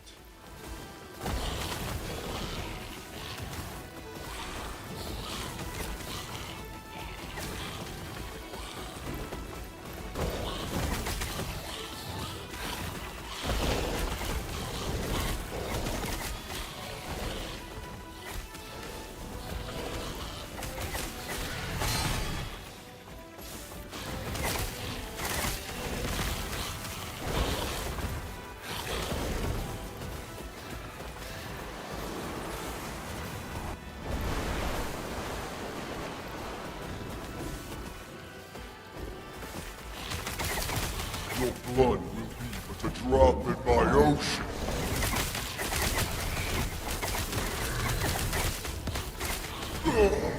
Can you survive my spores?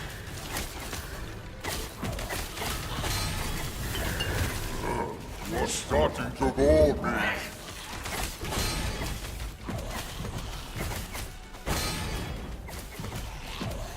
My waves will shatter you.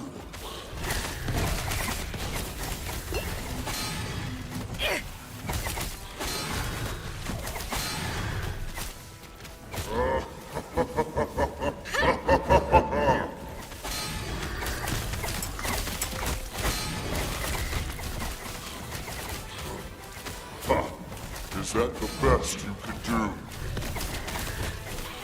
Just die. Your blood will be but a drop in my ocean.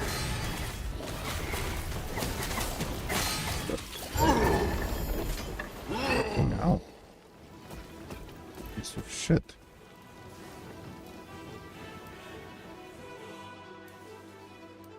Okay, so I want this one. I actually want it to be better, but this is okay. Not amazing, but it's okay.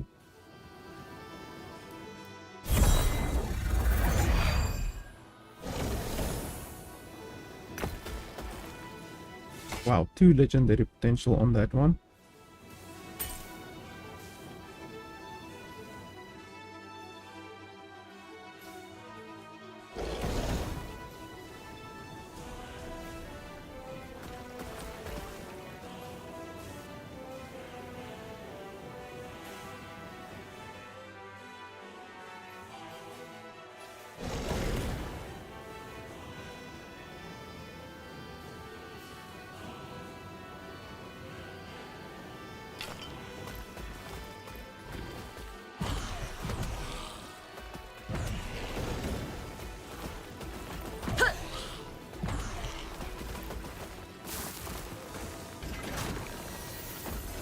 could continue playing with this build, but I'm really not sure if it's better than this one. Really not sure. We'll need to go do some testing.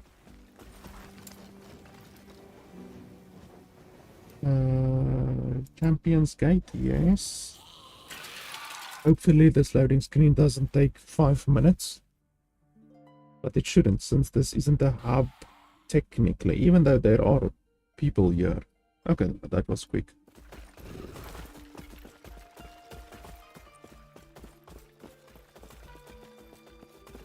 So now what I want to see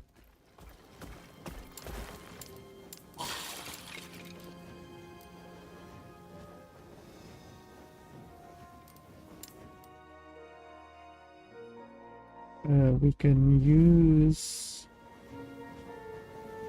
flame wraiths as the guinea pigs.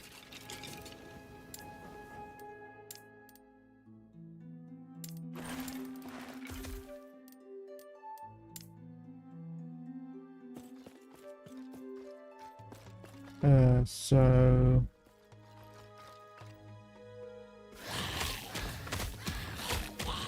you can see the crits are 32,000, 50,000, 42,000, 30,000, 30,000, 45, 30, 42.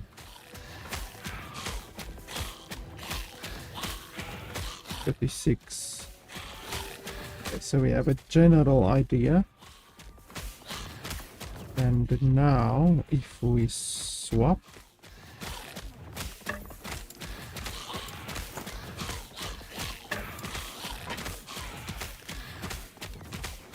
$40, $40, $43,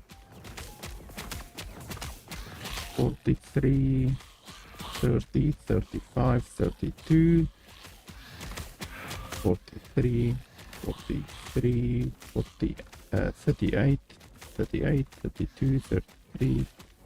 But now we are inflicting ignite as well.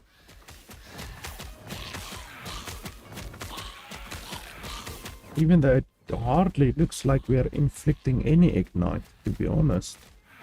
I mean, look at that, 1 ignite stack on the enemy, 2 ignite stacks on the enemy. That's fucking nothing. Considering that there's a 157% chance to ignite, they should be fucking igniting his nutsack off.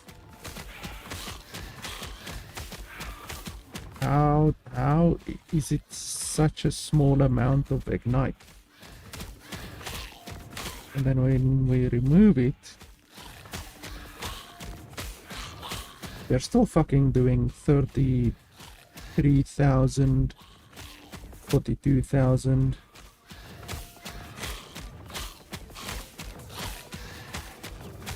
What the hell? It's almost as if our weapon doesn't even do bloody anything. I don't need to resummon them, do I?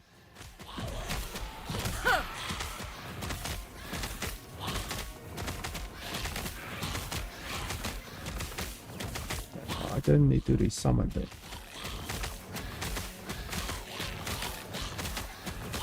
I mean, I could just be 100% certain by doing this.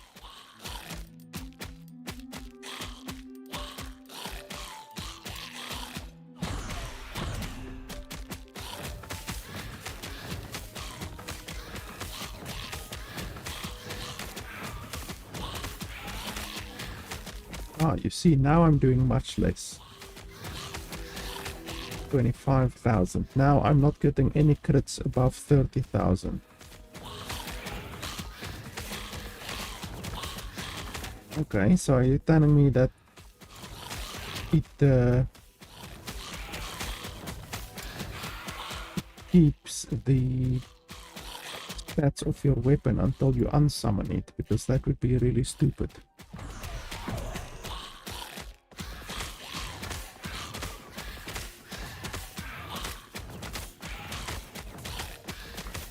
Ah, you see, now we're getting a lot of ignite stacks.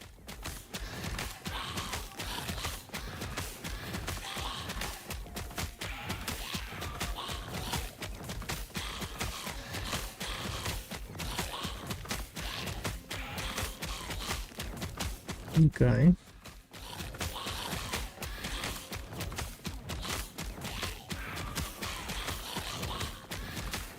So that's interesting. I learned something new today at least.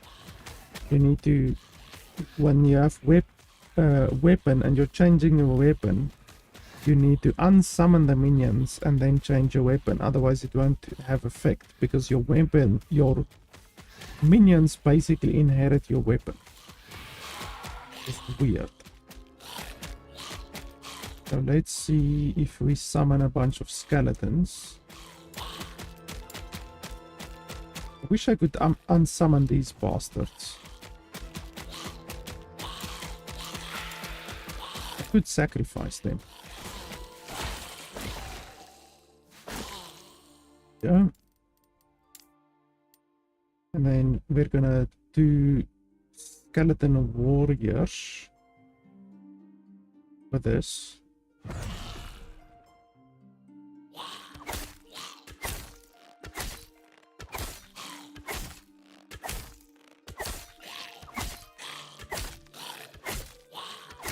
Wow, it's crazy how much less a skeleton does than the Wraith.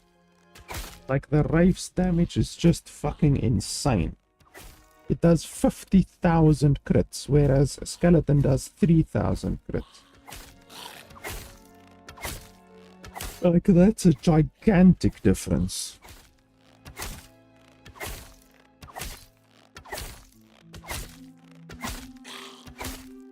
And if we summon more, then we will be able to see how much ignite they can get.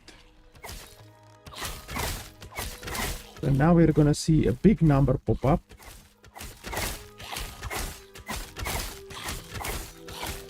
$15,000, 15,000, 15,000, 16,000.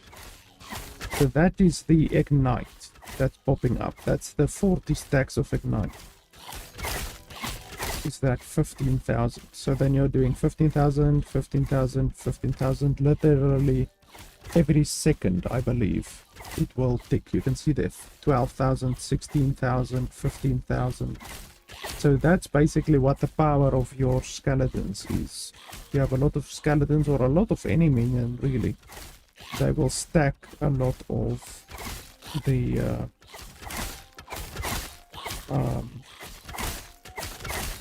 ailment. And then obviously once we actually use Dreadshade, then the damage will really increase.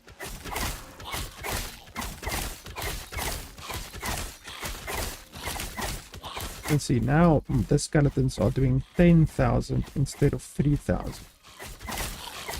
Just from the Dreadshade. And now the Ignite is doing 32,000. 34,000.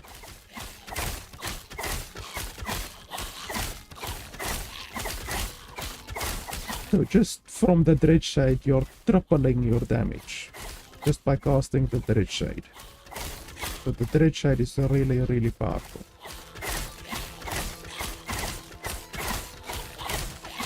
Okay. Now let's see when we switch to this.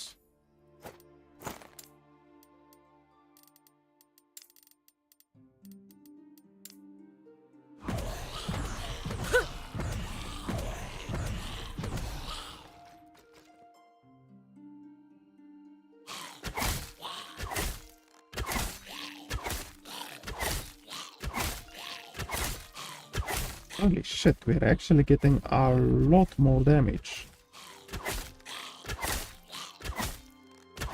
20,000.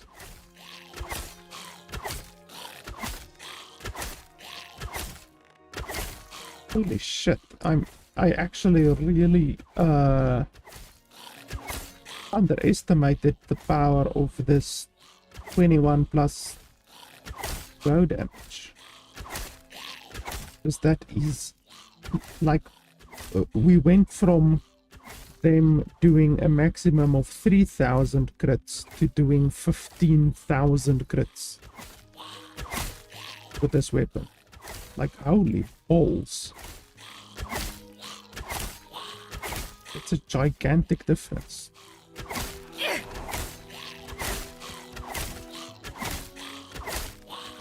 Holy fuck, look at that damage.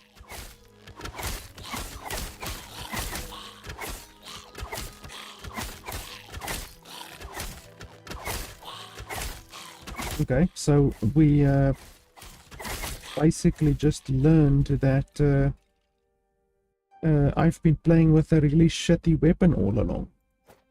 Like, this weapon is shit for whatever reason. And this plus 21 minion damage is crazy. Absolutely crazy. Just want to see, like, increased minion necrotic damage. That is going to be a lot of benefit with Dreadshade. So I should actually keep a weapon like this. Because that's going to be a big increase. Spell damage. I don't believe spell damage increases the damage of my minions, actually. Let's test it quickly. Since we are busy learning a lot about minions, apparently.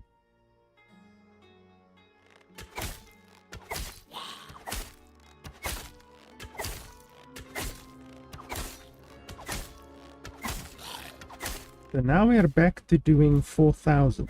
Why?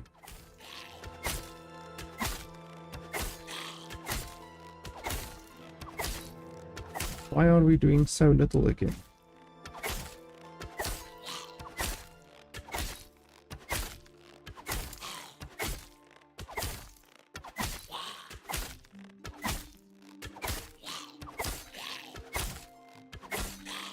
Look at that, we're doing very little. Why?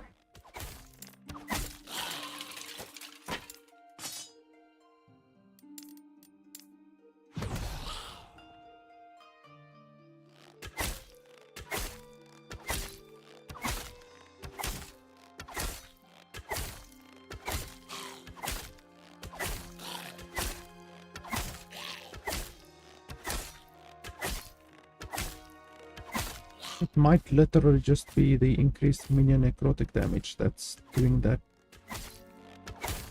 extra damage.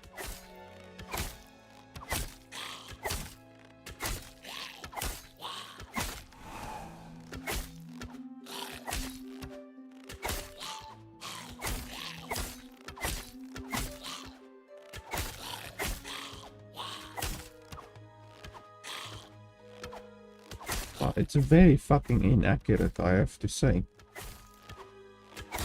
It's so inaccurate because of this one thing over here, this one, which gives them 40% quicker attack speed, but it makes them miss. But that is, there's basically no negative part to it against bosses, because bosses have a very big hitbox, so you basically lose nothing against bosses. It's just on regular, like, small enemies that you will miss a lot. You basically miss almost 50% of the time, since blind, I believe, is 50% reduced accuracy, but you also have 50% increased attack speed, basically.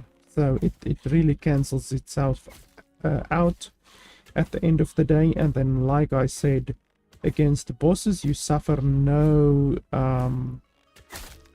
drawbacks, basically.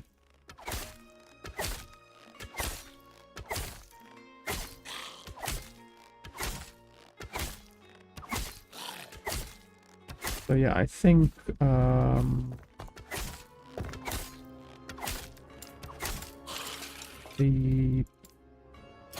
this weapon is the best with the increased minion necrotic damage, and then the plus 21 spell damage is also very good. It's definitely better than this, there's no question. And then on top of that, we can also use a focus.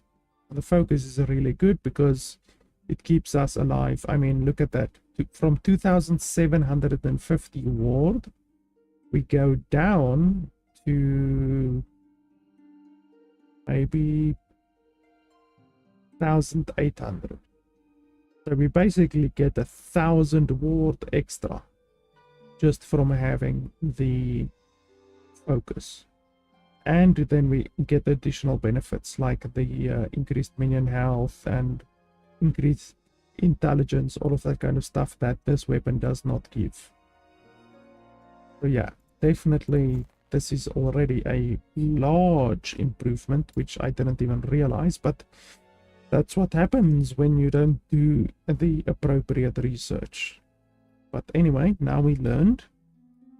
So not only are our minions now more robust thanks to the increased minion health, we are also more robust and we do more damage at the end of the day. Live and you learn.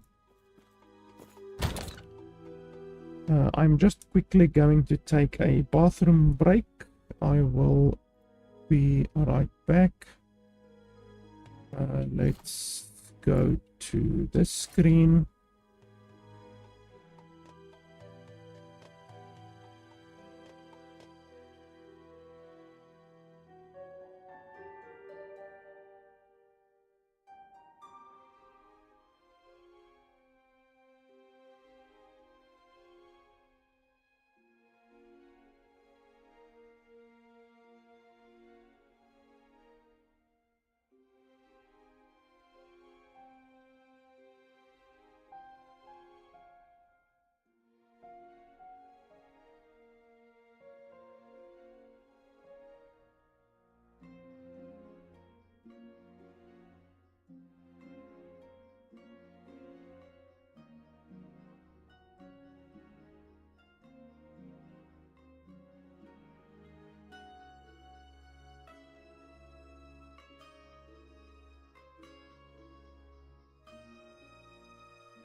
Okay, there we go again.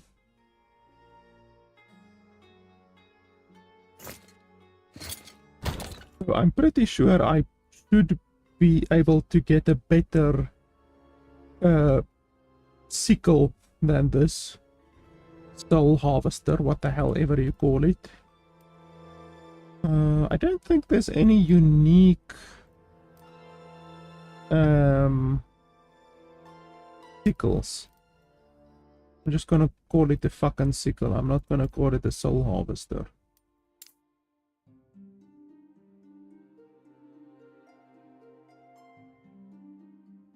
That doesn't help me much.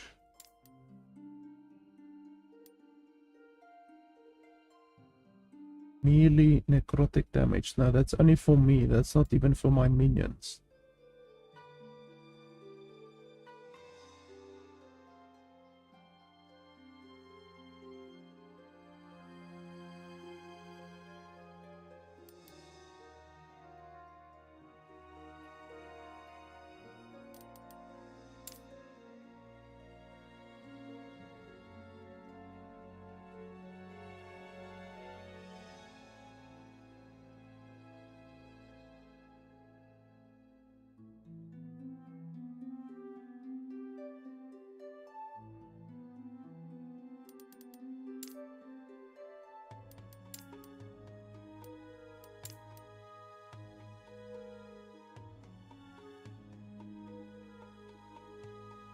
I can basically stash the staff.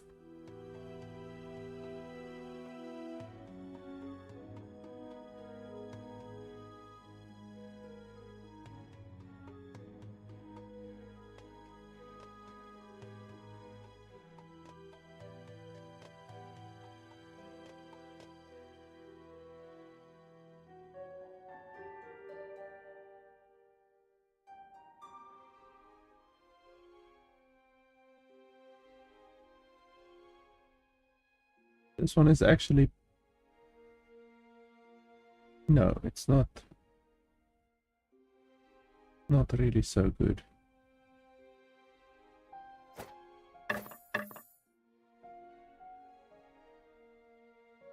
Yeah, it's actually pretty bad. So we will throw that one away, basically. Put that one there. And yeah, I don't see any... that one gives minion melee damage, but that's not gonna help me.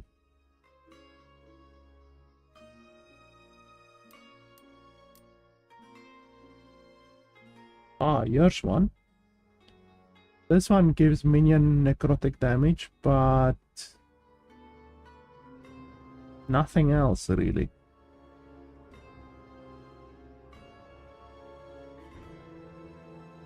Yeah, that's not useful.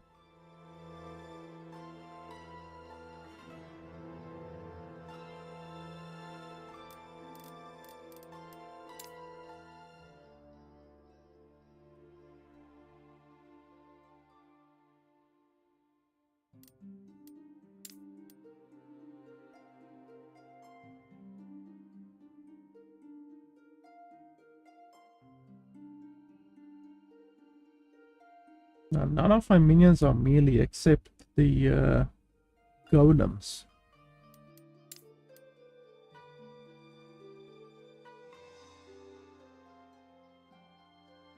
Yeah, none there. For fuck's sake, don't run away.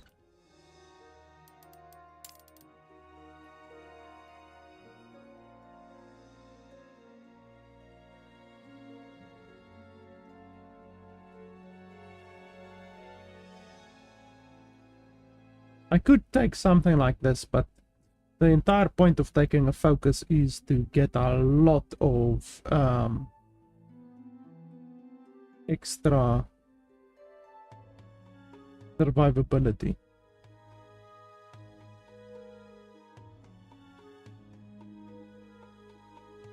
Minion physical damage. That one is physical. And the rest aren't physical, so that's not gonna help.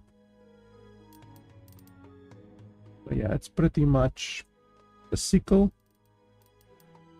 That's it.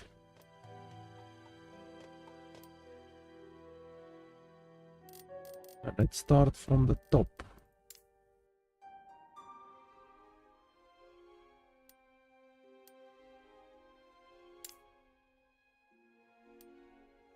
I do remember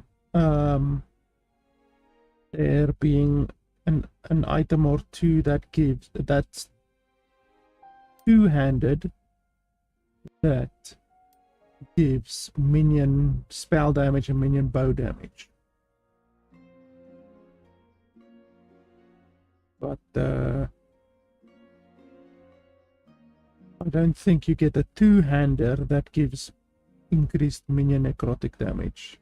I don't think you get something like that.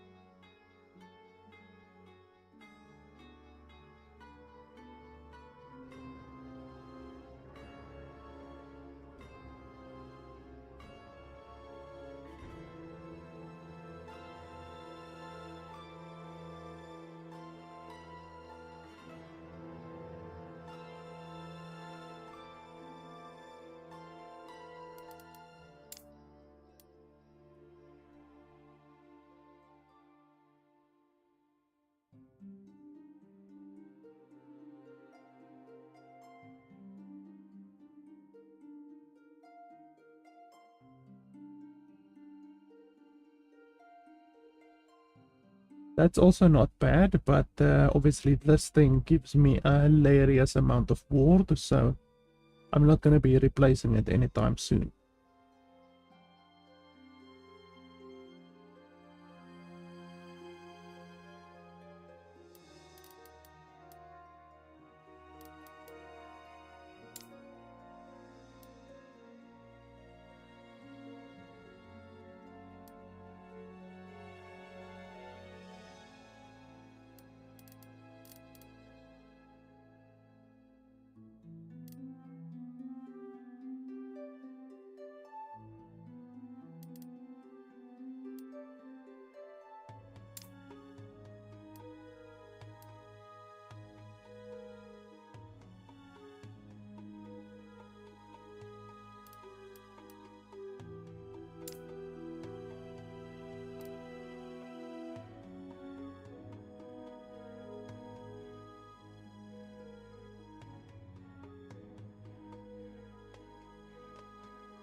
If I can get a one that rolls 166, that would be fantastic. But I could also get one of these that rolls 75, which would actually not be bad.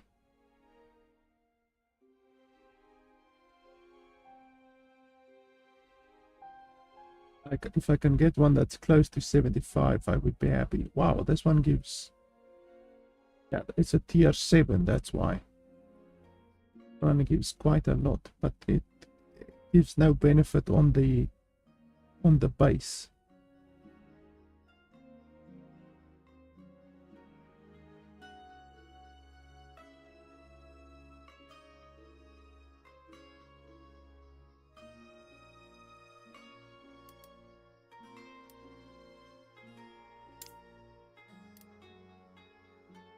You see, something like this would be nice, but the plus 23% minion necrotic penetration I don't think will be as good as 127% increased necrotic damage.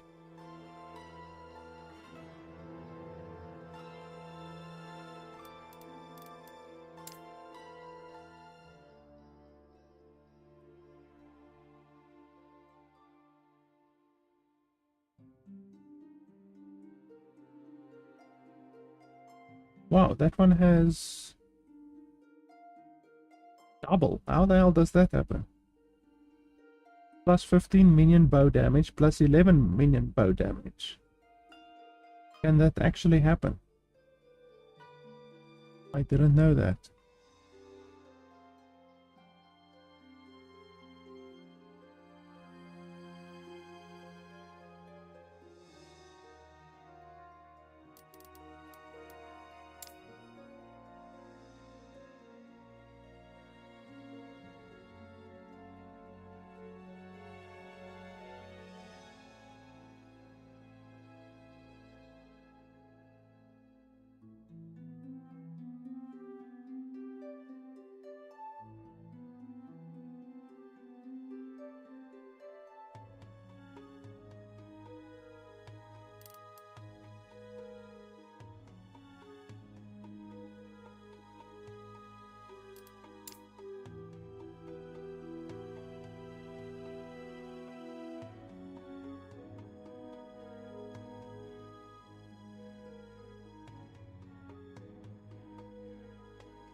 I don't think my build will benefit from anything like increased damage over time for minions, because my minions don't, as far as I know, really do anything like that. They just attack.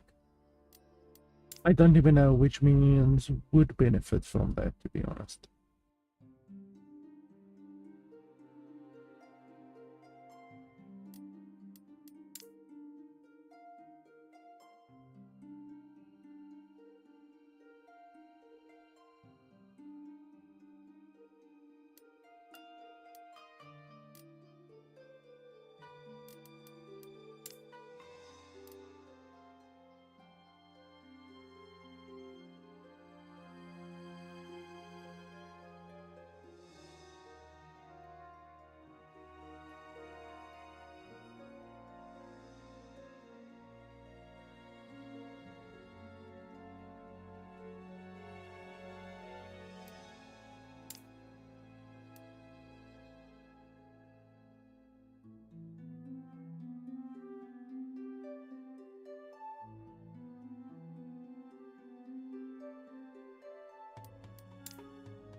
Well, this one actually could be really, really good, but I need to put health regen on it, and I need to change the attunement to intelligence.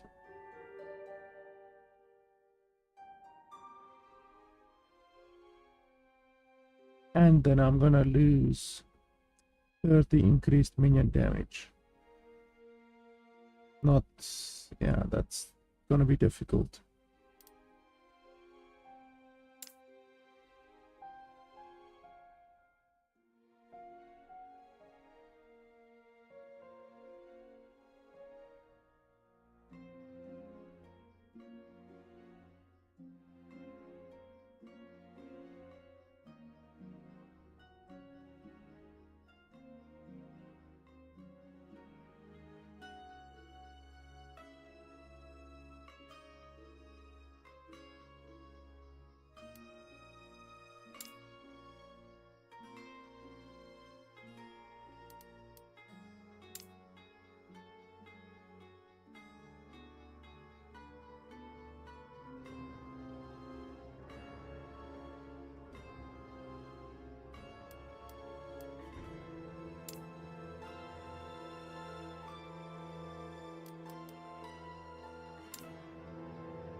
Like this one might be good, but then I can't use my focus.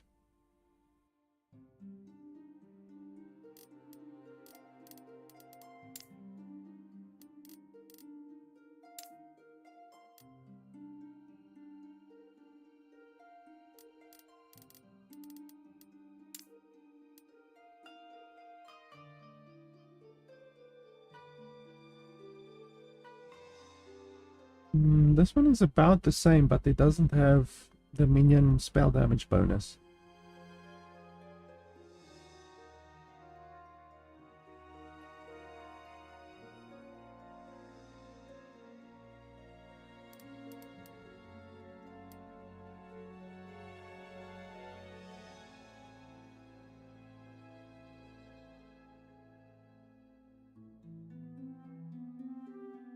I would like to get something like this, but this one only has 34 dodging potential. It's gonna be difficult.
Holy shit. That one is a lot. But once again, then I can't use my focus.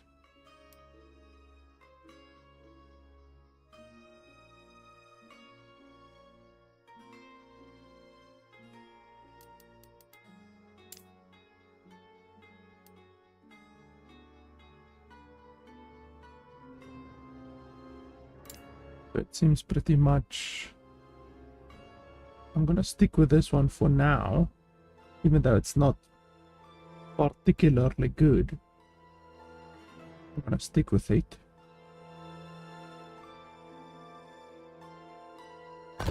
Let's see if we can turn this one into something good. First off, we're gonna have to seal it.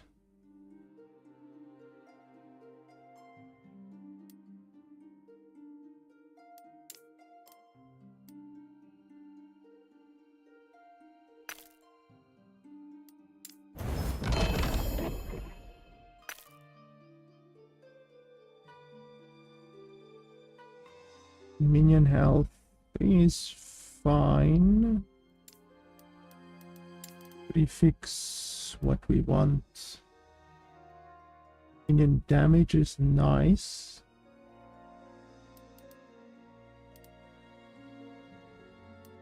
Yeah, minion. It's either minion damage or intelligence, to be honest. Can take intelligence.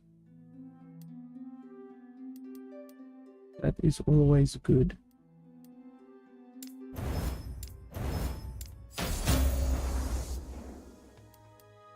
Damn it, now that block chance has been improved, and I didn't want block chance to be improved.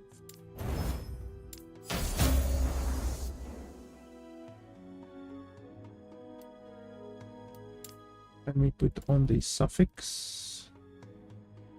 Elemental resistance is always nice. Yeah, there we go.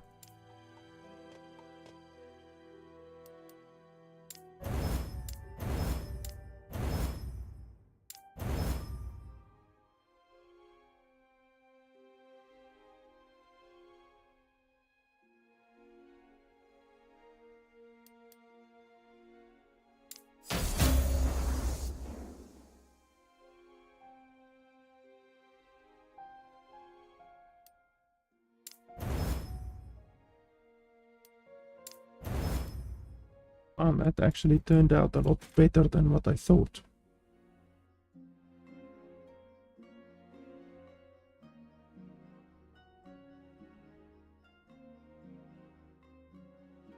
And now let's see. 2778.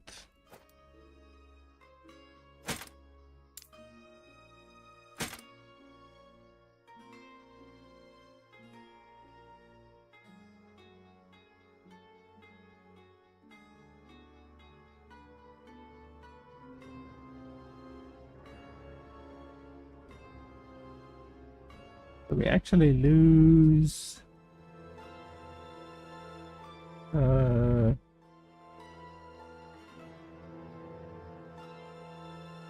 250, and we're no longer poison capped.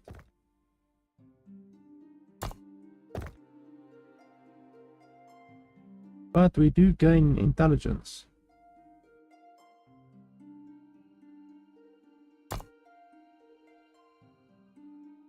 Even intelligence, actually.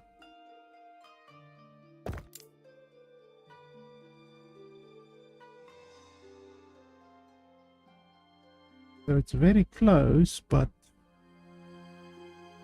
you know,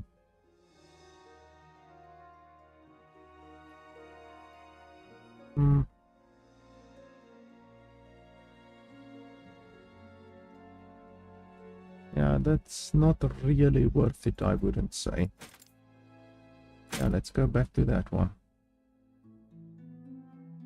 Very good. These gloves turned out a lot better than what I thought.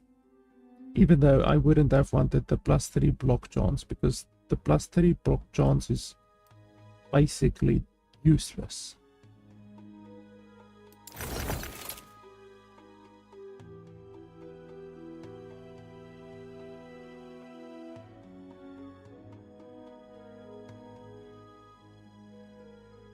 I can get a better weapon. I can definitely get a better focus eventually. Can definitely get a better chest. Better helmet. I can get a better helmet, but you're gonna have a difficult time finding a good base like this one with the plus critical strike chance for skeletons. You're gonna have a difficult time getting that. I can definitely get a better belt. This ring is okay. This ring is not very good.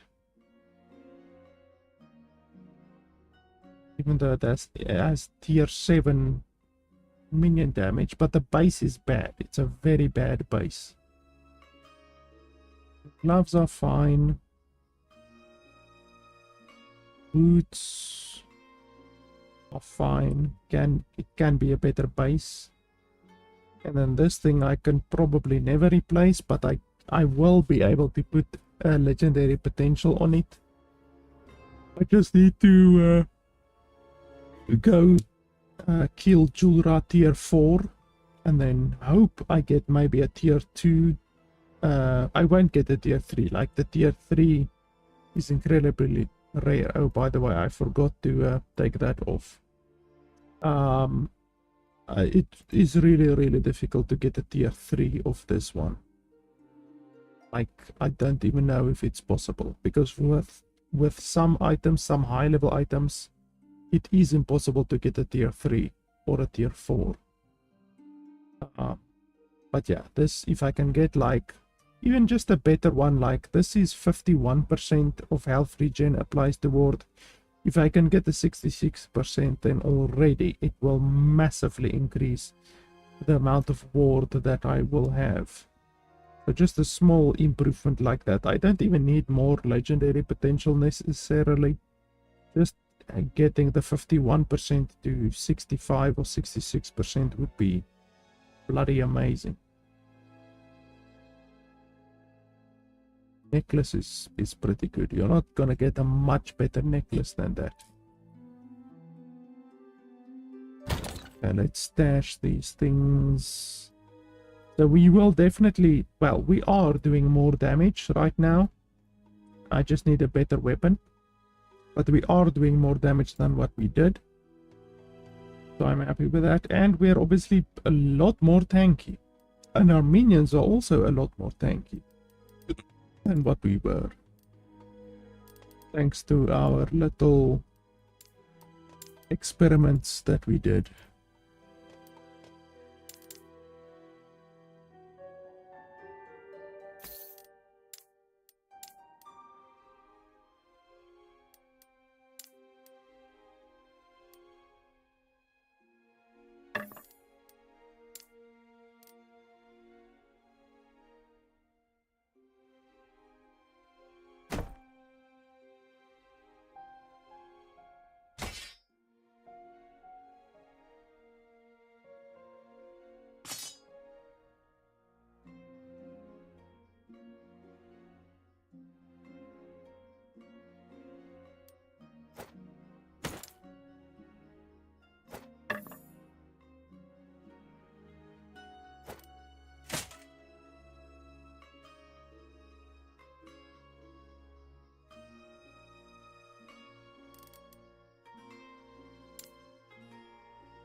Wow, that one is tier 6, tier 6. It didn't roll particularly good. The critical strike could have been like 30 more, but still. Tier 6 is very nice. We're gonna pick up more and more tier 6 weapons as we level through the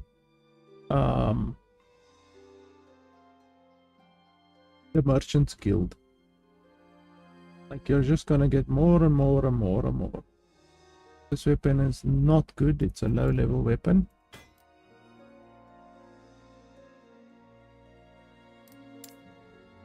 Fine. Then once over here.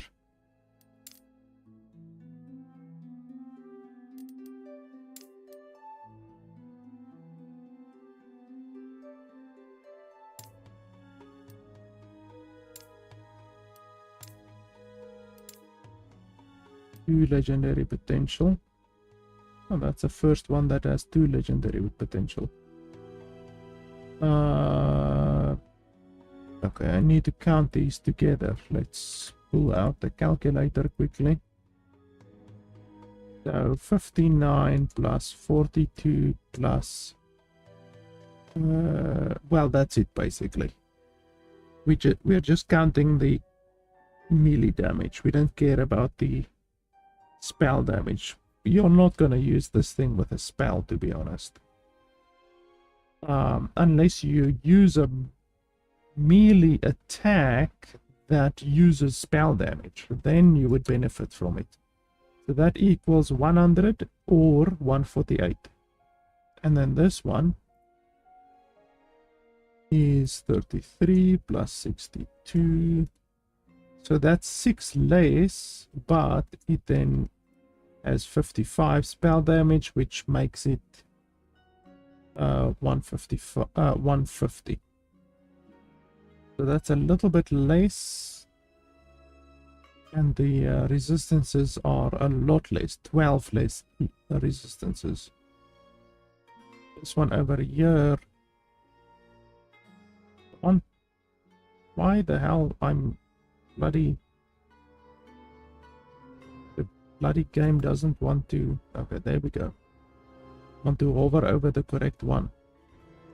So this one is 32 plus 52, which is really bad. That's 20 less than the other ones, but it has 59 spell damage, which is a lot. And then it has 2 legendary potential, which is unbloody beatable.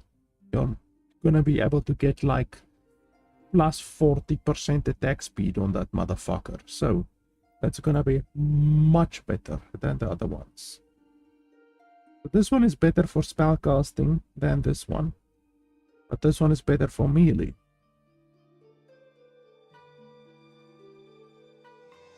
But this one has better resistances. So this is 95 melee versus 101 melee. Yeah, I'm gonna keep this one, I think, because the resistances are also better. And then this fucking one, I'm gonna have to imprint, because that is gonna be a beast if you can put increased attack speed on it. It's gonna be absolutely ridiculous. Like with this one, I put 40% attack speed on it. It's crazy.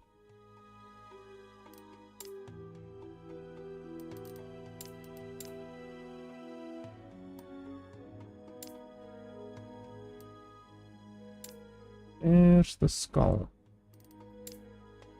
There.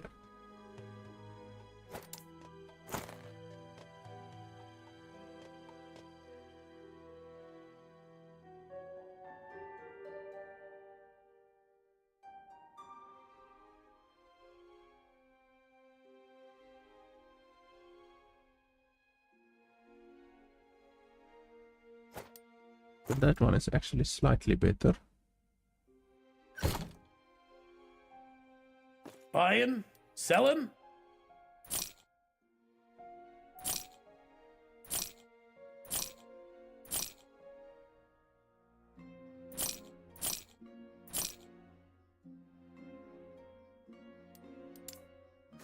Safe travels.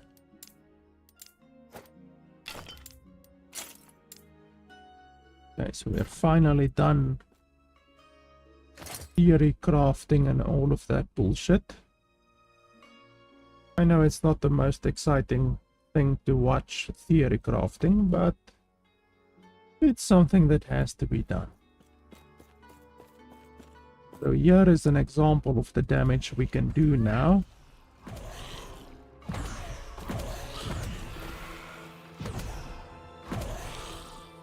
We also found out that for some bloody reason, you literally have to summon the minions with the weapon that you have equipped. So actually, I think you could actually do some exploits with that, because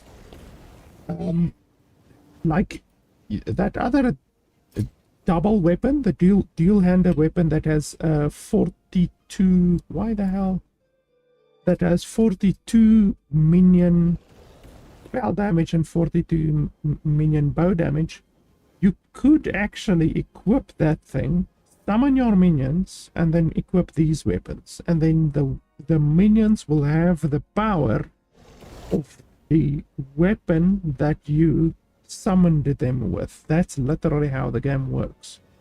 It's really weird. Anyway, let's destroy this one.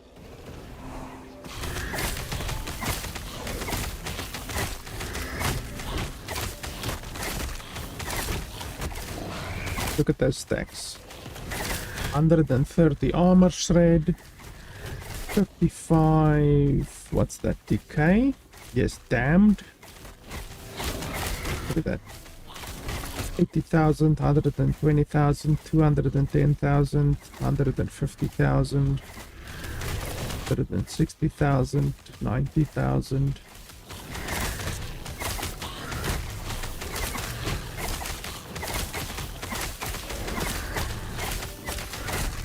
That's very, very good.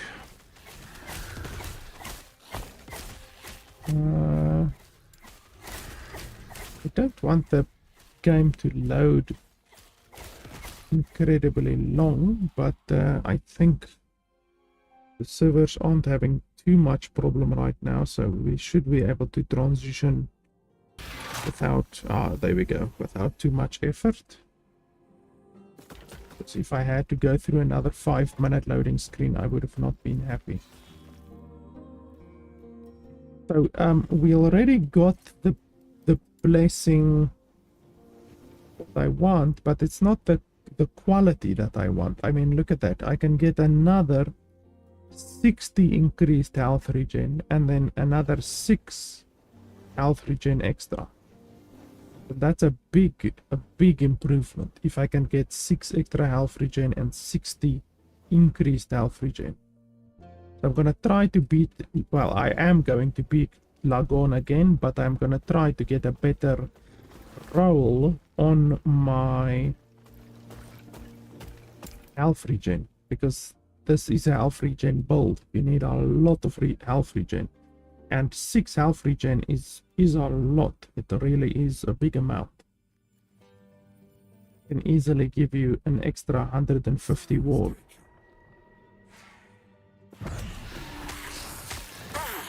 So like, if you think that we were relatively unkillable previously, now we are really unkillable. I mean, I think I died once, apart from at Logon. I literally died once, from what I can remember, in the past, whatever, 6 hours. So we were already very unkillable in the normal maps, but now we're gonna be especially unkillable. My faith, wrong? And our minions are more resilient as well. Ouch, ouch.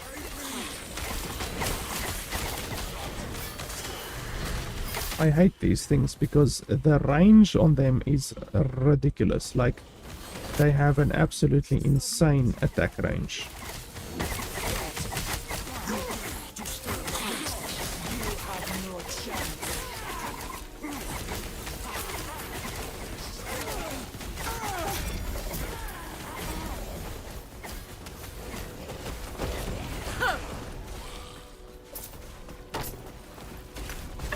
You see, these attacks, they're literally coming from off screen, from these bastards. Like, I can't even see them on my screen and they're attacking me. Absolute bullshit.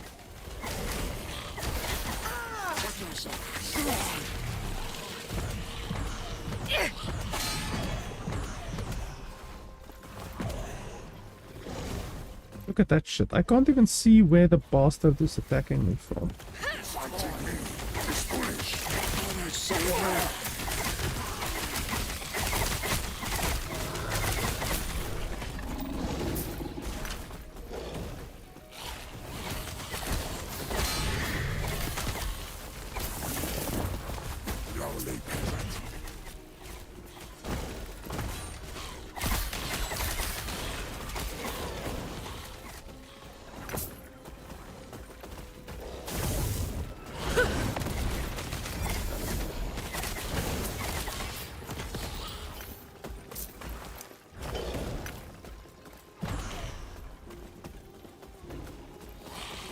Should I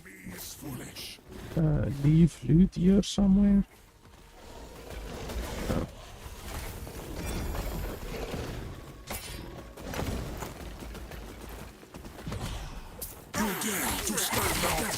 I also think that this setup is better with two purple items instead of with the one unique item, because I don't like adding unique items to my builds. Whenever I do a build, I much prefer to not have any unique items, because I hate it when people create builds and then you need fucking this item and that item and this item and that item. It just is really irritating, because it means the build is not very accessible and you're not going to be able to just pick up the game and play it. You know, you're going to have to probably have a good amount of items in your stash already, and if you are a new seasoned player, then you're not gonna have any of those items, you know, so then the build is not at all accessible. So right now, with the build how it is right now, there's just one required item, and that item isn't even really required. It's just a very good ward generation item. So if you can find another way to generate a good amount of ward for your character, then absolutely you can do that. You don't need this Vessel of Strife, you know. You can find another way to generate a good amount of ward. This is simply the defensive layer that I am choosing to use on this character, but it is by no means required. And that's the way I want it, you know. I don't want my build to have any required items if I can help it. Unless it's literally something that enables the build, you know, something that you cannot do the build without.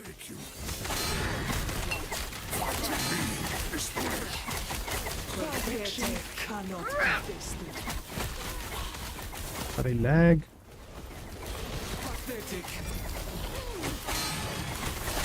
Bloody hell.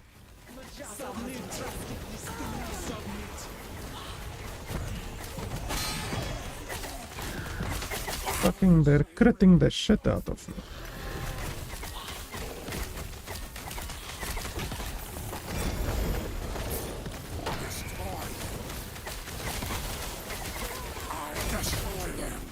There's a shitload of enemies here. Like, how they aren't dead yet is amazing, because, like, I mean, you guys know that the bloody damage that this build can do. They're supposed to be able to clear an entire screen in no time at all, and that actually shows you how many bloody enemies there were. This entire area was just filled with purple items from all the bloody enemies.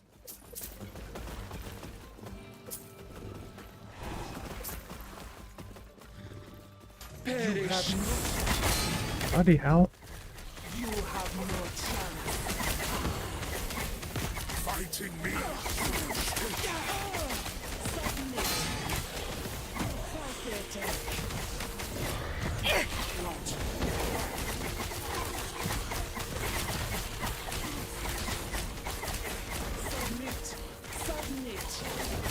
You will submit.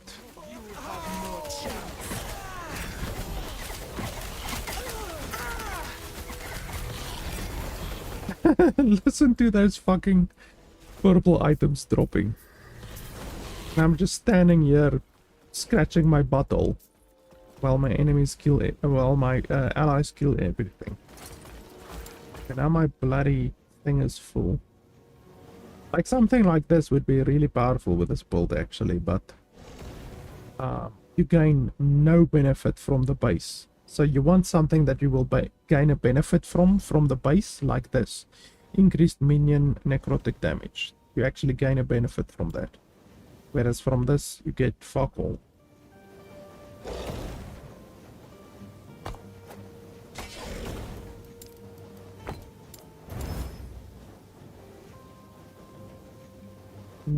Here 3 chaos bolts. I don't know why that. I guess one of the highlighted items. Air damage. Nope.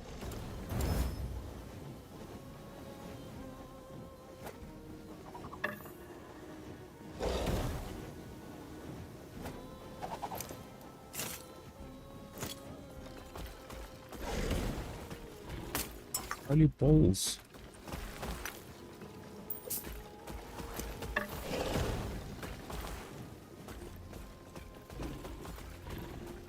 This map is fucking stacked.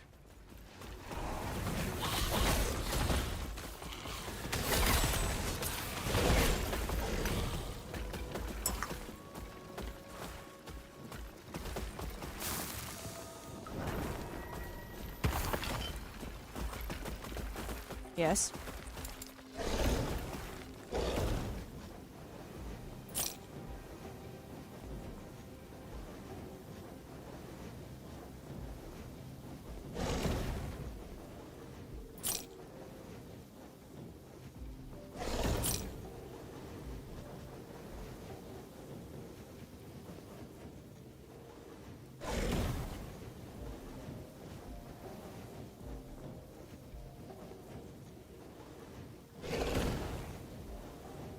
Critical strike avoidance would actually be really nice, but I don't really want to lose my 90% minion damage.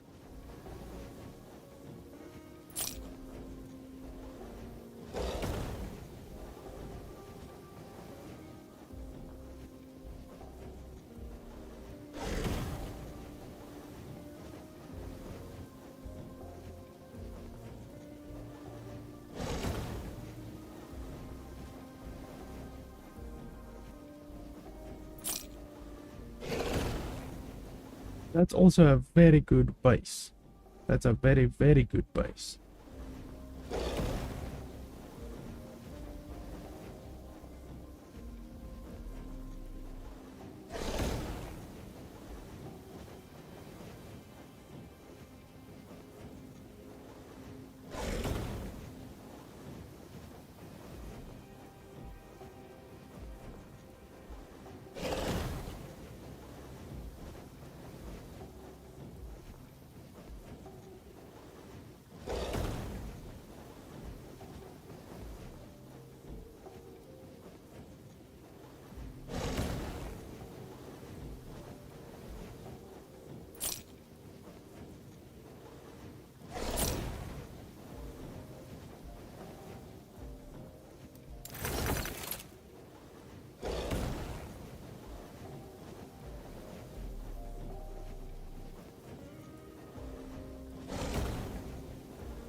Might actually be able to use this ring. Let's have a look.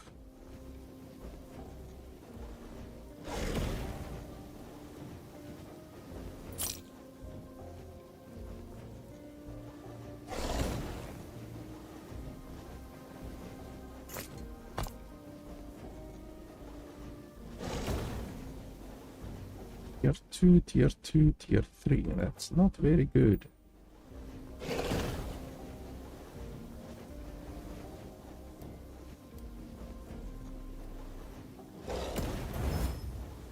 Nine forging potential gone. 17 forging potential gone. Yep. There's no way how I can salvage that. Take care.